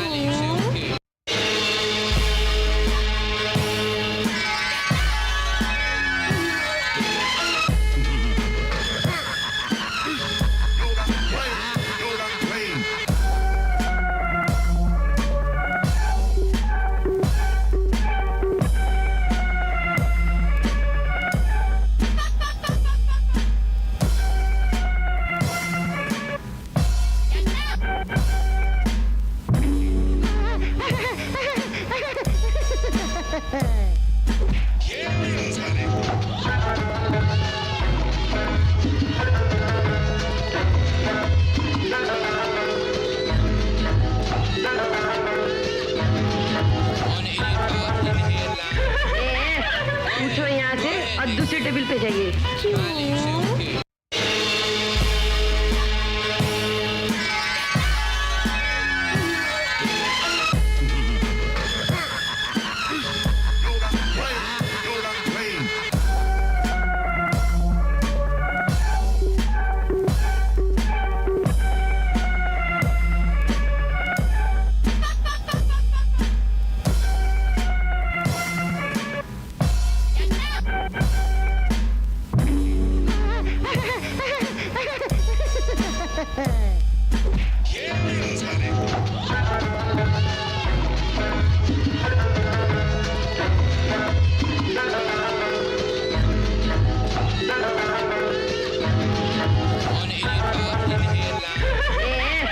उठो यहाँ से और दूसरे टेबल पे जाइए क्यों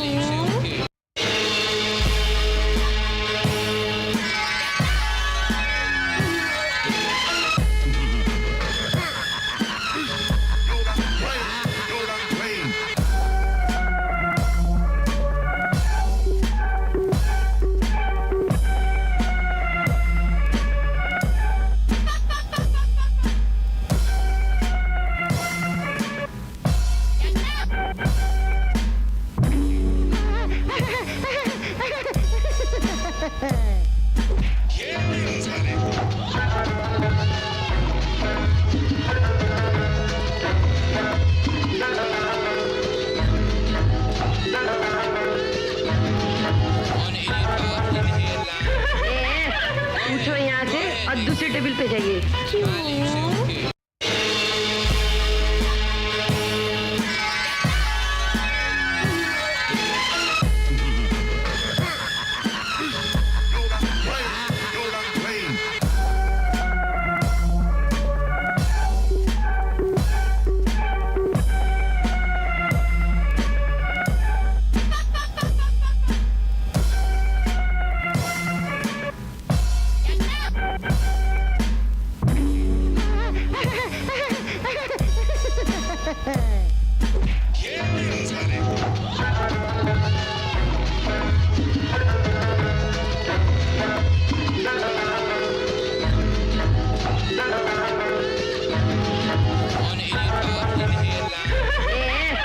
उठो यहाँ से और दूसरे टेबल पे जाइए क्यों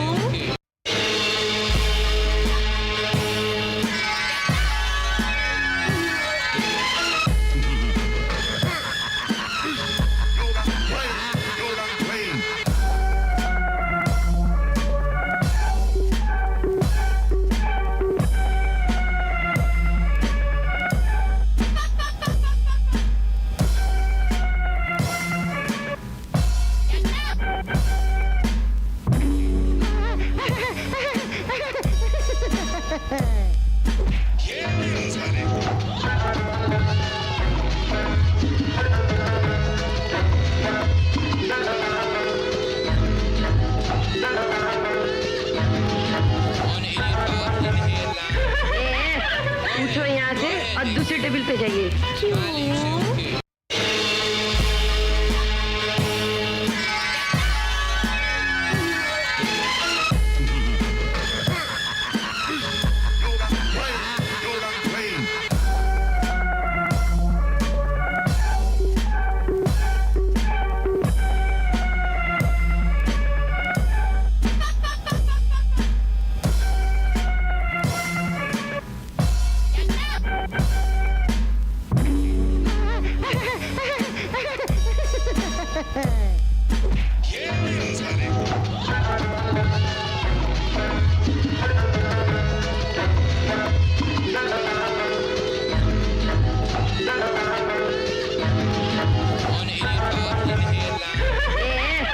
उठो यहाँ से और दूसरे टेबल पे जाइए क्यों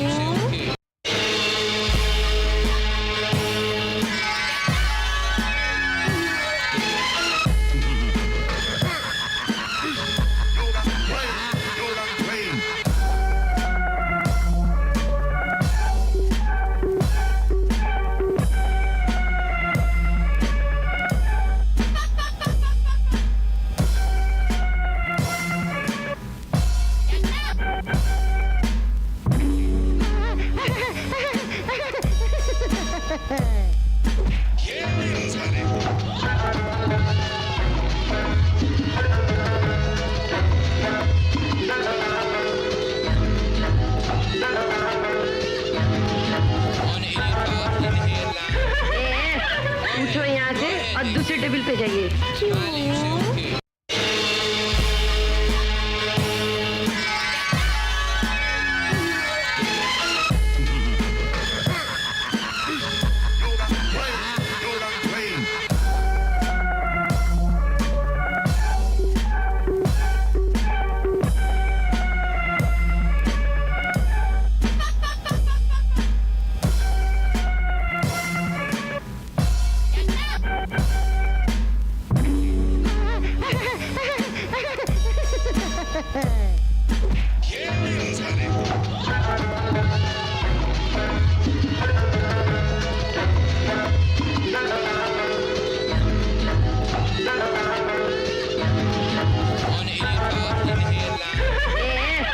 उठो यहाँ से और दूसरे टेबल पे जाइए क्यों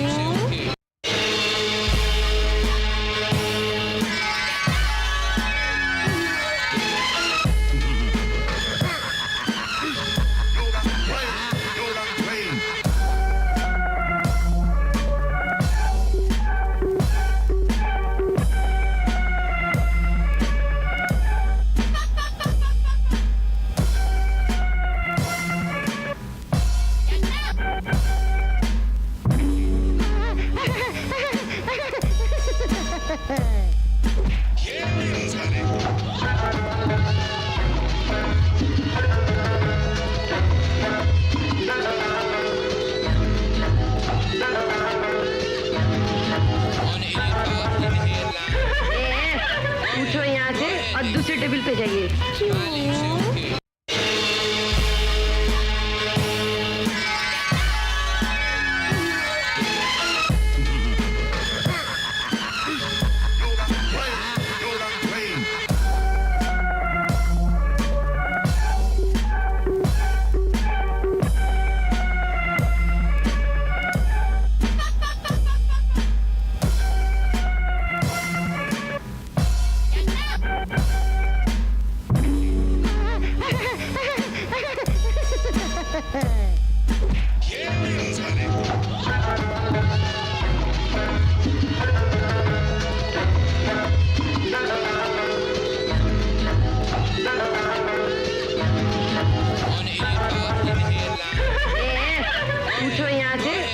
टेबल पे जाइए क्यों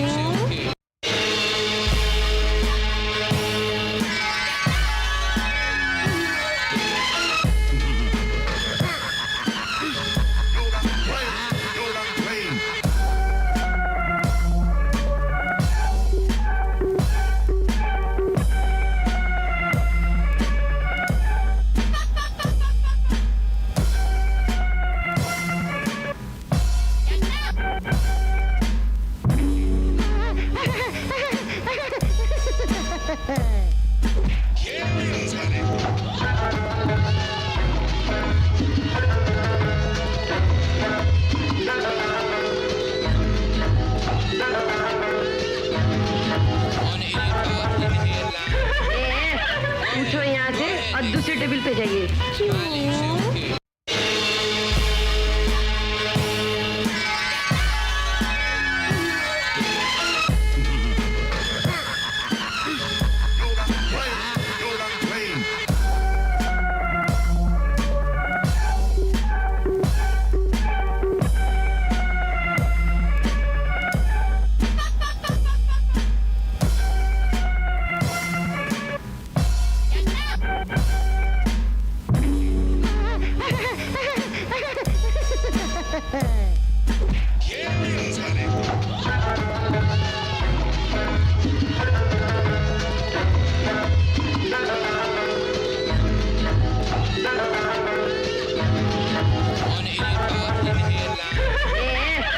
उठो यहाँ से और दूसरे टेबल पे जाइए क्यों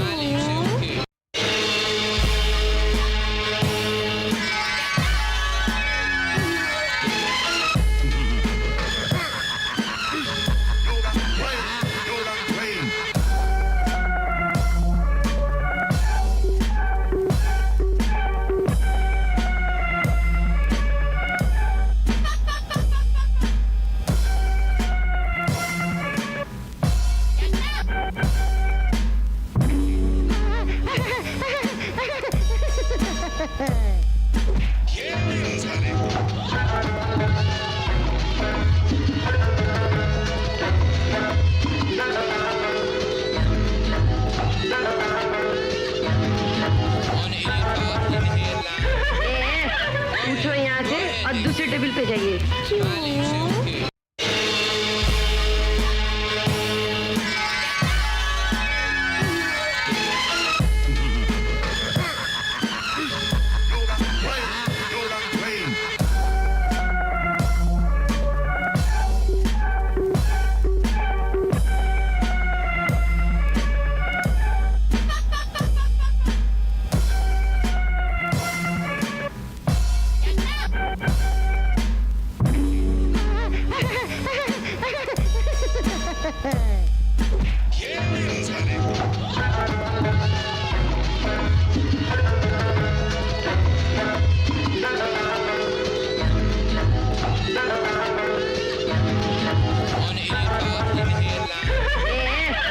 उठो यहाँ से और दूसरे टेबल पे जाइए क्यों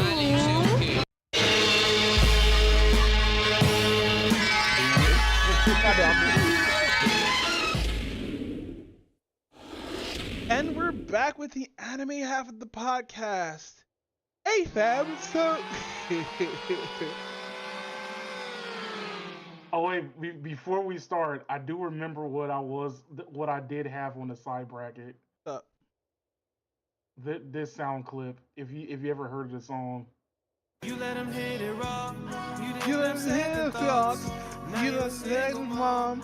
Now you single mom. Yo, I love the fuck out. Listen, I love single moms, but I wouldn't date a single mom. I don't want to. I don't want to be a babysitter at all, and that's not be me. I've been around ladies who just want a babysitter, help them take care of their kids. But this song right here is the best fucking baby mama song I've ever heard in my fucking life, and people who are hating on it don't understand. They just mad. And I love it so much because they are just mad. That's all it is. Just stay mad. They pissed off. It pissed off the right people. Oh my god, it did piss off the right people. I'm like, huh? Ah, shit. Now you have his thoughts. Now you're single mom. Now you're single mom. Now you're single mom. Go to hell. Motherfuckers is like, why? Ah. I know I heard this sample before, but I'm trying to think of like what the song was. For the sample, I don't know. Good sample though. Yeah, I know, right? But with that said, you want to talk about some Jobless Hero and like how, cause I know me and Raven was talking about it in chat, but like fucking yikes, fam! I need to know if the light novels actually didn't go through it like that, cause if so, I'm probably gonna be upset. And I don't want to spoil it for people, but let's just say that one of the characters, kind of get married to somebody, but that's besides the point. I'm not talking about Rudis either. Well, Rudis is already married. Yeah, that'd be funny. I want to see cause like I only gotten to the part where a certain character becomes like a shut-in, but like I want to know if Eris comes back talking about on some her Sakura arc, talking about I love you, Rudis, and he's like, nah, bitch. Now go ahead. How you like these latest episodes? Damn, I was kind of sad when Home Chick was over there going berserk. Nigga, they did that shit so well because when I was reading the shit, I didn't think like they didn't like execute it how well it was here because like we just got the cut where like she's not thrashing around, but like she just destroys her whole shit and then he runs back and stuff like that. Here, god damn, bro, I kind of felt for her, bro. I did too. I was like, bro. It's like yikes, man. She tried her best. She tried her best. So I can kind of understand the pain on that one. Bro, I wish Rudis was sync. Well, I don't know because like, what if like time just kept going? Cause like we all know probably like they're dead, and like after they die, time kept. Well, I don't know. In the first episode, when the shit happened, did her boyfriend get teleported, or was it just him and her? I think it was just him and her. So far they haven't said anything about the boyfriend. Oh right, cause he was on the curve and she was in the street. She didn't want to step out in the street, and he ran to save her. Okay, now I remember. Hey, this could have been a different story, bro. This could have just been her. None of you side character or whatnot. We inside her story. Damn, I'm surprised. Like they didn't at least give her like an episode or two. Oh, they sort of did, didn't they? With the home dude, when they were explaining like what happened with her and everything, and like how long she'd been there. I mean, like technically, yeah, but I'm talking about like leading up to that particular point. In the manga, they do have 0.5s in there, and they do a couple of it, but I don't remember which character they was. I know they did one with Home Chick, and they did one with her, I believe, but like I don't remember what they did with her.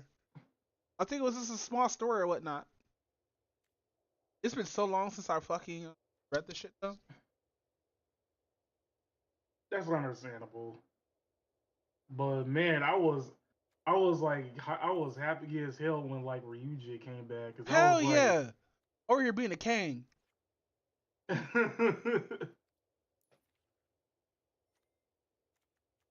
Because Paul was all like, "Oh yeah, I actually have like somebody that you know," and I was like, "No, well, no way." And then like when they showed like the after like the credits, and it was him, I was like, "Oh, let's go." In the manga, I thought it was gonna be what's her face. I was like, "Oh no, she's gonna come back and he's married. She's gonna be in her fields," and I was gonna be like, "Oh, get up." Let me real get up. Roxy? Yeah, no, not Roxy. The other chick, the redhead. The Tsunade who Eris. Yeah, Eris. She would have came back to that nigga. I bet she would have felt different because even though she know Sylphie, I don't think she knows Sylphie at all. Cause like I know they talked. Yeah. I know he talked about her, but I don't think like he knows her. No, I don't think she knows Sylphie. Yeah, that's weird. But do you want to talk about the episodes? Yeah. Go ahead, King. All right. So yeah, let's go back. Like basically, most of the first one was home chick realizing that she can't go back to the world, but then also realizing that all she need to do is combine the circles. Well, it's more than that because I felt like if the circle was just a lot more bigger, but then again they thought about like let's just do it like in computer, which I assumed. Which will make sense. Or I bet you there's a hentai somewhere of her just fucking the shit out of Rudas after finding. No, I'm kidding. I'm kidding. No. Her eating chips though is hilarious though. Oh yeah, that's true. That's true. Sitting in the corner like yes, finally some chips. Bro, if I ever get sent to a world like that, man, I have to make like cheese fries, bro. I have to learn how to make cheese and like they're gonna have potatoes in the other world. They're gonna have to. I have to make cheese fries, bro. That's the only thing that's gonna keep. Oh yeah, and then people like don't realize that it hasn't been made before. Making cheeseburgers and shit. It's like, what is this meal? This shit's delicious. Oh, this is called a cheeseburger. A cheeseburger over here making McDonald's drinks and shit, bro. Motherfuckers are lined up for some burgers, my nigga. Oh no, continue.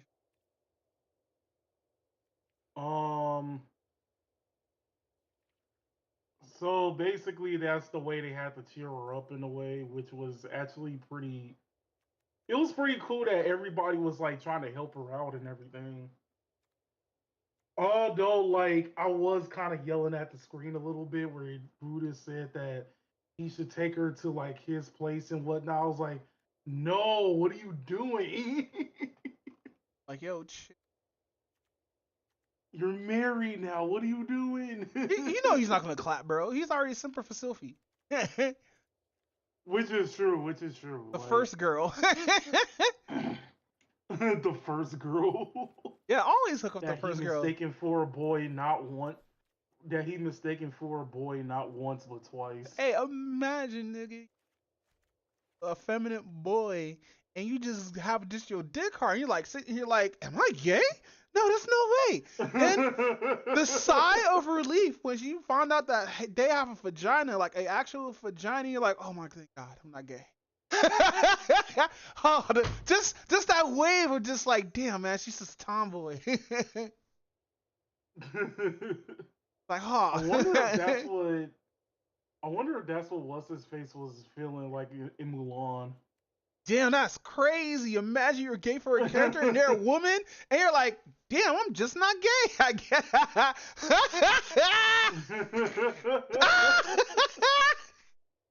Like, damn, that's crazy.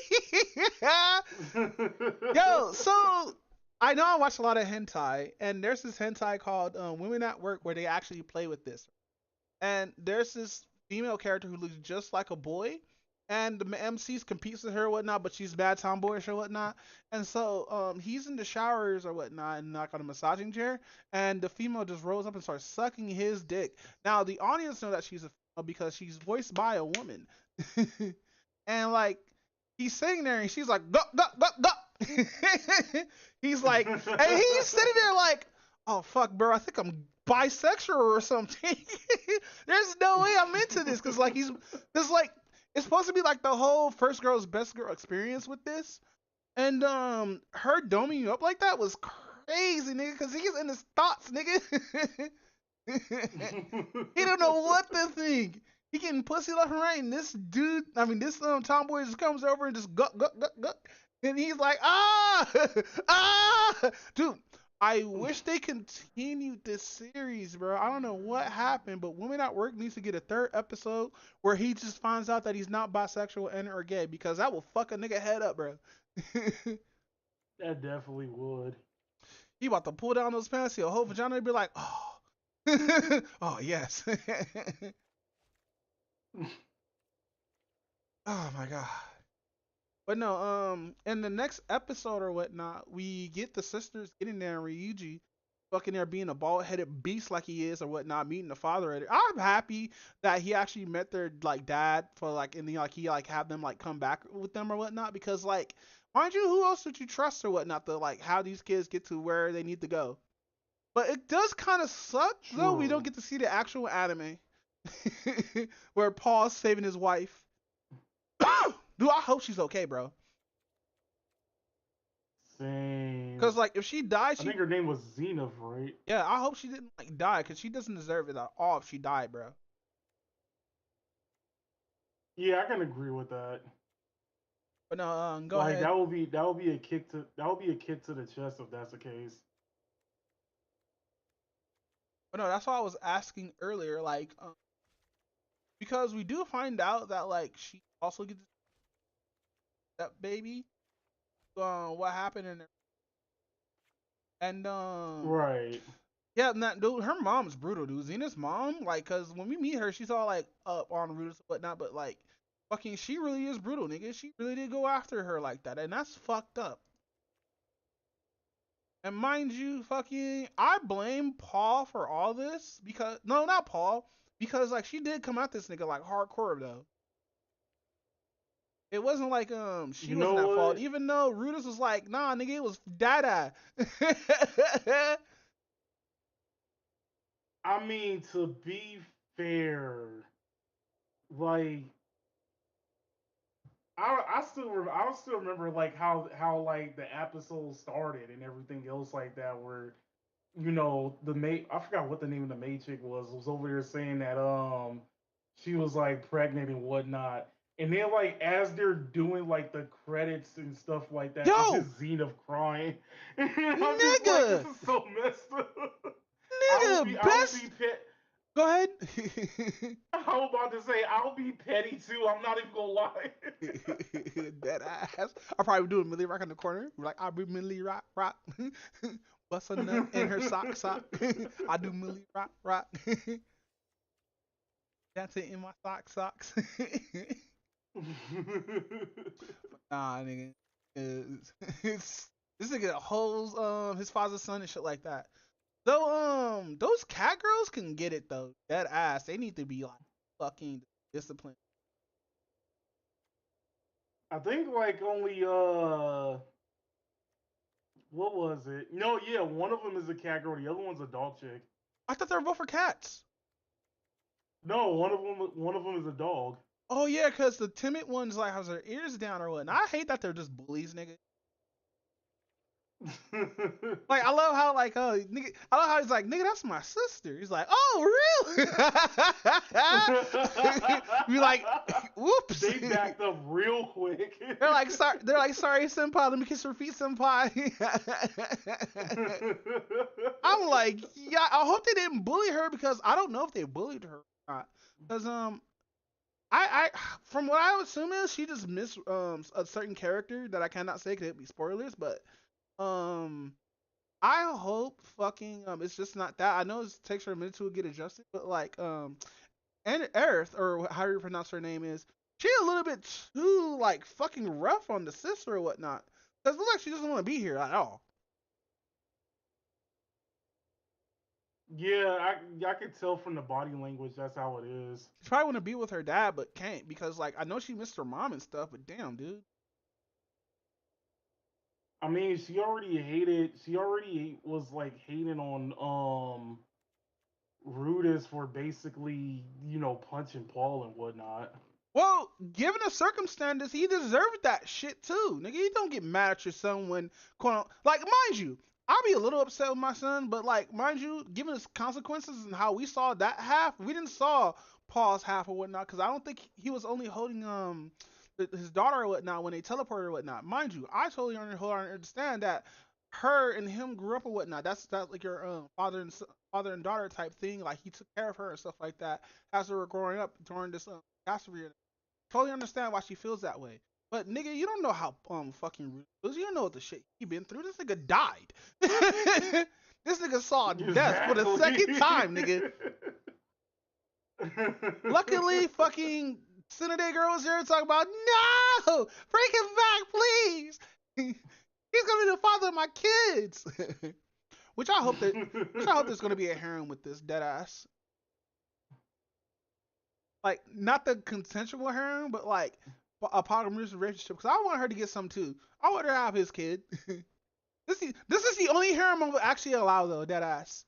Damn. No, I'm being serious because it's the only harem I would like actually allow and shit like.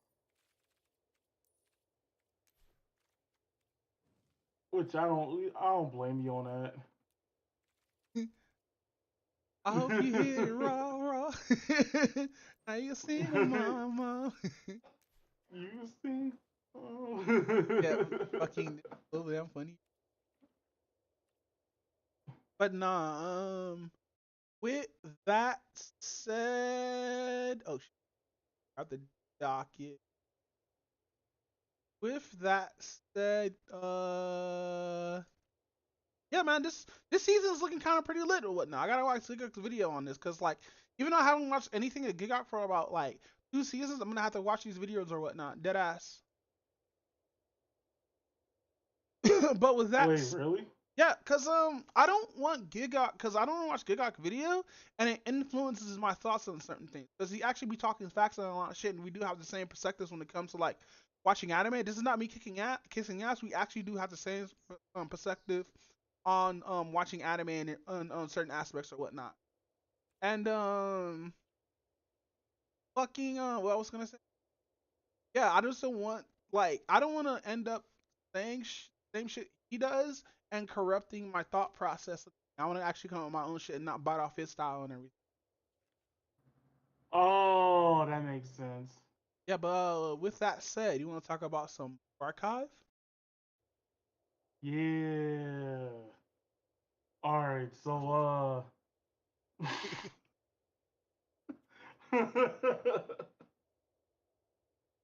okay, so going into the third episode, we're actually introduced to like 4 new characters.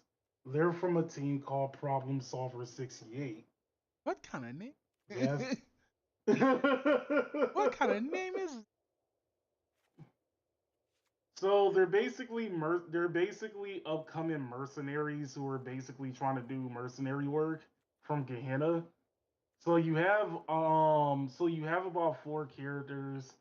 The leader of the crew being Aru. She basically, like, at first glance, she comes off as a very confident character, but in reality, she's basically a dork. I love this already. The second one is Mitsuki, which is basically like the brat of the which is like the brat and everything else like that. Now, when you say brat, do you mean like actual brat or do you mean like she's a today brat? I'll basically say like actual brat because she basically likes toying with like Aru's dumbassery and stuff like that. Okay. Oh wait, I have a question. There's a male character in this? Sensei is okay, there's basically about like a few male characters here and there, but the main one that you focus on is basically Sensei himself. Niggas have Sensei. Is this like the whole doctor shit where they yell doctor all the goddamn time? Well, Sensei don't really have a name, just like the doctor don't really have a name technically. So yeah, you basically kind of sort of hear that. But so you have which is actually funny when I do like her character story like on the game. There's like one where she tries to like she wants you to go with her to like a carnival, but she like kind of says it like in a sundry way. So when you're at the carnival, you basically go to like a merry-go-round, and she basically asks the question on the merry-go-round, which one of the horses is winning? Wait, what? Wait. They're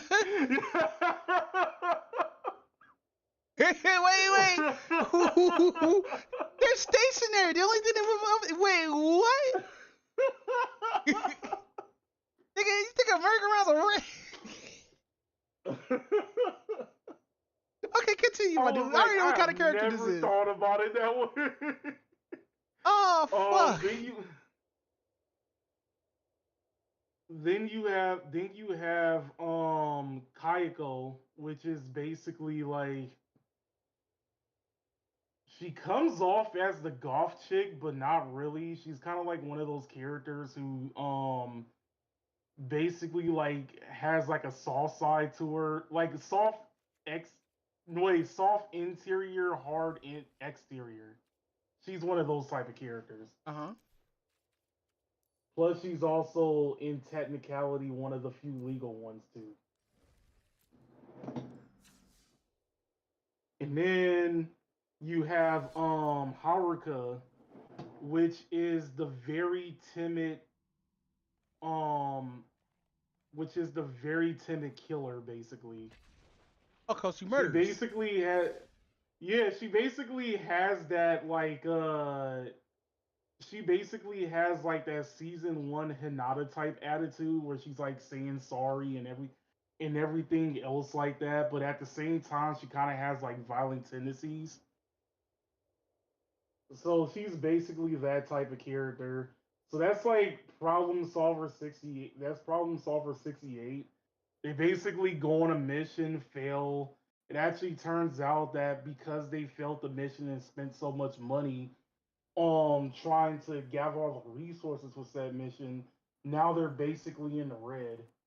So the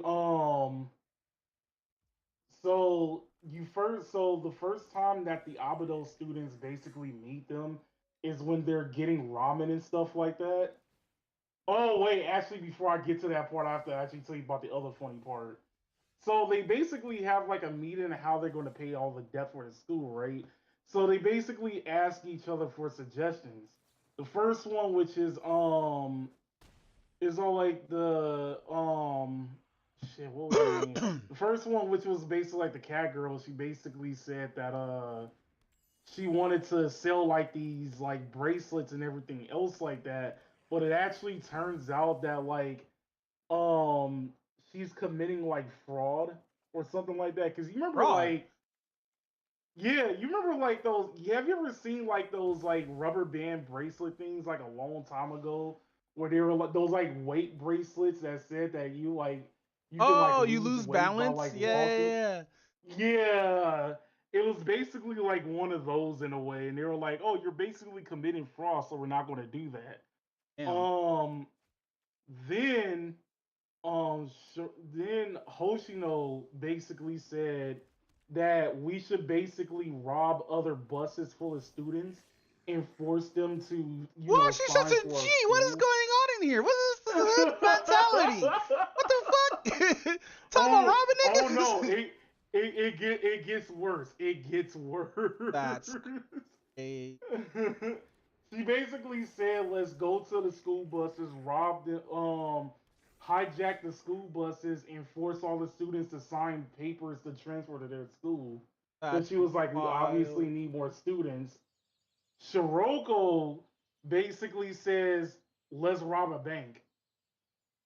And she literally pulled out ski masks for everybody, and actually for like the last like month, like couple of months, been staking out the bank that she want to rob, and basically like, oh yeah, security comes at this hour.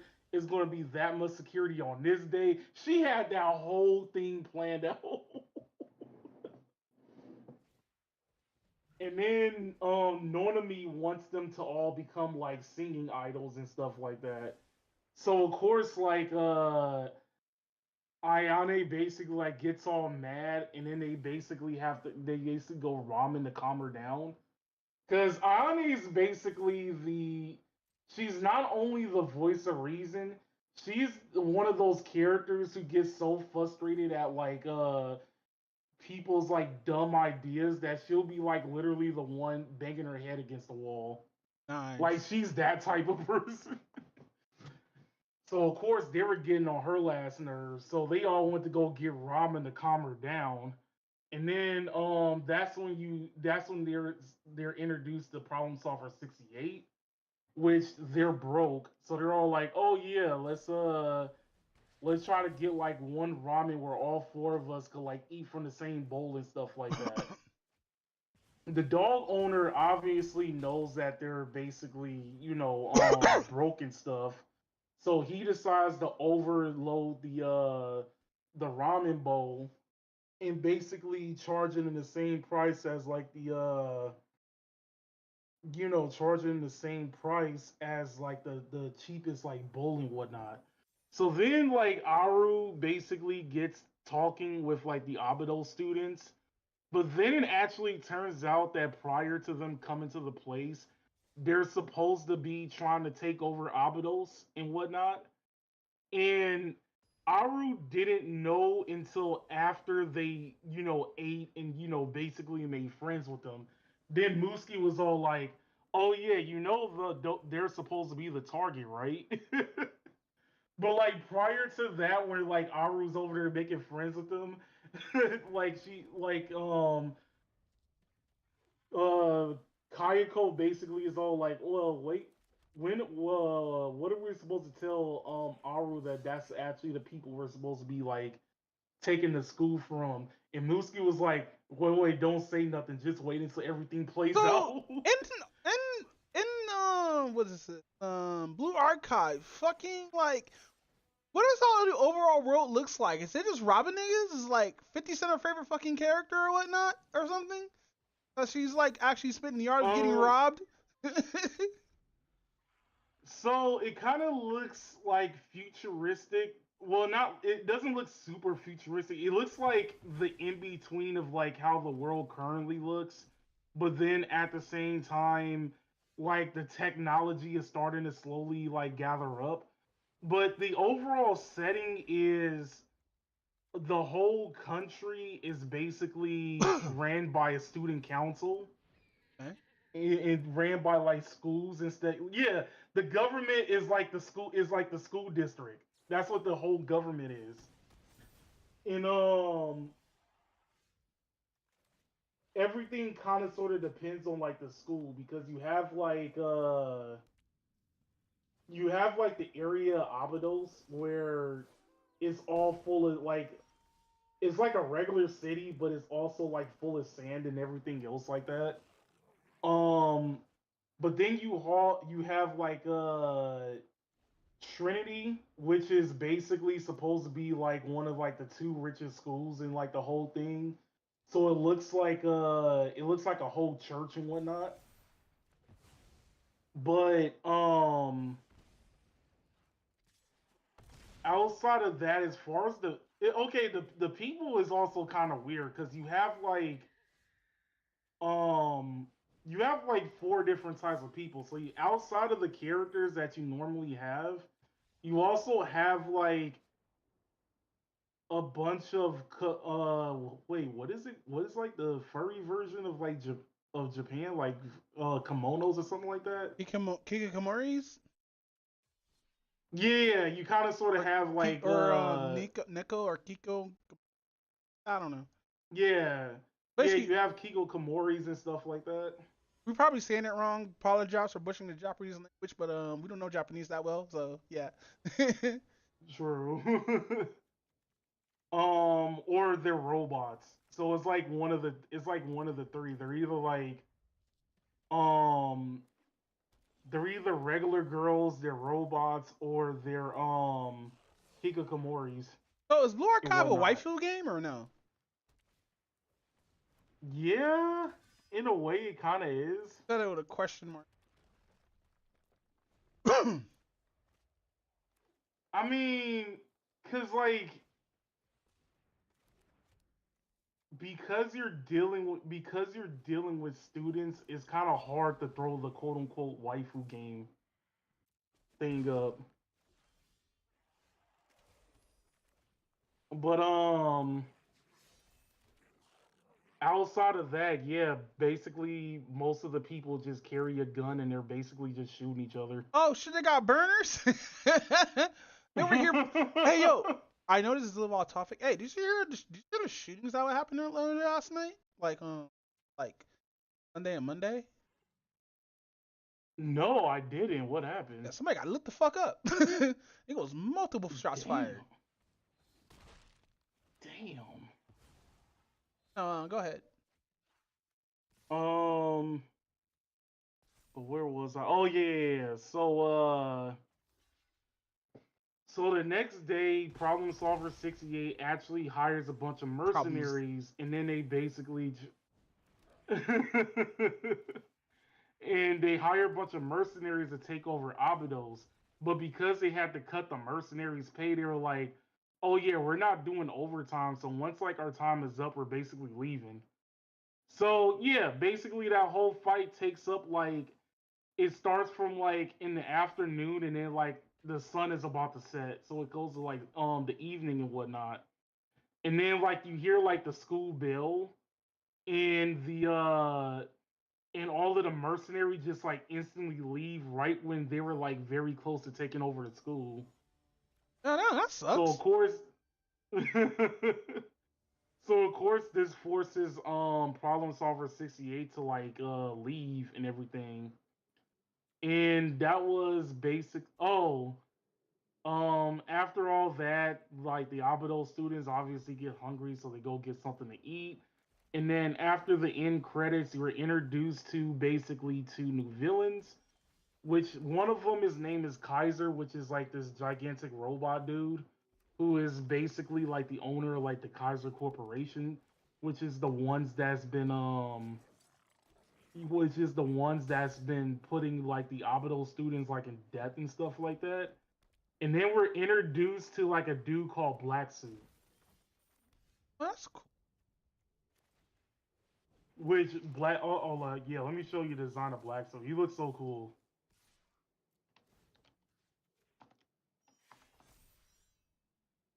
Black Suit, Blue Archive.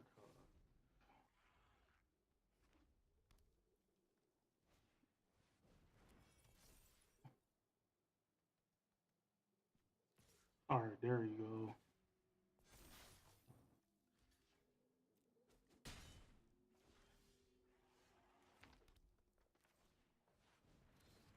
All right, there you go. I sent the picture in the chat. Hold on, where is that? Oh, he's just a Negro.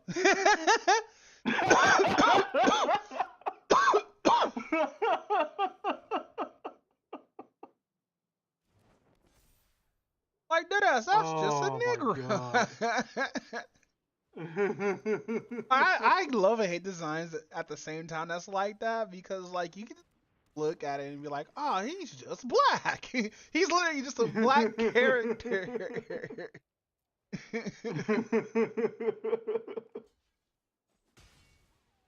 But no, continue, King. Alright, so next episode,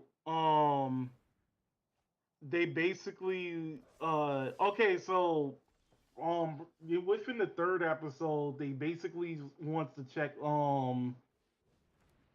if the helmet gang was actually using illegal weapons. So in episode 4, they confirmed that they are basically using illegal weapons, and then it actually turns out that there is like a black market, within Kavotos and stuff.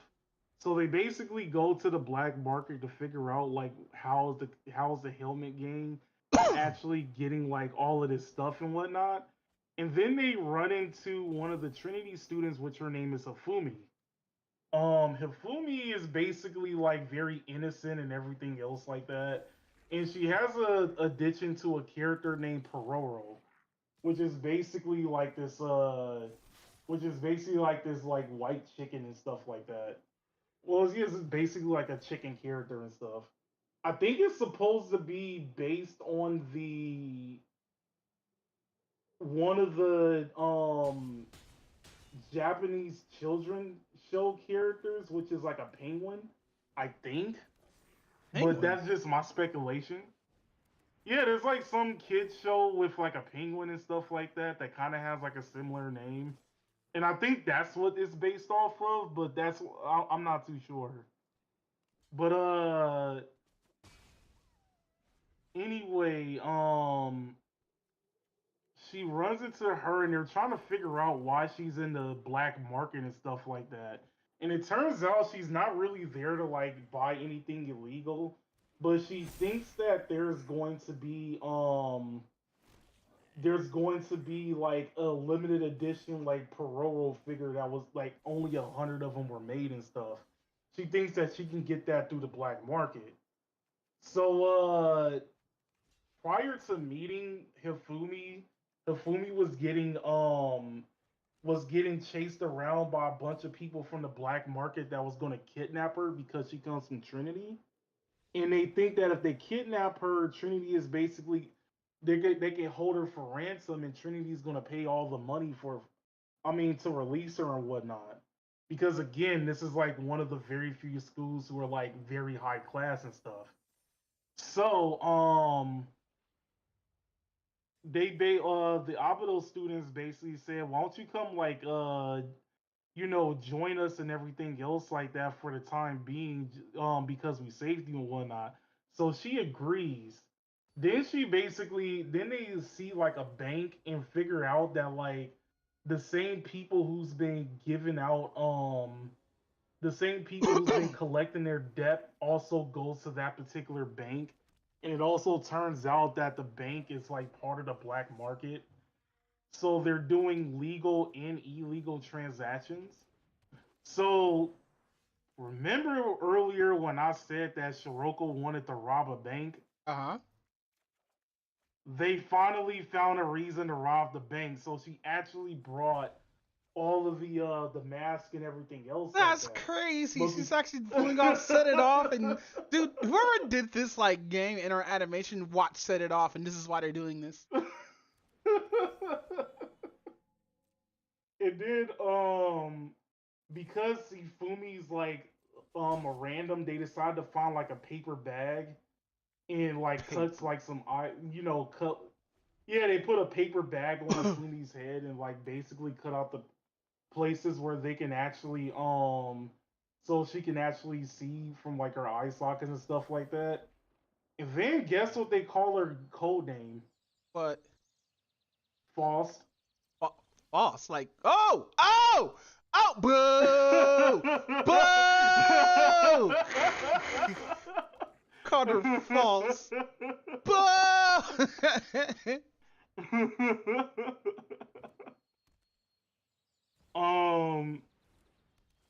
So meanwhile, right before they robbed the bank, it turns out that like Problem 68 wanted to go get a loan from that same particular bank, but they don't run into like the Abido students yet. Aru basically wants to try to get a loan because obviously they're broke. But then when they got to the bank, it turns out that like she doesn't have any credit or anything else like that, so therefore she can't necessarily get any loans from them and everything else like that. So she ends up looking like a failure because what she wants to do is cause a scene and basically, possibly like rob them, but she doesn't have the guts to. So they go a little quick into like her backstory a little bit. It's like only like a couple of seconds. And she basically wanted to become like the world's like most she basically wants to become the world's most famous criminal. That's basically like her motive of making Problem Solver 68. And becoming a mercenary and everything else like that. So after realizing that she doesn't have the guts to do anything, that's when the bank gets robbed by Abidos. And basically she's over there admiring them and like they look so cool and everything else, they look so stop! Cool and everything They're else committing like a crime! She's all like, they look so cool committing a crime because she wants to be a criminal that bad.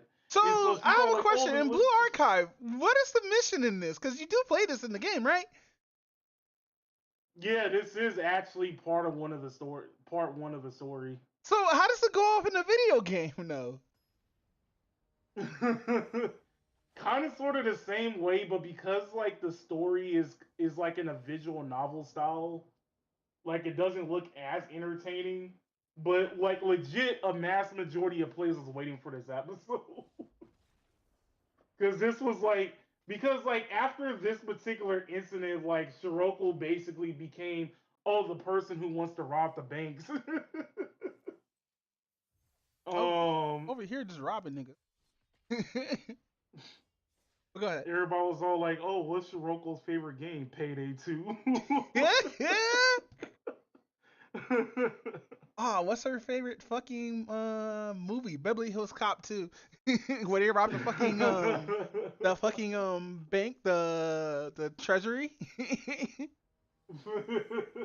Which, by the way, one of the most best, I assume is one of the most best scenes in like cinema history, because like it's actually like one of those scenes where like it's actually one of those scenes where it's like, oh man, this is actually pretty exciting and shit like that, especially how it goes off in the show, in the movie or whatnot. Cause like they did a whole tunnel shit before the tunnel shit was a thing.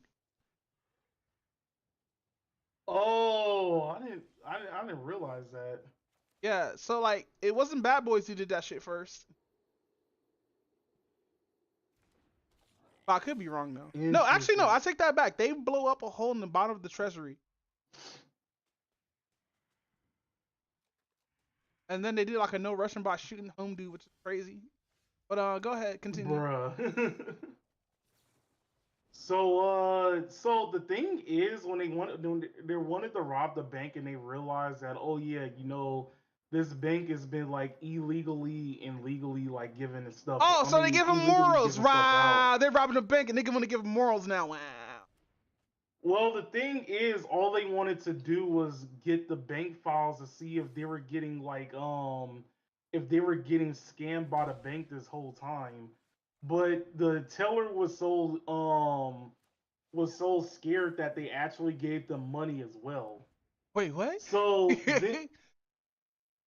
well, yeah, they think they just wanted the money, but then like Shiroko was like, nah, give me just the files. But they gave her both the money and the files. Like, bitch, I don't want your money. So after they were done robbing the bank, they got to like a safe place and they started looking at the bank statements. And yeah, it actually turns out that illegally they were actually getting robbed through their debt and everything else like that. So Seko basically wanted to use the money to pay that, which is actually pretty funny in my honest opinion. Use the money to actually pay off, like help pay off their debt, but Hoshino decided that she didn't want to do that.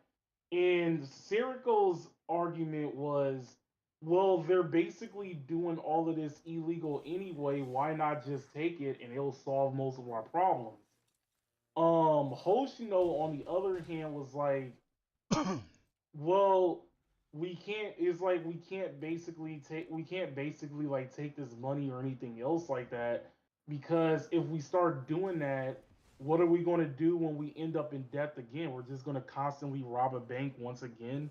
And she's saying that like if we start bad habits now, we're going to continue bad habits later down the line. So after all of them agrees, they were about to leave, but then they got stopped by Aru. They still had their mask. They still had their mask on and everything else like that, and Aru was just fangirling on how cool they looked. And she was like, "I aspire to be all of you like one day," and everything else like that. Robin Banks, again. So once again, Kayako and Musuki watching from a distance. Kayako was all like, wait, when are we going to tell her that that's actually the Obito students? And then Musuki was like, wait, no, let's wait. Let's wait this out. So they decided to wait it out. after the Obito students left, they just left the bag behind and just kept the bank statements. Aru and them actually look at what's in the bag and tries to use the money, to actually, help the business out and everything else like that. So later on, while Aru is in the office and everything else like that, she's still constantly fangirling over how cool the bank robbers looked and everything else like that. So Kayako finally decided to tell her that was the Obito students, and then Aru just like looked very disappointed that she'd been fangirling over like the Obito students this whole time. And then Mooski is over there in the background just dying out laughing. It is funny, nigga. You watch these niggas committing crimes like, oh man, I want to be just like them. I want to set it off just like Kun Latifah did. Over here, fucking, that's crazy. I didn't know Blue Archive actually had robbery. I think I might play this game now. And once I get to that fucking scene, I'm gonna play The Art of Getting Robbed by 50 Cent. I'm like, this ain't serious. Being broke will make you delirious. But what's that say? Was that the second episode? Yeah, that was the end of the second episode. All right, so I'm not sure if I talked about this on here, but I've been watching this anime called Viral Hit. Well, it's more of a manga. And basically it's about like a whole world that's like, it's basically like the whole culture between like, oh man, getting likes and on YouTube and everything like that. And there's this kid who's has a sick grandma who's being bullied 90% of the time. I have these mangas. I have somebody who's ill and sick. I did this with a few mangas that I read, and it's always a mom. It's never like a father. It's never like the male in the family. It's always a mom. But that's besides the point. So basically, dude was like, man, he's getting bullied by his homies because they viral hits and they was gonna him a cut, but he's just being bullied anyway. One of his close friends turned out to be like some kind of bitch made bully or whatnot, because he's one of those bullies who's like gets super bitch made when fucking dude like mans up and shit like that, because the whole thing is he's over there getting fucked with by someone, right? And right. I don't know if I'm getting across the story right or whatnot. And they beat him up, they put him in makeup on him and stuff like that, and they're like, oh no, they make him look a fool, they put on makeup and whatnot, and dude's being like, a fucking faker or somebody who's fake online and stuff like that, not showing like his true colors and everything. And right. And he turned off the camera, they started bullying him and stuff like that and all that stuff. So he's like, you know what, fuck this, I'm going home. He's going to go see his mom. He's at a dead end job working out at a hamburger stand and everything like that. And like he's kind of like one of those, see, as a timid weakling, but like when we get to his house and one of his friends were there playing video games on his fucking PC, mind you. If a nigga's fucking with me like that, being on foul with me, I'm not gonna let that nigga in my house, let him on my PC. Nigga, what? But he's using the main character's account to post videos and stuff like that, and edit videos and everything, right? And so, dude's cooking, and like dude's like, "Hi, you're cooking shit. Knock down this pot or whatever, right?" Dude picks up, I guess, noodles, and they start going at it, nigga. Niggas, they start squabbing, right? Like actual squabbing, and like, mind you, the stream was on during this time. They just thought they just knocked off the camera or turned off the computer or whatnot. No, the computer was on the whole fucking time, and they got a shit ton of likes. And when streamed, and they were streaming it, right? And so streams equal to how much ad revenue was going on. So the dude didn't know that the whole PC was off until he switched it off. His homie calls him up talking about, "Hey, cuz, why would you delete the video, cuz? Everybody saw what we did, cuz." Niggas crying like actually, like I like the faces in these because like they're over exaggerated, like realistic emotions. Yeah, and so then you know how they got like the fucking sad face and it's already fucking with snot everywhere and shit like that. And so they get to the crib, they see that I got a bunch of hits, it's like, wait, we can make money off of it. And dude's like, hey, why don't we do this more often for clout? And dude's like, are you sure? And dude's like, yeah, let's do this shit for clout. Let's expose so-and-so, right? And so, mind you, the dude who's a faker, he's actually like a real buff Yakuza type of nigga, right? And so Right. they provoke a fight with him, right? And dude beats the shit out of him, but he's being recorded and filmed. And dude's supposed to have that nice guy persona and everything. He's supposed to be like the big humble guy or whatnot. But no, he just thinks being a dead ass bully. And everybody on the internet sees this shit. You know how cancel culture is. So he apologized in the most stupidest way. You know how when somebody apologizes and they get caught while apologizing? Yeah. That shit exactly happens, and he just get canceled even harder, nigga. And so like mind you, he did try to fight back the main character, but he got his ass handed to him anyway.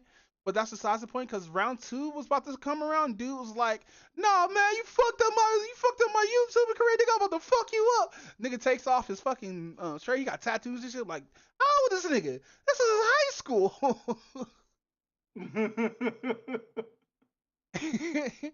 And no, before that. So basically, that same dude goes to the hamburger stand he works at, and there's this waifu girl who he actually has like a crush on, and she's like, you know, timid and stuff like that. She actually like sort of like fond of the dude, of the main character or whatnot, even though he's limpy and shit, because basically they're supposed to have a burger they're supposed to make in like 5 minutes flat, and you know it does take 5 fucking minutes fucking burger.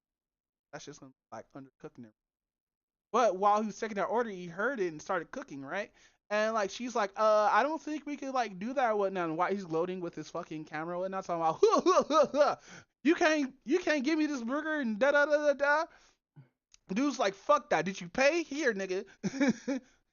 And dude's like, oh, and she's like, oh my gosh, he actually got me out of a tight spot. My ovaries are quivering a little bit. Cause that's how she looked like. It's like her ovaries quivered just a tiny bit. And so and that happened or whatnot. And after that, he gets into beef with Home Dude again, and like, mind you, dude knows how to fight, like, cause he puts up his hands. Like, you know how when we see nerdy niggas fight, they don't really know how to fight that well. Yeah. Yeah, it's sort of kind of the opposite of that, cause he actually knows how to put up guard or whatnot, but like he doesn't have the strength. He's too skinny and small. And dude tried to fight him back. He actually is quick, but he has no power whatsoever. Like, he did throw him off by clocking this nigga in the jaw, but like that only made him angrier. Bruh. Like, dude did a fucking cross counter without getting hit. And so, dude's about to beat his ass because he knocks him down. Dude's like, I'm about to fuck you up. Hardcore, nigga. Run. Like, nigga looks up and he's being recorded. And dude's like, your fist might be strong, but my camera's faster. He's like, ah! And he just punches the ground and just leaves, nigga. Nigga is just angry. And then he comes around again when they're not filming and dudes try to start shit, right? And right. One of the other people who are actually a fighter, which is knocked the fuck out on this desk, right? And dude's like, man, I'm about to fuck you up, long dick style. And nigga's like, hey yo, can you shut the fuck up? And like and like dude looks over like, who the fuck said that? It's like, and he looks, it's a boxer dude, he just picks up and talking about me, nigga. And he's like, oh man, sorry senpai, you know, I'm about to back off, but you little nigga, you're on my shit list, nigga, I'm gonna get you. So dude leaves. And so after that, this is the latest episode that I'm on. I haven't watched the newest one yet. He gets paid. He ends up leaving his job because he's getting paid off doing this shit, doing World Star shit and whatnot. And basically this is World Star the anime, but like I think he has to actually learn how to fight. And I hope the boxing nigga teaches him how to fight, because that'd be cool. That'd be so cool. But no, so we get to a scene. I will hope so. We get into a scene where you meet these other quote unquote streamers or whatnot, I guess. But they're fake streamers, but they robbed this nigga for his phone on some weirdo shit. Like, you know those in real life streamers that get robbed for their shit? Yeah. Yeah, that shit. And he's like fuck man, because after like before he left his job, the girl who he helped out and everything got his number, or they exchanged numbers, shit like that. He's like, fuck, there's an important number on there that I cannot lose. So he tried to get his phone back, and that's where I ended off at. But nah, niggas is actually doing hood shit in this. Niggas is like, World Star! I started dying. It's like, niggas actually doing a World Star of it. That's crazy. But nah, to be honest though, like, the anime's fine. I just wish it wasn't so long with all the talking and shit, bro. That's my only issue with it. Oh, I can understand that. But nah, that was viral hit. With that says, what the fuck is the Archimon's the Archdemon dilemma? To love your elf bride. Oh, what is this? Oh, you talked about this last time. Oh yeah, I picked up like two. I picked up like two animes. It was basically that and another one. I might end up But picking up anime too. I might end up switching out from Kami Ninja because that's about to end. Go ahead. Oh, okay. So, Archdemon's Dilemma. Okay, it's gonna be pretty. The world setting is not super complicated, but it's complicated enough that it deserves an explanation. So it's obviously a fantasy setting, but um, it basically has it basically has like people with like magic powers and everything else like that. Magic exists in the world, but it actually turns out that like anybody who's a sorcerer is actually demonized in order to become like a bad person and everything else like that. At the beginning of the video, you basically see a girl that looks like she's about to get assaulted by one of the knights, but then it turns out that the main character actually like stops that whole assault, and she basically passes out from like all the Does she squirt on his face? No, I'm kidding. the trauma. No, stop. Go ahead. It actually turns out that he only saved her because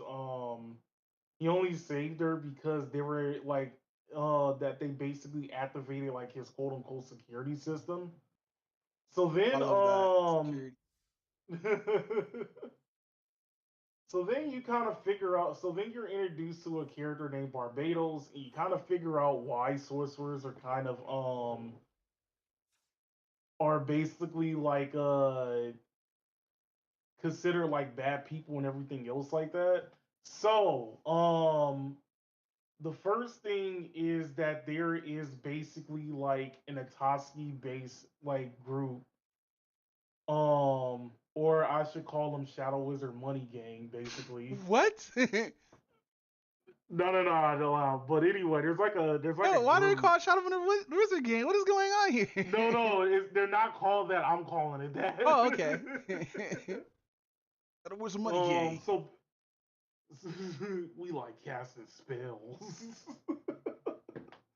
But anyway, like I'm sorry. It's been so long. Go ahead. I'm not gonna say anything.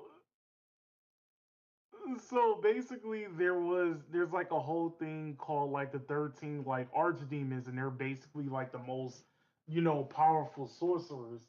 As the main character describes them when he first actually meets them later on in the app in one of the episodes, he said that like even though he said that like just their presence like makes your stomach turn a little bit because they're that powerful.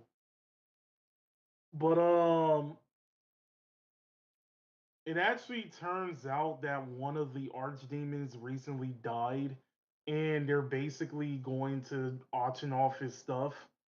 And Barbados wants like the main character to basically go with them and stuff like that because they're also searching for like a replacement for a said person.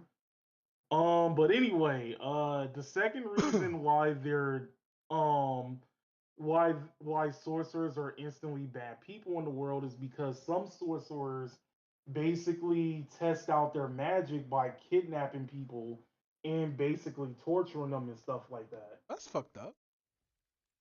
Yeah, pretty much. The main character isn't that way, and his backstory is basically the reason why.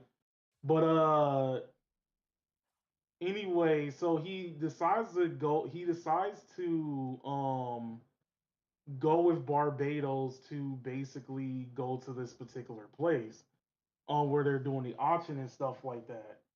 Then you also learn that the community within the sorcerers, if you're a good enough sorcerer, you're given like a quote unquote title and stuff like that. Um, But the main character, he doesn't have a title at all because even though he's one of the strongest sorcerers in the even though he's one of the strongest sorcerers like around, like he doesn't do anything really. So I mean, yeah, he doesn't do like the normal activity that most sorcerers do. So he was never really given a title. So as they're doing the auction, it turns out that one of the things that was being auctioned was an elf chick with white hair. Um, and it turns out that like uh she was going to be used as an experiment and everything else like that, but the guy died before the experiment even happened. So they're basically trying to auction off this elf girl. um the main character looks at her for the first time and realizes how beautiful she is. So he decides to waste all of his savings into buying, into buying her basically. Wait, is this one of those animes where people gonna like look at it, especially women, gonna be like, "This is a slave anime"? Is this like that one Technically, anime from a long time ago where like the Megas Bride or some shit? kind of, sort Okay. of, but not really. I figured talking about to Actually, now marry that I think that about girl. it, it does. I mean, actually, now that I think about it, it kind of does have a somewhat similar premise, but not really. Um, so where was I? Okay, so after he buys the elf girl, he goes to his um castle, which it turns out is technically like an abandoned castle and whatnot that he just been living in this whole particular time. By himself? And yeah, pretty much by himself. Cause he's basically a loner. He's basically a loner. All he does is just like stay in the library most of the time and just like, study on different spells and everything else like Because that. of course he's a loner. You have to attach yourself to that character. Because of course you have to. No, they have a legitimate, decent reason. Okay, what's that reason? So he's real. So as he's taking her home, he's realizing a few things. The first one is that he's bringing a girl home Wait, is this a slice of all life? alone in it. There, it's like in a very thin line of slice of life, but not really. All right, continue. Um, so he realized that he's going to be in the presence of a girl. He doesn't necessarily know what he's going to do with her, so he's basically just like it's all like so he's being all nervous. And this whole time he's trying to be like all, cool and stuff like that though, but in reality he's like very nervous and trying to figure out what the best words to say to her and stuff.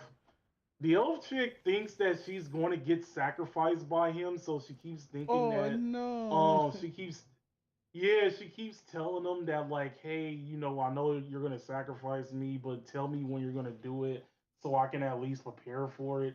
And he keeps constantly telling her that he's not going to do it. And then like he was all like, well, we kind of do need you to have like we do kind of need to give you a room and everything else like that.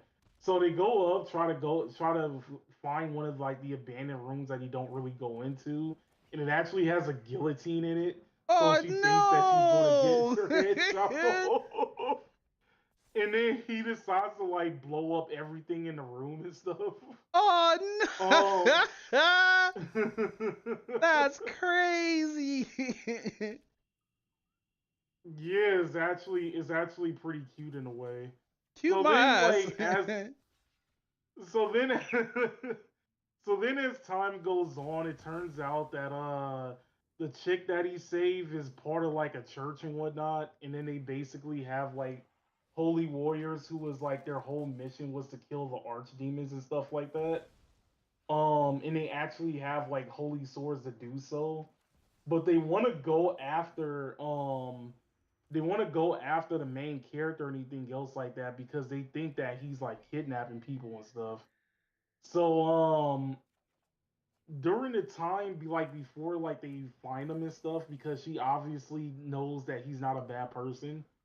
Um you start hearing his backstory after he realizes that he doesn't have any that they don't have any food in the house in the castle, and at the same time like he's still broke because he spent all of his savings like basically buying her and stuff.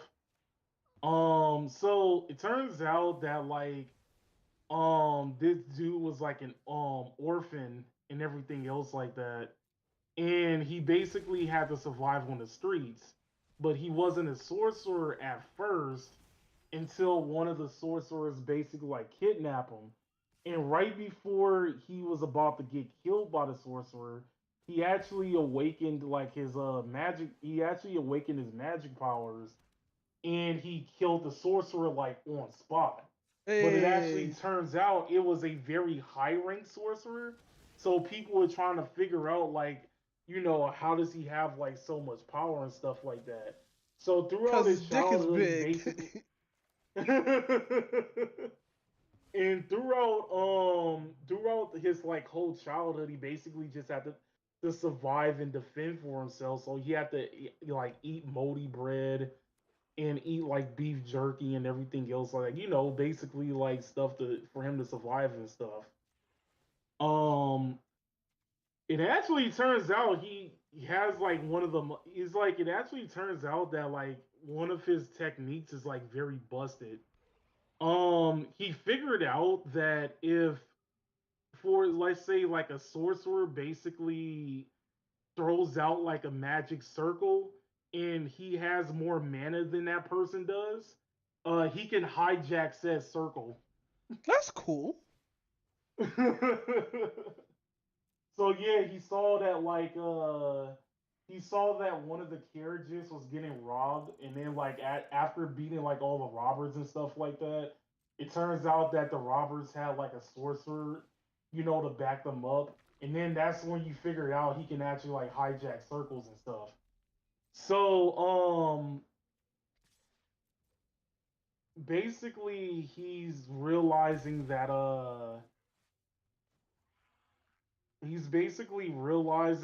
like he's trying to give the elf chick like hope and everything else like that, because like every time at first he didn't really want to like help the people that was getting robbed in the carriage, but then he saw that she looked all sad and stuff, so he was actually going to like do it instead, so he can actually like make her like feel better and everything. This has to be a romance. Kind of, sort of. He basically he gets paid. He gets paid for helping them out. He actually gets escorted to the city, and they basically like try to buy groceries, and at the same time trying to get the elf chick like in some new outfit and stuff, which it turns out that she made like a friend within the place where they're like buying the clothes at and everything. I bet you he's jealous too. Nah, like that's not my really. senpai. So then you actually later on figure out like her backstory after the church tries to attack him, because it actually turns out that he was very close of losing to like the chick with the sacred sword, and then it turns out that like the elf chick doesn't really use like regular magic. She uses like a very special alloy. She uses like yeah, she uses like a different type of magic, which I forgot exactly what they call it. But it's like a very rare magic that hardly anybody like has and stuff. And the reason why it's different is because it's kind of more like nature magic, where you can only use it where if you're like in set like environment, right? Oh, so it's basically D&D rules. In a way, yeah. That's cool. So then you actually learn her backstory, and it turns out that nobody liked her, even when she was ever since she was born.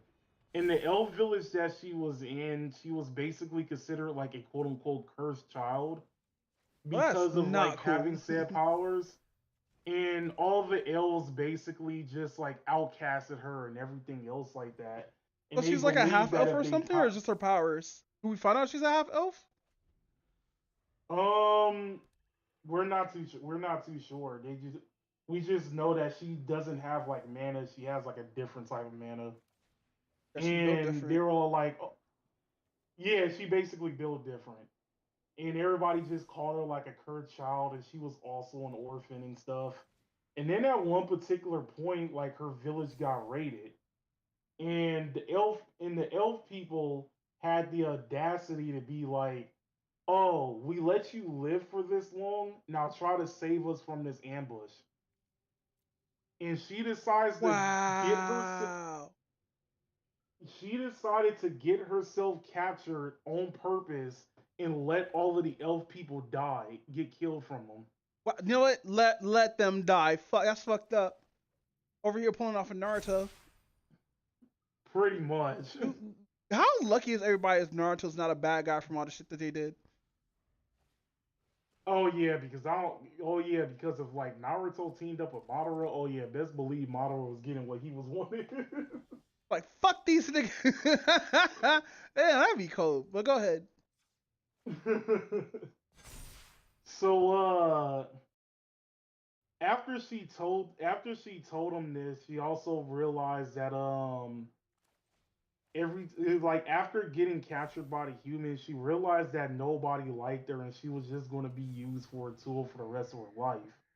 But because like the home dude showed her compassion and basically that she is a person, that's when she decided to like dedicate her life to him and whatnot. Because he actually cares about her as a person instead of like a tool or a weapon or a sacrifice and everything else like that. Um, oh yeah, I forgot to mention. So she basically has like some of her mana sealed by she has some of her mana sealed by like a choker around her neck and stuff like that. And if you try to in like the choker has like a type of magic that if you try to like force break it and everything else like that, it'll instantly decapitate her. Yo, so So hold he's on. basic. So in the game, Wolf Among Us, they actually do have something that's like that. And it's like a little choker Really? that when it gets pulled, yeah, the head just comes right off. Oh, okay. But no, continue. I just want to put that bit in Um, because that just remind me of that. Interesting. Okay. So he decides that he needs to figure out a way to get into like the arch demon's place in order to get like the key because he wants to free her and stuff like that. So then it actually turns out that the archdemons themselves actually wanted to call him up for a meeting and everything else like that. He decided to go to the meeting on his own, and then it actually turns out that they want him to join the archdemon like ranks and everything else like that to be the replacement. He kind of doesn't really want to do it at first because he's like, oh, well, I need like her to actually like live like a life, and if I join this particular group, then she won't have that type of life. So he decided to give him an ultimatum where he'll only join if if they search for the key from the previous archdemon's palace and then basically give him the key and whatnot. So they decided to do that and he let her free.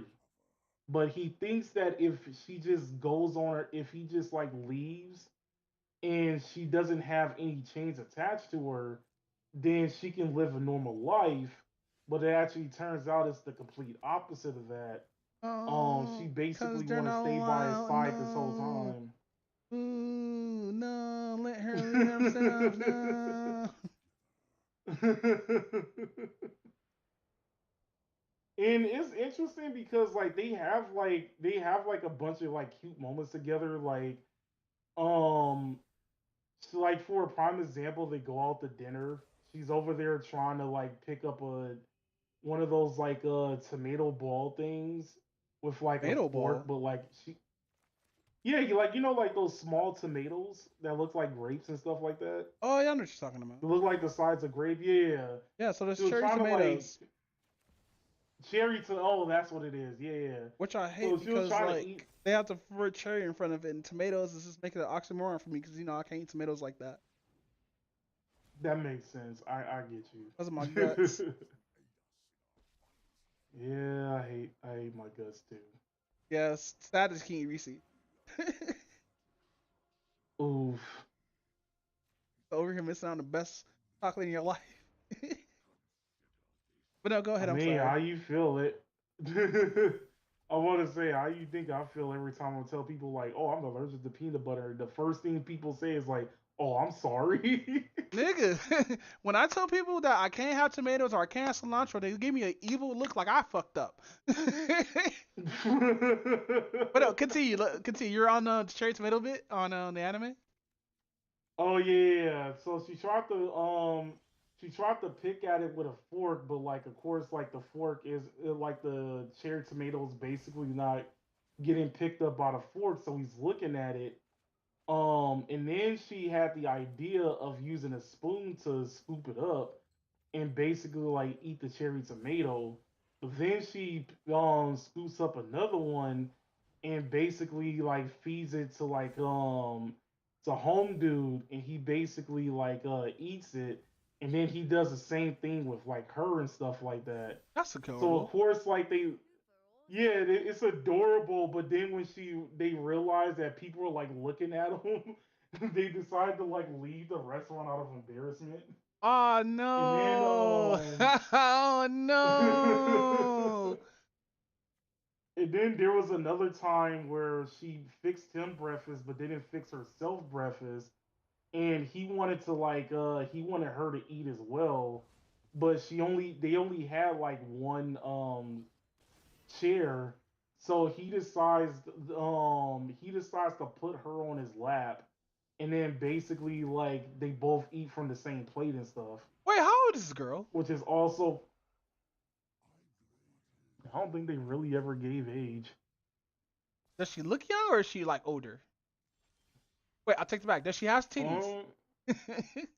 Yeah, she does. Okay, so she's probably teens, probably young adult. Is she a young adult? Please tell me she's a young adult.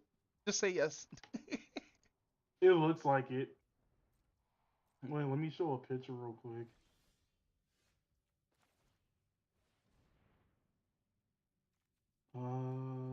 There we go. Okay, that's the picture of them too. Oh, they're humanized. Yeah. Yeah, fucking. And she's blushing. So she's the shy type. Okay, I see how this is. Yeah, she's obviously the shy type, but he's also like very nervous all the time around her too. So it like works together, to be honest. That's crazy. But it's moments like that where she wants like those type of moments to continue like living on. So she wants to try to like find him and try to figure out why she left her alone and stuff. But then um she and the chick from the church, because it turns out like they both get kidnapped by like Barbados, and it turns out that Barbados was like the one that told the church that like home dude was the one that was actually like doing all like the kidnappings and stuff like that. But the chick from the church, she basically already knew that it wasn't home dude and that he was getting framed. So at the moment close to like the end of like the current episode, because I thought there was gonna be like showing new episodes on Sunday, but no. I think it's like a Wednesday anime. But anyway, the episode that they basically ended off at is him actually coming to save both the elf chick and the holy chick and whatnot. Don't you? But yeah, overall. Go ahead. I'm sorry. Huh? No, go ahead. I'm sorry. But yeah, honestly, this anime is actually pretty. This anime is actually pretty cute. Over here watching cutesy anime. You're supposed to be man. Supposed to watch only manly anime like Berserk. I'm gonna get the Berserk sometime, but I actually do want to watch Berserk, but like I'm trying to figure out because like some people say that it's just better to read the manga instead of No, it watching is the because anime. unlike me, Bowfire, and others who hop on the podcast, we had to sit there and wait for a whole 6 years to get to the point to where not 6 years, 13 to 15 years to get to the point where Casca's at. You might as well just read it because the anime doesn't do it justice. Like you can watch the old school anime and get like a gist of it and play a couple of the video games, but you don't have to go through the struggle of us waiting every fucking hiatus and shit like that. Sadly, the creator of Berserk passed away, I believe. And he did. I hope the people who are on it now does it justice because we need anime just to end with like a good story. Like we did get Superman and Lois in that one show, you know, Alt Costa and Alt Guts. But like yeah, man, it's better if you just read it than just watch the anime because there's a lot of stuff that arcs that it was skipped and stuff like that. And also you get to see how fucking Guts just gets raped all the time. Not even by women, by grown ass men. Like a legitimate Go ahead. Oh, that's a legitimate thing. I didn't know that. Oh no, I said that's a legitimate thing. Yeah, nigga. You thought Redo a Healer was fucking edgy? Nah, nigga. This is why I hate people who read the fucking manga and was like, man, look how they objective women, they all killing and shit like that. But Gus over here getting raped by a grown ass bald dude. Fuck out of here.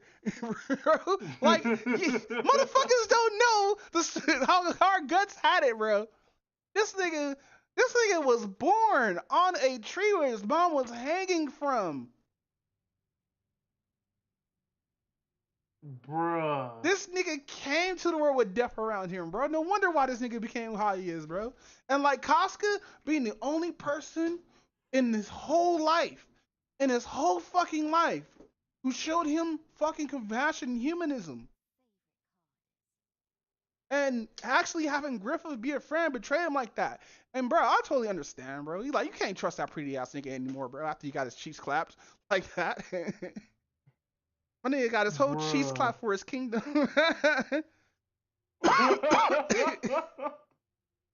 But no, go ahead. Are you done with on your end? Yeah, I'm done with that. That's where it ends. Whew.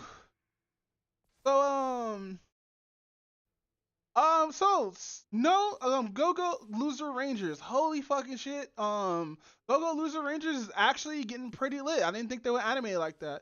There's a lot of talking though, which is kind of have me on like meh. But like fucking so the episode that I watched fucking what was it? This is a little bit after they were talking about getting the swords or whatnot, right? Because they just seen it how that shit works and everything like that. And dude was like no,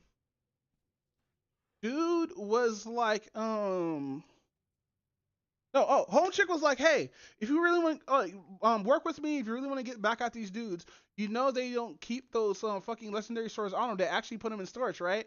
And these Rangers are so fucking disrespectful, right? Especially Red Ranger, because Red Ranger is that kind of dude who's just has like a god complex. So, mind you, it's been 15 years since all this shit went down. Fucking these niggas are grown ass, they're not teenagers anymore, they're grown ass adults. And basically they already defeated the enemy in like a year or whatnot, right? It took them a whole year to wipe these niggas. And so, right, in the series or whatnot,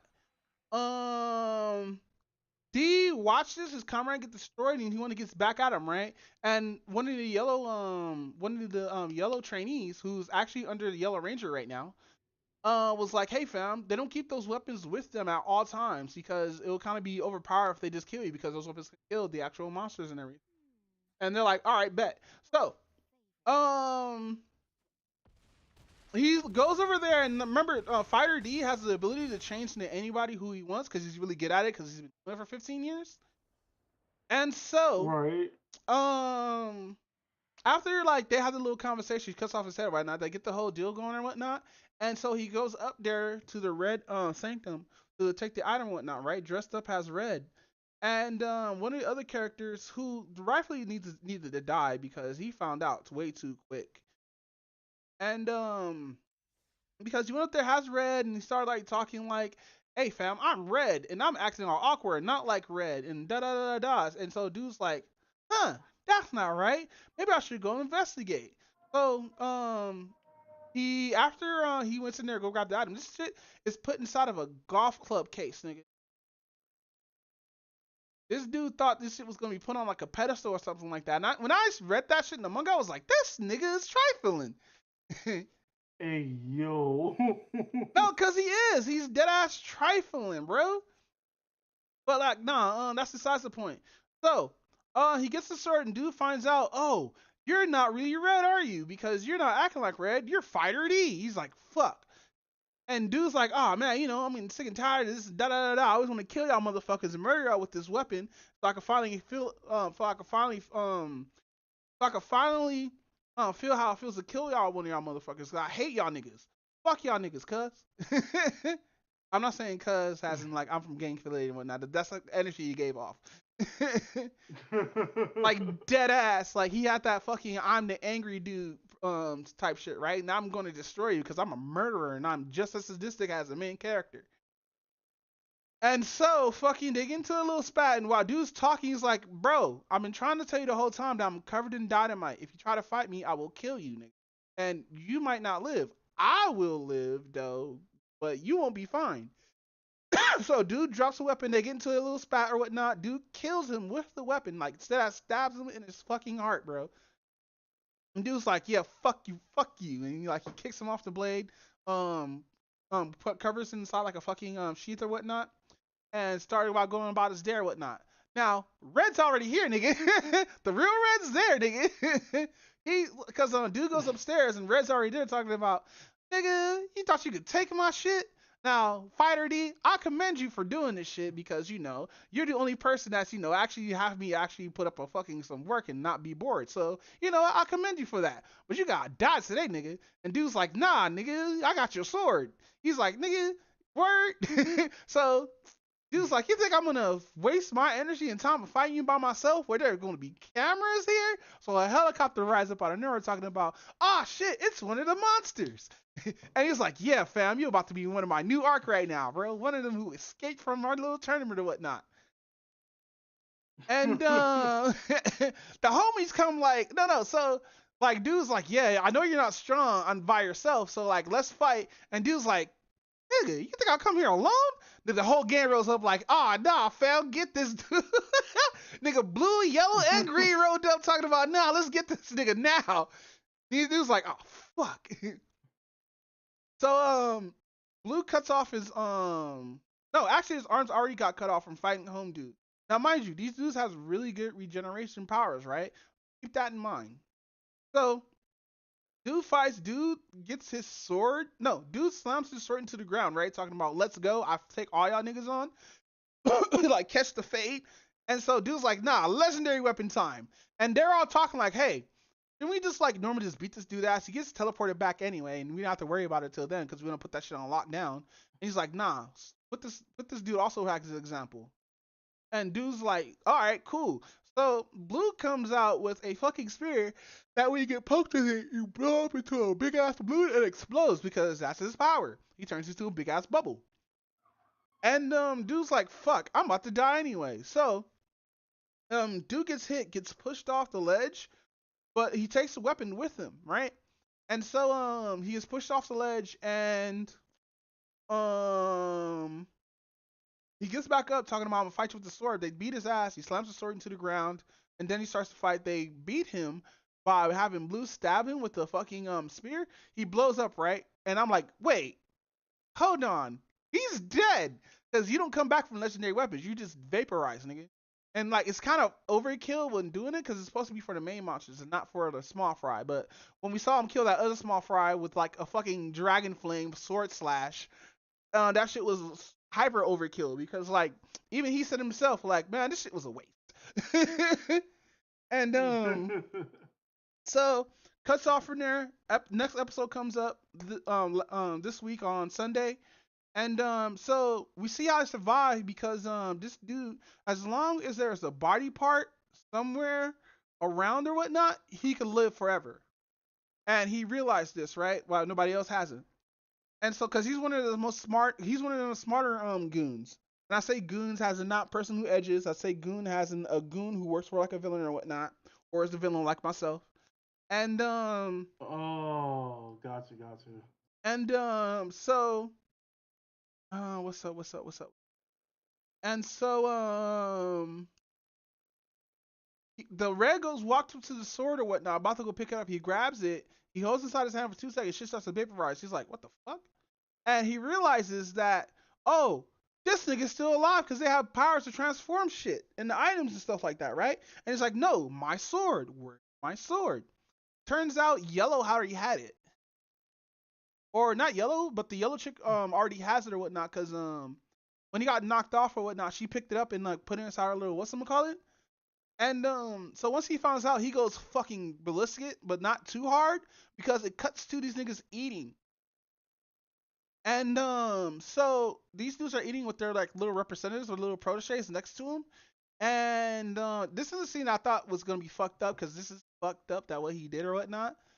So basically, you're all talking about the situation. He's talking about, damn, I really did fuck up. I should have been like more careful with that. Oh well, starts eating whatnot. Niggas like, oh well, nigga, that's your weapon. What are you talking about? And dude's like, yeah, what the fuck are you talking about, bro? You're a fucking disgrace to the red color, nigga. Like, what are you doing? And dude's like, oh, you think you could take my position? Man, you know what? You're right. I should relinquish my position. Maybe I should give it to you.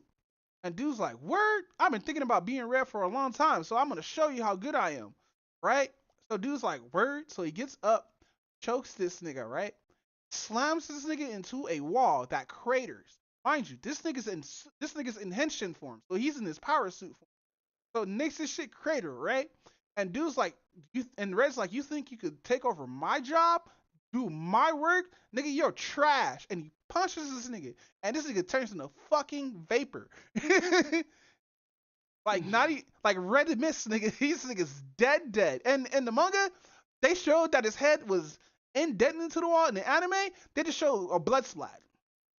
Like the manga's much more, a little bit more brutal than the fucking anime, right? Then it cuts off to a scene where he's talking to the other guy who actually wants to change the organization, but he wants to change it his way versus how the yellow chick, the yellow yandere chick, I'm gonna call her yandere because she has a thing for like she's basically just a yandere.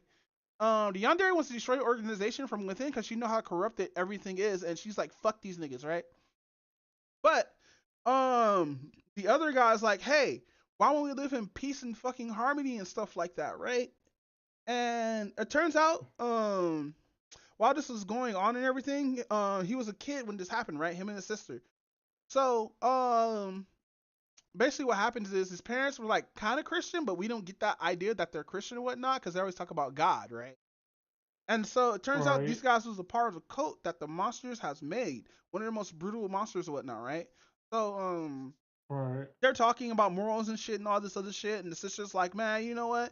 Do your own thing. I think it's also bullshit, but you still got to respect your parents, just like I have to respect parents. And once you bounce, you can do whatever the fuck you want. And like, you know, I love you, Oni-chan. And she's like, I love you, Oni-san. And like, all the other stuff, but not in any sexual way, because, you know, I already know how people would think, like, oh, you said I love you, your sibling, that means they're gonna fuck. No, sadly, they don't fuck because the sister ends up dying a horrible death because they end up going to the cult and find out one of the monsters that are there talking about, I'm God, right? And everybody's like, oh, you're God. Oh, you're part of this weird cult that's by these monsters. And he kills everybody in the room. But mind you, the sister and the brother weren't there for the first strike. They were there in like a little bit in the aftermath when the explosion happens. So they get upstairs and dude's like says like mama, papa, and like the explosion happens and they're just under rubble, but the sister got pretty fucked up. And he's like, no, Oni-chan. And dude's still holding on to his morals that monsters and humans will coexist. So basically, he's Kiva from not Kiva. Is he Kiva? Yeah. So basically, he's one of the Kamen Rider protagonists. Where like in Kiva, where monsters and humans do coexist, but they're under a law, and he's trying to like keep that law or whatnot and get like the rogue ones, just like in 01. That's crazy. 01 and Kiva are the same anime if you think. Basically, he's trying to like keep the peace between the monsters and stuff like that, and try to get any renegade monsters and or any humans or the combination. And so that's his character. And then now we know his motives or whatnot, and we kind of like figure out what's his deal or whatnot, right? And right, yeah, I think that's the end of the episode because no, actually no, there's more. So in this episode, right, the blue team or the blue squad is still looking for D, right? Because they still think he has a weapon. They know he's still alive because they realize they can regenerate as well. They honestly forgot about that. So D's fucked over, bro. Like D's really is fucked over because he did get stabbed. Like he still got stabbed, but like he can't heal from it like as easily. So they wrapped up his stomach or whatnot so he can like heal a lot more better. And dude's like just straight up Tsunade, bro. He got the blushies and everything because like he's being more contact with humans, so he's becoming like a little bit more human and stuff like that. Cause like one of the dudes is like, man, you know what? For a monster, you're pretty like, pretty awesome. Like you can transform and all this other shit. And he's like, dude's all being all bashful, like, ah, shucks. He's like, hey, stop that. I will murder you. And dude's like, no, you won't. And dude's like, okay, I won't. While having her face full of red. This nigga catching the blushies for a whole other dude. I'm like, damn, this is cute. Pause. But anyway, they end up meeting one of the other guys, and basically, I didn't know this, but the Rangers can make replicas with borrowed power, which is the same as the legendary weapons, but they're just replicas, which is a little bit more weaker than normal. And so this blue member right here, he's just fucking just like, I don't want to do this shit, but I'm gonna get over with anyway. And you kind of have that complex where I don't want to do this shit, but if you piss me off, I'm killing everybody in the room. And so they catch up to D, but D's out of dilemma because they're all acting because they don't want anybody to find out their secret. And so D acts the redhead character who lost his sister ends up acting like he's like a hostage or whatnot, and they both play along with it because like they're both on point with it, right? And so after the hacking, slashing, all this other shits go down. It's like because dude doesn't trust either of them. They think that he was a monster or whatnot, and the only way you could tell is by slashing them both. And he's like, nah. Listen, instead of getting me killed, how about you give me the weapon and I'll fucking how about you give me the power down and give me the weapon, I'll do some shit, right? So dude's like no, dude's like, wait, you're gonna kill him? And he's like, yeah, fam, I'm gonna kill him anyway. He's like, I might as well let him go. And so he lets him go, and dude tackles the other guy, takes his scythe and cuts him, right? In like some anime fashion, dude falls down, right? And dude's like, yeah, we got him, right? But no, dude murders the fuck out of him. I mean, just murders him, right? And no, wait, does he get murdered? Fuck, I think he does get murdered or something like that because it is switcheroo. So the guy who lost his sister or whatnot was actually was actually the fucking the fighter D, where the other guy who got pushed off the cliff was his outfit on or whatnot was the other guy who chopped off his hands so it could make it look like he's actually the fucking fighter D. Bruh. And I'm like, damn, this nigga's committed to the bit, nigga. He cut off his whole arm. And he's like, no, because he's like, really, fuck these niggas. These niggas are corrupted, and this is the only way I'm going to have to deal with them and shit like that. And I'm like, all right, that's cool. And like, it's kind of like sad, but also smart at the same time. I actually am enjoying this show. Oh shit, it is 8:21. All right, so how was Torimaru no Yukai? Oh, yokai. So This is pretty much like the chill anime of the season. It takes place in a fictional place where like all three humans, gods, and yokais they all coexist with each other.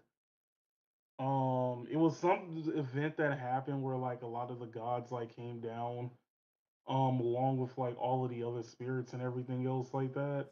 And then they all had like a mass majority of them like went up, and the other half basically just decided to coexist with the humans. So you'll see like random and strange like mythological like lore like monsters from Japan just like randomly walking by, and everybody just all nonchalant about it. So the story it kind of has like a side A story and a side B. The side A story is basically is following a Nekomata called Boichi, where he turns into a Nekomata at the beginning of the anime, but he doesn't know why he turned from a house cat to a Nekomata. So he's basically trying to like find out what he wants to do with his life. Okay. The second one is following a girl called Moo, and it turns out that like her father got like either he died or he was was taken was like kidnapped or anything else like that, and it got to a point where it's been so long that he just confirmed. Well, he like they like on file they basically confirm him dead and stuff like that. So basically, it's her trying to figure out like the mystery of like what could have possibly happened to her father and everything else like that. But then it also turns out that like one of the people that's been close to her the most was like this Tingle dude named Jiro, where his whole mission is to basically protect like the forest and stuff. But after an incident happens, she wants to protect him instead, but let's be real, she's like a child, so that's pretty much not going to happen. Um, so the anime is kind of like outside of that plot line right there, and basically like the one about Bochi trying to basically find a reason of as to why he like didn't just die but also got like reborn and stuff like that. And honestly, it's very enjoyable to like watch and everything else like that, especially knowing about, you know, Japanese like folklore and stuff. There's some that I still like ran into that like I was like, okay, I never heard of this before and everything else like that. But outside of that, it does have like a decent cast amount of characters. One of the things that he's trying to do is like learn the art of transformation. So he's learning from like a fox yokai chick, named Yuri, and he's not like really. It's all like basically he can learn it and he's like slowly learning it, but if he loses too much focus, he'll just like poof back to his original form and everything. For his side of the story, at the moment, he's basically every episode somehow crying because like you know he wants to protect his family and stuff like that, and he's like very grateful for like the family that took him in, because this recent episode it actually um you actually learn that he was a cat that was getting bullied by like a crow and whatnot, and one of the family members basically saved them from said crow and then just basically like took him in as like a regular house cat and whatnot. So he's obviously in a position where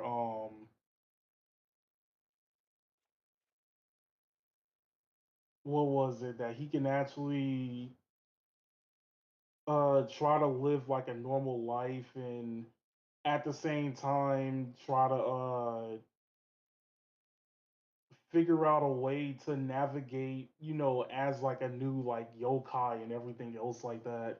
Which there's a couple of things that happen in this anime that is kind of weird. It has a very weird logic. Why you say that? First off, like everybody who is like a neko, like anybody who is like a yokai spirit has to actually like fill out like a registry form, which is actually pretty hilarious. I'm not gonna lie. To recognize themselves as a citizen. And then there's a yokai. I forgot like how you pronounce the name. It's called like a suku.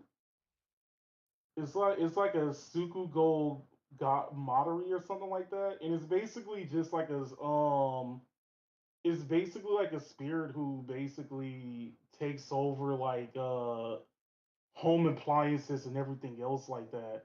So it's like a dude who is like who turned out that he was getting who turns out he was like a car.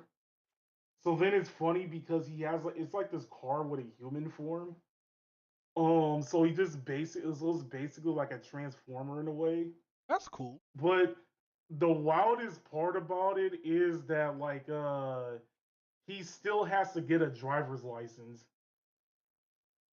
And I'm just sitting here like this dude is a whole car and he has to get a driver license. Well, imagine you're a car. You can't drive legally or whatnot. You're a whole car. What the fuck do you mean? But I mean, it's a wild concept telling like telling like a moving car that it needs a license. Listen, I totally understand, but come on, bro. But I'll continue. So outside of that, you do have the thing with like Jiro and everything else like that. One of the things that I didn't know about like Tengu lore is that like their real body is like in a tree. And as long as that tree isn't like cut down or anything else like that, or like the ribbon on the tree isn't like cut off or anything, if the physical body dies, he could just manifest a new body. Oh, that's cool. And I was like, yeah, I know, it's like pretty cool but interesting at the same time. It turns out that there was like this snake that was going after his life and wanted to basically, basically went against vengeance for him like killing it. But it kind of goes deep as to why it all happened. So it turns out when he killed the when he killed like the giant snake, it also turns out that that snake was actually pregnant. And Oh then no. it's being yeah, and it's not only avenging like his dead child and all that. Her you not only avenging like her dead child and everything else like that. It also turns out that she was in love with somebody, and then I forgot like something happened where she had to disappear for a bit. And when she came back, like the dude was with like a whole nother woman. So she Oh basically like no. flooded the whole yeah, so she basically like flooded the whole village and everything because of it. Damn, she was Because petty, that's how bro. broken her heart was. Damn, she was dead ass petty. Like super petty.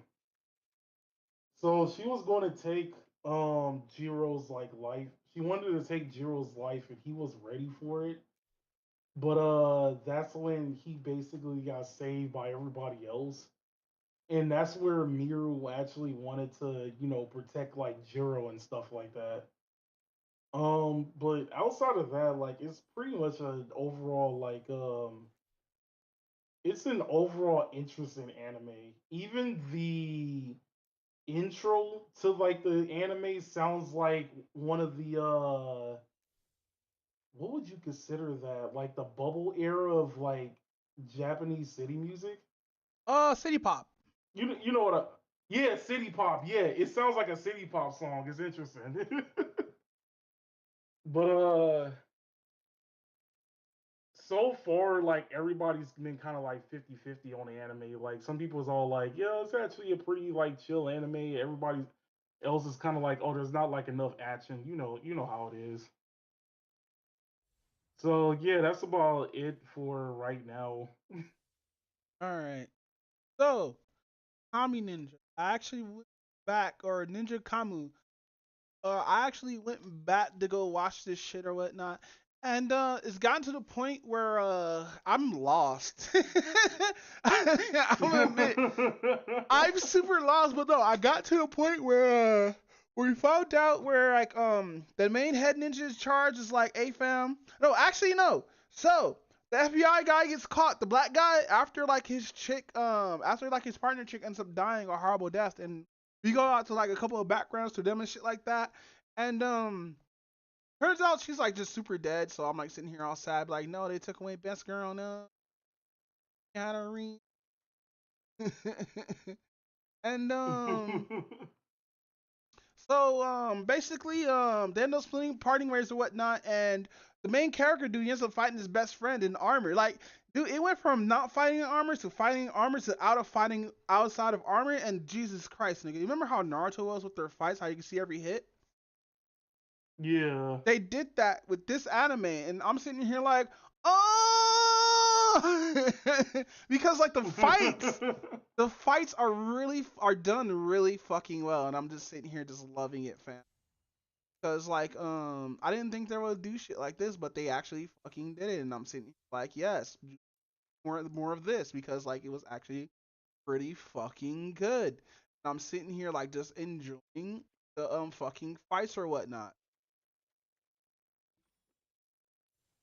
Um, and so like he gets into a fight with his best friend or whatnot, who was there with him and all that shit or whatnot, who didn't want him to leave, but it turns out that he really wanted to leave, but like one of the senseis was like, nah fam, you gotta stay here and all that shit. So like you could like be on the inside and shit like that, because that was the whole point, is having somebody inside, even though they had home chick for that. So they didn't really need her for that because how the way she died and everything. Because like she was definitely on the inside, but like she didn't honestly need to die like that. It kind of pissed me off, to tell you the truth.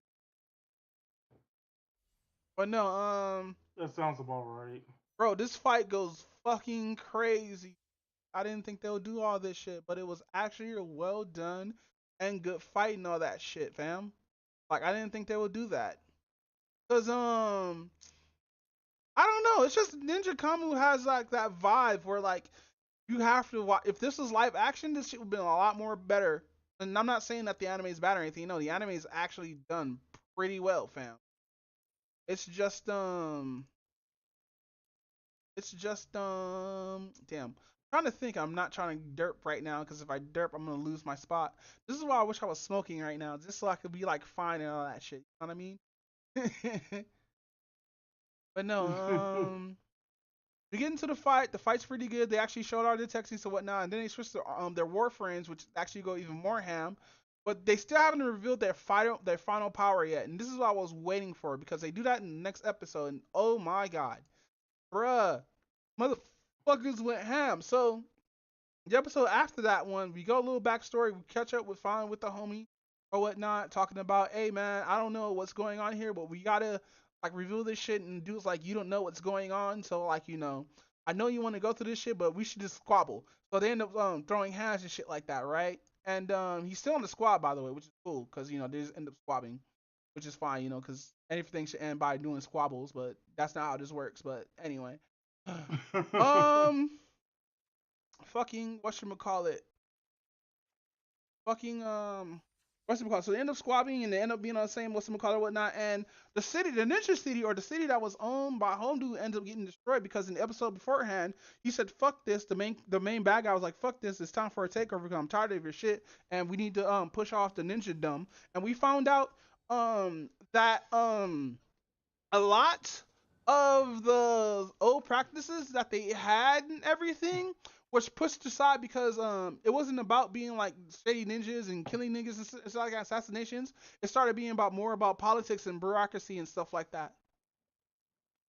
Oh. And honestly, he was really tired of that shit. Remember how I talked about last time how he murdered like he murdered all the other senseis that was teaching everybody else, and how like a shit ton of people deserted. Yeah. So they deserted because he wants to keep like the same old ways or whatnot, even though the old ways wasn't valid anymore. Also, basically a boomer. Yeah, you know, you're right. Basically 100% a boomer. But no, so anyway, him and the homie gets in, it turns out like he murdered all of them because he wanted to go the old ways, and a lot of them just left or whatnot. Home chick found out she was pregnant, and some people were in their feels about it, some people weren't. Those who stayed loyal, and those who didn't get murdered.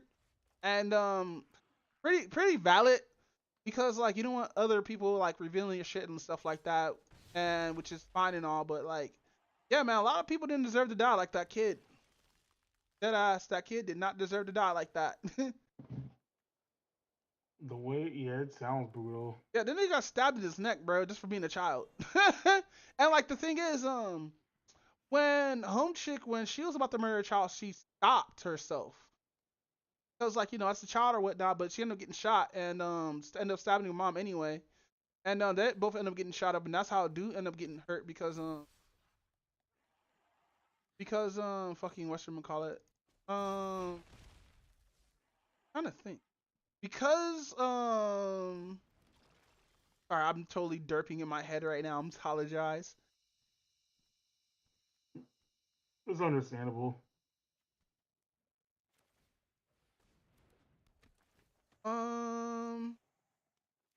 Okay, so basically, I told you about the love story, how she got pregnant and all that stuff, and she wanted to leave, and because she wanted to leave for a totally different reason. She wanted to do it in this, and he was like, I agree, and so they end up leaving and all that stuff, and so we go to the part where it's his end and how we found out the best friend, the other guy. Oh, the other guy has a mask, so I'm just calling him Mask. So the Mask guy, who's their best friend or whatnot, because they were equal in threes. He was like, you know, fuck this shit. You're betraying the way of the ninja, and it shows because the boss guy is the one who bought him from poverty, because dude was in a spot where it was like third world country, and Right. they killed a lot of people who was child trafficking and all that shit, and the kid came out and started murdering him. He's like, hey, this kid got fucking style. I'm gonna take him in as one of my own, and that's what he did. He took him in as one of his own, and they got shit done for a while and all that stuff, right? Right. And so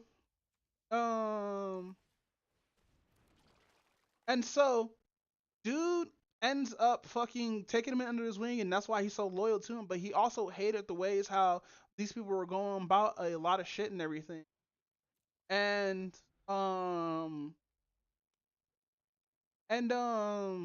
he ends up finding his friend, and the reason why he ends up finding his friend because he didn't want him to die by the hands of his sensei. He wanted him to die by the hands of him because at least he gives a merciful death.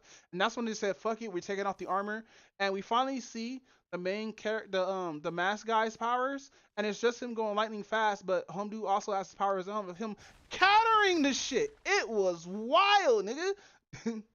Nigga was countering left and right and shit like that. It was wild, bro. Bruh. I was like, God damn. And what else happened? Yeah, I think that's all I remember what happened. Yeah, it ends with the cop guy getting his ass beat and all this other shit. But then, sorry man, I can't really remember the rest, because like my head has just been watching fucking Good Times, that a lot of this shit from Ninja Kamu just went over my fucking head. I think that's what I replaced. I have to fucking format my hard drive and I have to replace Ninja Kamu. But no, oh shit, I'm a dumbass. Okay, now I'm back where I'm at. Okay, so basically there was the guy who owns all the technology, right? The Elon Musk of the universe. He rolled up talking about these niggas about to kill me, right? So he ends up escaping some of the ninjas or whatnot, and one of the ninjas rolled up talking about, oh no, his bodyguard rolls up, and she used to be a part of the Ninja Clan or whatnot, but she's also protecting him, and she was ordered to protect him at all costs. Stupid thing to make because she also has her little backstory of being from a poor country where motherfuckers is fucking evil, dude. And like she actually admired the person who she was protecting. Basically, you know the movie The Bodyguard? With Whitney Houston and what was it, Kevin Costner? Yeah, imagine that, but in reverse, but without the fucking. So she also has a Warframe, which is an armored suit for those who don't know what Warframe is, and she gets squabbles with the main boss, and this nigga just says Henshin, and dude's like, "Fuck, you got the prototype too?" And he's like, "Yeah, bitch." And so they get into a fight. She gets her ass fucking demolished. With this at the same time, the buildings got demolished. People in the city start getting murdered by ninjas and shit like that. They're gonna turn this shit to Ninja City. And dude ends up escaping because she grabs the Elon Musk dude by his face, tosses this nigga out the window, right? So I'm like, get the fuck out of here. She was like, yeet. So this nigga breaks through the thick ass glass, right?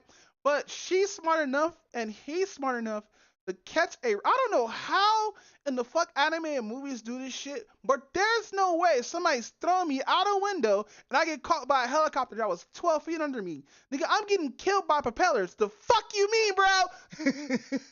Anyway, he gets caught by the helicopter, right? And so it shows that he's alive, and like she's like, yeah, let me just transform and shit. So they end up fighting the final boss. Nigga, she gets one tapped, nigga. After he puts on that armor, bro. Fucking next scene of her falling onto the ground with her mask broken, 12 swords landed to her body. This nigga comes down with his armor full blast, stabs her in the fucking heart. Talking about your ninja's ways is trash, and your armor that you're wearing is also trash. Pulls out the sword and talking about it's time for a new era of ninjas, nigga.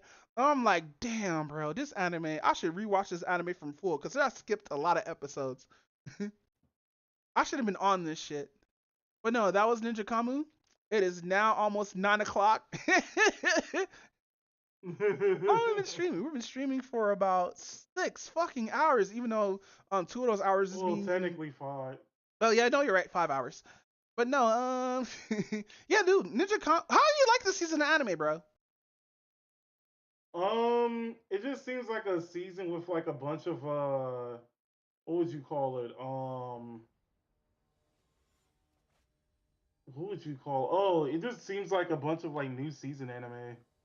Like it's like a little bit better compared to last season, but you know what? I agree with you because fucking last season had a bunch. No, I don't know. There's a lot of isekai here too. I'm trying to watch this one anime called The Gate, but I can't watch the first episode because first episode is not being supported by fucking the web browser right now, so I probably have to find the first episode. But like I watched the latest episodes and niggas was dying, and I was like, fuck, why didn't you show me the 5th episode? Now I'm hooked on this shit, and it's already week 5. And so I'm like, shit, I need to watch this somehow, and I try to figure out how to watch this shit, but I honestly couldn't. I understand that. And fucking whatchamacallit, good series. I wouldn't watch the first episode, but basically it's a high school anime. The second episode, the main character, he goes and meets up with like this teacher or whatnot who's showing him the rules. But all of a sudden a battle royale starts happening and niggas start getting shot left and right. And he's talking about, oh shit, today's Freedom Day. He's like, what do you mean today's Freedom Day? He's like, watching sheet. First thing he sees is motherfuckers getting dead ass murdered, my guy. And motherfuckers like, what the fuck's going on? I was like, I said today is Freedom's Day. What are you talking about? He's like, what do you mean today's Freedom's Day? And that sounds like a holiday in the Helldivers universe. It is a holiday in the Helldivers universe, exactly, bro. And so everybody starts fighting, everybody starts killing each other, right? Until like the last 2. And dude rose up and see one of his home chicks like there, and he's like, oh fuck, what are you doing here? He's like, oh shit, we're having a little war, but you came here too late. And so she gets shot up. Like da da da da da da. She's doing her Harlem Shake in the corner and shit. And motherfuckers like no. And so you see this awesome ass, mind you, this is in the manga too. You see this awesome ass sword fight, right? That goes through the whole thing. Turned out, right after like they're about to square up for the final time, dude fires. The main character sees him and gets pissed off. He's like, nah, fam, fuck this shit. Dude grabs a 50 cal with one arm, a 50 cal rifle with one arm, fires that shit, right? Hits one dude fires the pistol that he has in his hand. The other dude shoots him in the head, shoots the other dude in the back of the spine. So, how's he doing all that awesome shit? It turns out all this shit was fake. They were using tranquilizers. Bruh. And dude is like, what do you mean? So, yeah, man, that was... sounds wild. Yeah, dude, I want to go watch it again. So I need to watch the first episode because, like, episode 5, dude parents died in the most horrible way because there's dragons in the universe. This shit's... Oh, actually, no, it's called Dragon Raja. I'm sorry, I got the names confused and shit. And basically the grandfather was there watching his kids die, which is horrible way to die, bro. Hey yo. But nah, what's that say when to get out of here? Yeah, we could do that. All right, that's episode 161 of HotSticks Podcast. Alicorn, where can we find your socials at, King? You can call it on YouTube and Alicorn Lion on Twitch. You can find me at ShinDoombot on Twitch, and on YouTube it's just UBDoombot or just Doombot. I might end up changing my name again on there just so I can find the search results because it's super difficult to find me on there. I'm like on page 8. It's totally fucking sucks. And no wonder why nobody... Yeah, bro, I'm so behind, bro. Like, this motherfucker's less views and less subs than me on the platform, but fucking whatchamacallit? But fucking I'm 4th place on the fucking list and shit like that. So I'm sitting here all mad and everything, talking about, man, I wish that were me, man. Boo hoo hoo. Boo hoo hoo. But nah, with that said, I'll let you go, man. That's the episode 161. Give me the outro.